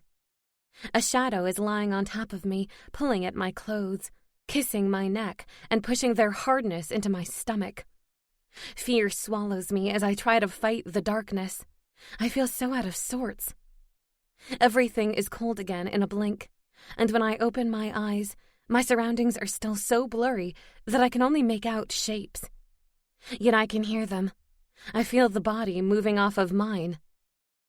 "Shit, she is waking up and freezing stuff. You said that stuff knocks dragons out for a whole night." I hear Michael shout at someone.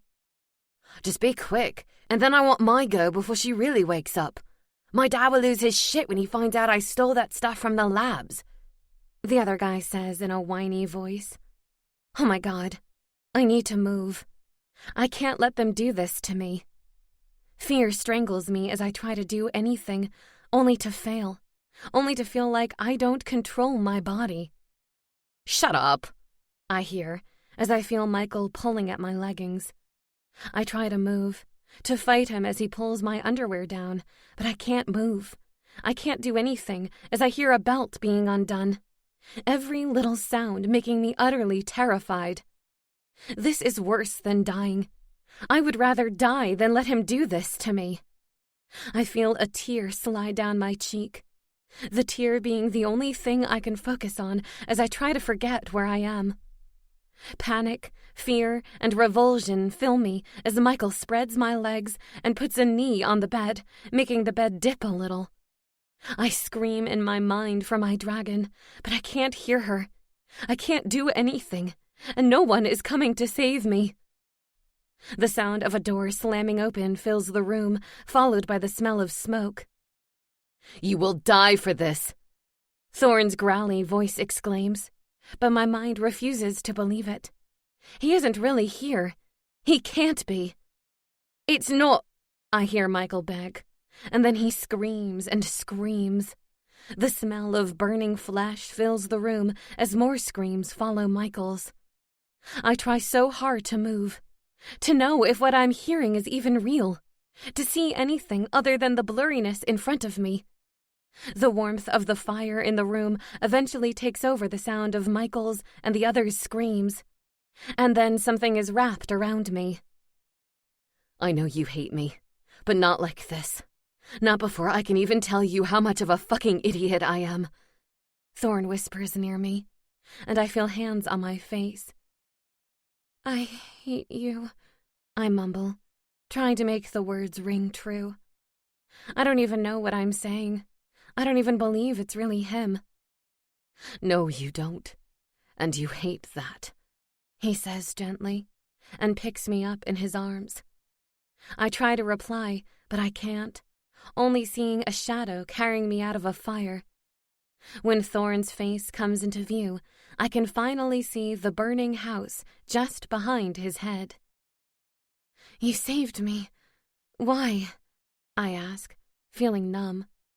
"Because in the end, I always will," he tells me, kissing the top of my head.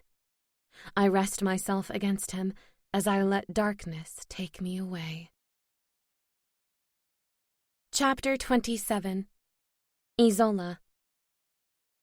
"I didn't do a thing to her. I saved her, you fucking idiots," I hear Thorn shout as I wake up.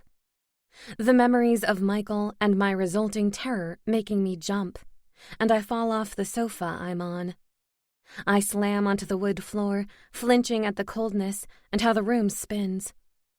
I put a hand on my head and I look around, somehow expecting him to be there, trying to force himself on me.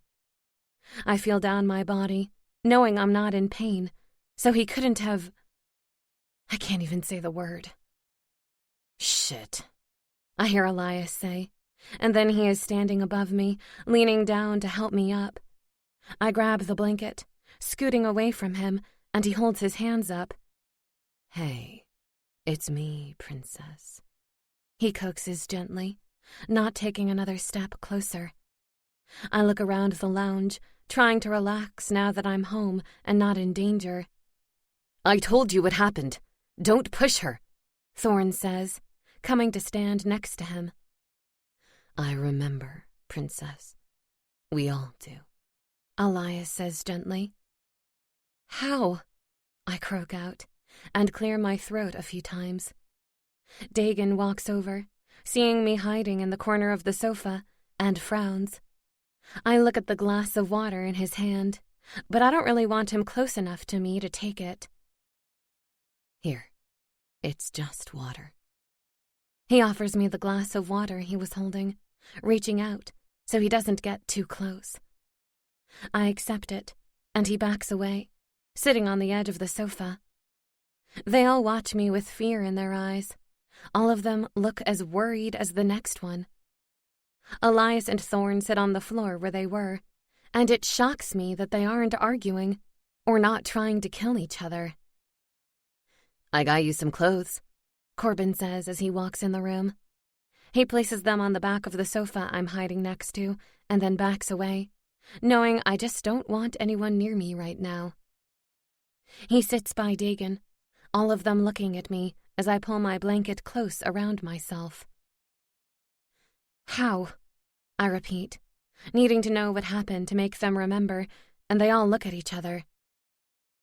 We were shopping, just about to check out another aisle, when it happened. We felt your fear, your pain, and it overwhelmed us into remembering. We shifted outside and flew straight here, just as Thorn carried you in and explained. Dagon explains.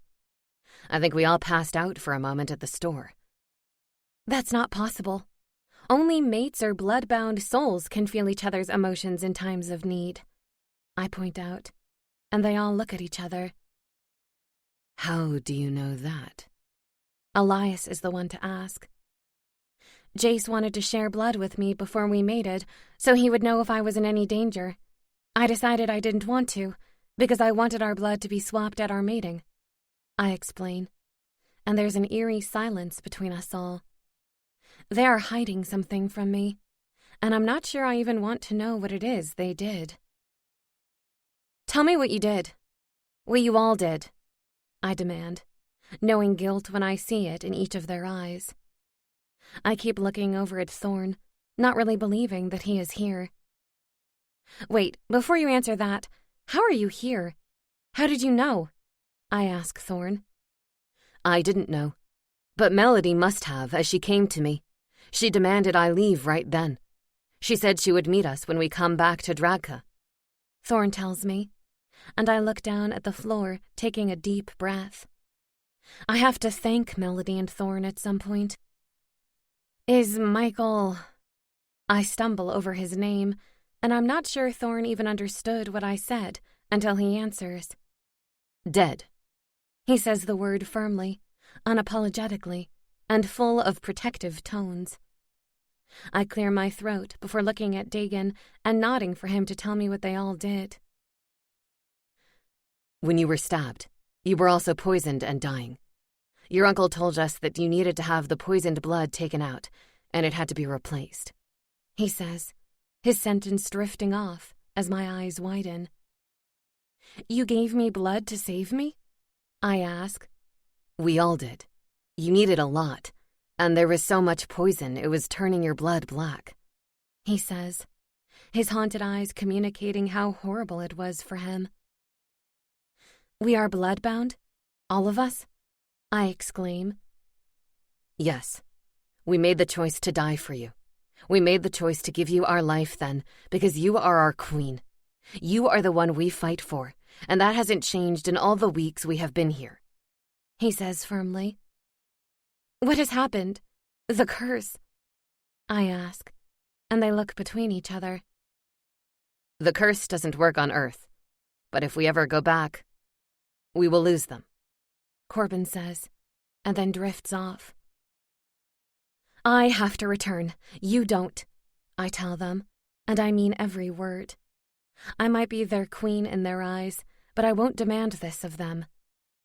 We do have to return home, and we made our choice a long time ago, Dagon says, as Elias and Corbin nod. I look back at Thorn, and his next words crush my heart. My dragon is gone. It was the moment I made the choice to come here for you, he tells me, pain laced all over his face. Thorn, I choke. Don't. It's done. Melody and Bee need you to get up, put your clothes on, and return home.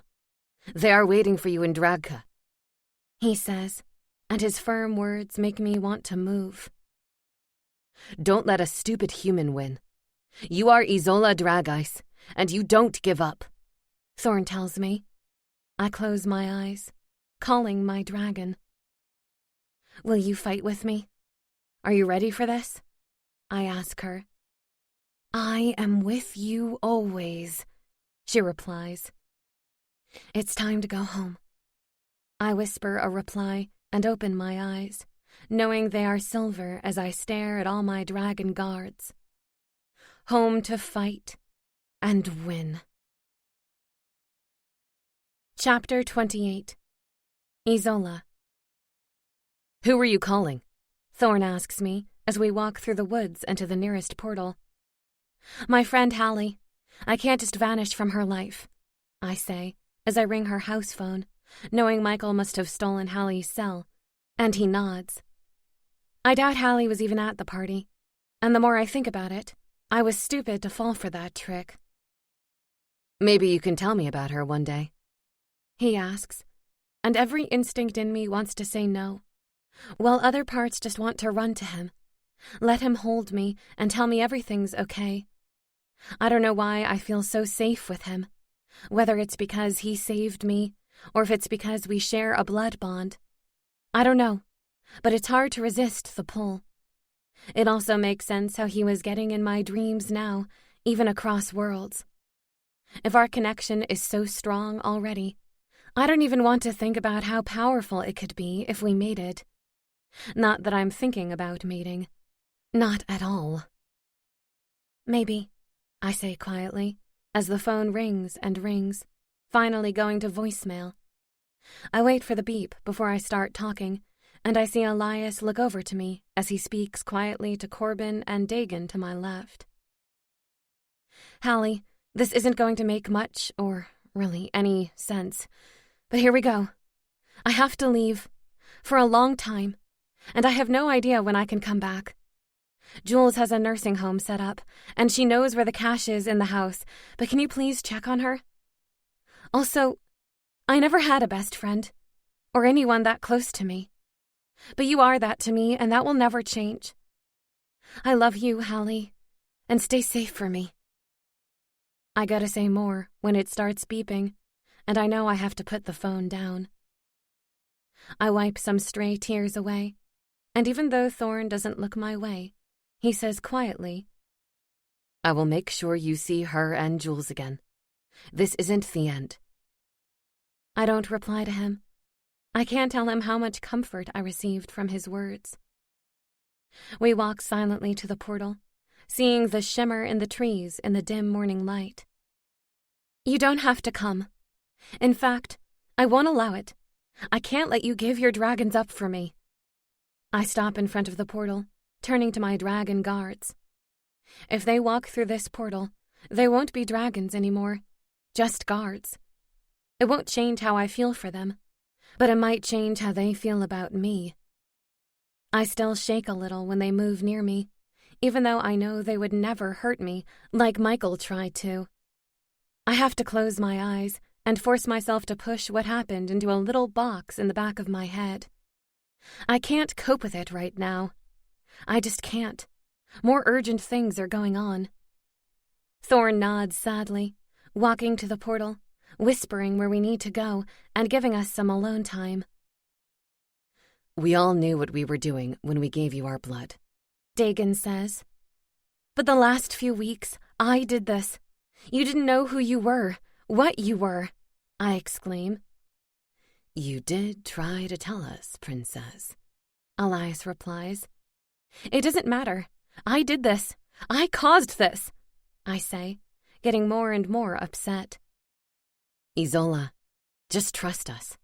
There are things we need to tell you, things that will make you understand, Dagon says, keeping an eye out for anyone around us. Not that there will be anyone. We are in the middle of the woods. Then tell me, I ask them all. I can't believe that you would choose this. It's my choice, Princess. I told you once already.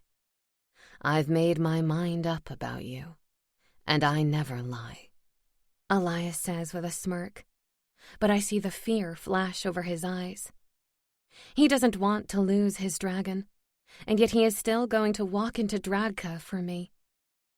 I watch as he walks past me and straight into the portal without stopping once. Thorn nods once at me before following him, and there is a long silence between us all. I do have to come with you. I'm yours. I don't need to tell you anything else, doll. Corbin smirks. I can see his fear too, but like Elias, he walks past me and into the portal. My heart pounds against my chest as Dagon steps closer to me, placing his hands on my face. Stay here. Please don't do this, I beg him, not wanting him to lose that part of himself. I can't bear for the curse to destroy that part of him. Isola, stop it, he demands as I try to move away from him. No, this is crazy. What you're saying and going to do, it can't, I mumble, and then trail off when his dragon takes over, the blackness burning over his eyes. I stumble away from him, walking backwards towards the portal. Stop, he shouts, and storms over to me, pinning me to a tree and leveling his eyes with mine so I can't look away. If it's a choice between my dragon, a part of my soul, and you, I choose you, he says, growling out all his words. Dagon, I whisper. It would crush me more to lose you. That would destroy my soul more than anything any curse can do to me. My dragon agrees because, you know what? He asks. I shake my head. He would die for you, he tells me, kissing me gently and stepping back.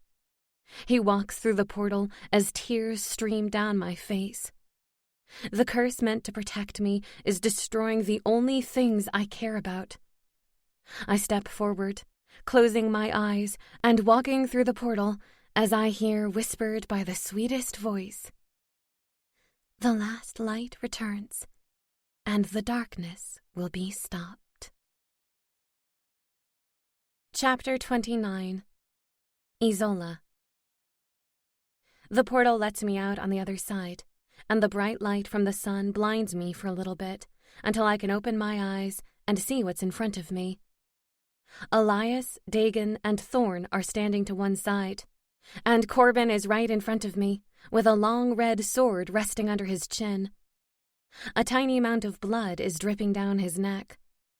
I follow the sword to see Esmeralda holding it, a smug smile on her painted red lips that match her red cloak. Guards come from all directions to surround us, raising their swords that shine in the sunlight. I know she has won. I can't do anything other than lower my hands. She would kill Corbin in a second because he means nothing to her, and I won't let her kill anyone else I care about again. "You are all coming to the castle and then meeting your true fate." She glances at Thorn. "Even you, who dares to betray his mother for a stupid girl." Not a girl. A queen. I didn't betray my mother. I'm putting right the mistakes we have made. The throne isn't ours, and my mother is going mad from the power. He shouts at her, and she shakes her head. "So So disappointing, she tuts. No, that would be you. You should really tell your dear sister where you go next time, Esmeralda, and maybe get some more guards. Melody's voice comes from above us, and I look up just as she jumps down, slamming Esmeralda to the ground. Corbin grabs her sword as Esmeralda throws Melody off her. From the corner of my eye, I see Elias slam a hand into his guard, grabbing his sword and running it through the guard's stomach. Corbin runs to help them just as all hell breaks loose, and my dragon guard make quick work of killing the guards surrounding us. Are you going to fight me fairly, princess? Esmeralda taunts. Or die quietly in shock, just like your pretty ice dragon and dead daddy did? You never played fair, and neither will I say, stepping forward. I raise my hands out in front of me, making a long bow-shaped ice staff with deadly spikes on either end. Esmeralda didn't wait for more than a second, shooting 3 arrow-shaped fire sticks at me. I raise my staff, hitting each one as I walk slowly towards her. She shoots more and more, until I can't see her over the fire in front of me, until I'm standing right in front of her. I whack her legs out from under her, holding the spike at the bottom of the staff right above her heart. Don't even think about it, I say, leaning down as she looks up at me with fear-filled eyes. You will regret this. She whispers each word as I lift the staff and slam it into her heart without a second thought. Her eyes widen, her lips parting as blood drips down the side of her face. That is for Jace, you goddamn bitch, I say, making sure she hears every word before letting go of the staff. I look around, seeing the guys still fighting 3 guards. I make 3 ice spikes, spinning around and throwing them at each guard using my dragon's eyesight, pinning them to the trees with the spike in the middle of their stomachs. Thorn and Corbin run to my sides, protecting me, even though there is no one left to hurt me now. I run to Melody, shaking her a little, and she groggily wakes up, holding a hand to the back of her head. I help her sit up as Elias and Dagon get to us, surrounding Melody and me. You did it, sis, she says, pulling me to her and holding me tight. Sister, what did we miss? I hear the guys talking, and remember I never told them. I hear her sharp intake of breath from Melody before she pulls back. I follow her gaze to Esmeralda's body. We have to leave. You shouldn't have killed her. I see her alive no matter what you did here, Melody tells me, pulling my arm, and I look away from Esmeralda to see the desperation in her eyes. The future is changing, and it's darker than ever. That's why we are here. We must run before she gets here. The light must live, a small voice says, a green head of hair popping out of Melody's cloak. Bee, I shout, as she flies to me, landing on my hand. She is bigger and brighter. Her skin almost glows now. I feel so relieved to see her, to have her close to me. I missed you. I thought I'd never get to see you again. Stop darkness. Light must win. We must win, she demands, her voice older and far more serious than she has ever been. I lower my hand as Bee flies to my shoulder, holding onto my hair as I stand up. Melody stands with me, and we look around at all the bodies. So much death. I made a vow, and I won't regret it, I tell Melody. Death always comes with a price, she says, nodding her head to the left of me. I look around to see Melody's face full of worry, Elias wiping blood off a sword, Dagon staring at the ice. That is, until I see Thorn, who is just staring at the body of his aunt. I killed his aunt. Our families. We have all killed so much of each other. With so much death, can there be anything left but hate? Or just pain? I still walk over to him, softly placing my hand on his arm, making him flinch. But he doesn't move away. "I'm sorry. I know she is family," I whisper. She wasn't family. Not after the choices she made and the deaths she caused. You have no idea the amount of destruction she has caused in Dragka since you have been gone. Thorn snaps out, walking away from me. I go to follow him when I hear a pained grunt. "Izzy," Corbin whispers, and then falls to the ground as I turn to look at him. I drop down next to him as the others run over, and I look to where he is, holding a hand against his shirt, and it's bleeding. I lift it up, seeing a deep cut with purple lines spreading out from it slowly. I panic, pulling my hoodie off and pressing it against the cut. "I'm going to be fine," Corbin says, but any fool could hear the pain in his voice. "Don't lie," I say, and he holds my hand, squeezing it tightly. "Here, out of the way," Dagan says, kneeling next to me. "I'm going to burn the cut, seal it, and stop it bleeding. It's the best we can do until we find somewhere to go," Dagan explains, moving my hoodie off the long cut. "Do you even have your fire still? Without your dragon?" "I can't hear my dragon anymore, but yes," Dagan says, holding out a small flame in his hand. "Only I can't do it for long. Nothing like the power I used to have." "You can't do that," I say, and look to Bee. "Can you heal him?" "Not from poison. Not without power," she says sadly, and my dragon growls, whines, and demands I do something in my mind. Anything to save him. "Look away," Corbin demands of me, and Elias pulls me away, turning my head into his chest as I hear Corbin scream and scream.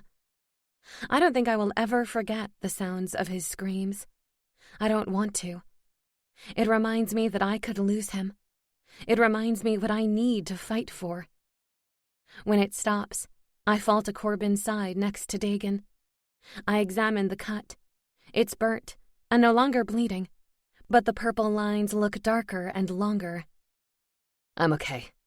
Don't worry, doll." He tries to reassure me, reaching up and wiping some of my tears away. "He is poisoned. We need to find a town and a healer quickly," Melody says nervously, looking over my shoulder. "Can you walk?" I ask Corbin, and he shakes his head with a tired look. Elias and Dagan lift him up, keeping an arm around their shoulders, but I know he won't be walking fast. "Save mine," my dragon whimpers, before disappearing away in my head. "What is the nearest town? Where do we go now?" I ask, but I don't really know who I'm asking. I don't know where we are.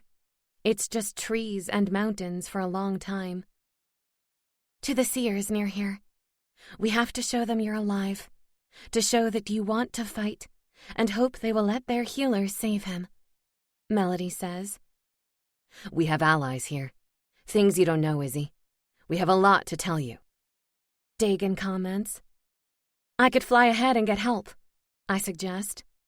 "No flying. They will be looking for an ice dragon in the skies, and the reward on your head is high. Poor people do desperate things, and we will be lucky if they even help you save your guard," Melody says. "Let's go now. They will save him, or I will kill anyone who thinks to let him die," I promise, turning around. Looking once more at the ice staff melting into Esmeralda's body, I wipe a tear away. Jace finally has his justice. But why do I feel like I just made a huge mistake? A mistake that could cause me to lose everything that is alive, for a promise I made to death. Epilogue. Tatarina. "There are rumors the king was seen this way with the princess and other guards," one of the royal guards says, a nervous look flitting across his young face as he stares at me. I smile, placing my hand on his shoulder, and feel him shaking. I laugh and walk around him in the direction he pointed at. I can't believe my son would betray me, not for that spoiled princess. He wouldn't do that to me. "Your Highness, we have located your sister," a guard says, running over to me breathlessly, placing an arm out in front of me to stop me from seeing what is behind him. Like I need to be hidden from the darkness that is this night. I lift a hand. A hot breeze of fire whacks into him and sends him flying out of my way. I stop, staring at the bodies littering the ground and the one right in the middle. "No!" I scream, running over to my sister, dropping down to my knees at her side. There's a hole in her chest. Blood surrounds her, which mixes in with her long red hair. Too much blood, and it's too watered down. Someone used ice here. My beautiful sister is lost. Who could have done this? "Queen," a hushed voice says, making me look up as a dark shadow hovers above us. My dark spirit, Nain, flies out the shadow, floating down to me. "Nain, she is dead," I say, refusing to cry. I haven't cried for many years, and I won't now. I will get revenge. I will destroy this world for what it has always done, taken everything from me. "The light killed her. The light must pay," she whispers to me, and lands on the stomach of Esmeralda, lifting a blood-covered hand. Blood and ice. "Isola, she did this," I question Nain, who nods, and I close my eyes as a scream leaves my lips. Black shadows spread out from under me, going in every direction and burning away the trees near me as I try to reel in my anger. They burn the guards, and I hear them. Their screams are almost pleasurable to hear. Someone has to suffer for this, for my sister. "I will kill her," I bite out, as I open my eyes and lean forward, tucking a lock of Esmeralda's red hair behind her ear. My sweet little sister. "We can bring her back stronger than ever. Bring her back linked to your life, and she will never leave you," Nain suggests, looking up at me with a wicked grin. "Will she be the same?" I ask. "She will have a dark soul, much like yours," Nain says, and I laugh. "She had one before death, but now she will want revenge," I say, a large smile playing on my lips as I place both my hands on Esmeralda's head. "Call darkness," Nain whispers, and sends a blast of darkness straight into me through our bond. Black lines spread down my arms, onto my sister's face. They crawl up her face slowly and painfully for me. When they hit her eyes, I pull back, catching a breath, and stand up. I wait for a long time, knowing it takes a while for a body to come back. Finally, Esmeralda's eyes open slowly. She looks up at me as I stand over her, her eyes blood red, and a sinister grin on her lips as she stands with my help. "Time to hunt a princess, my sister," she says, her voice darker and almost sweet, like a sweet berry that you don't know will kill you until you're dead. "Then let's hunt," I say, and Nain laughs as she floats into the shadows once more, and I hear her dark whisper in my mind. "Darkness will win. Not only Dragka will fall, but Earth, too." This concludes Wings of Fire by G. Bailey, narrated by Lauren Sweet and Cale Williams. Copyright 2018 by G. Bailey. This unabridged audiobook is published by arrangement with G. Bailey, care of Hirschman Rights Management, LLC, and was produced in the year 2019 by Tantor Media Incorporated, a division of Recorded Books, which holds the copyright thereto. Please visit tantor.com for more information on our growing library of unabridged audiobooks.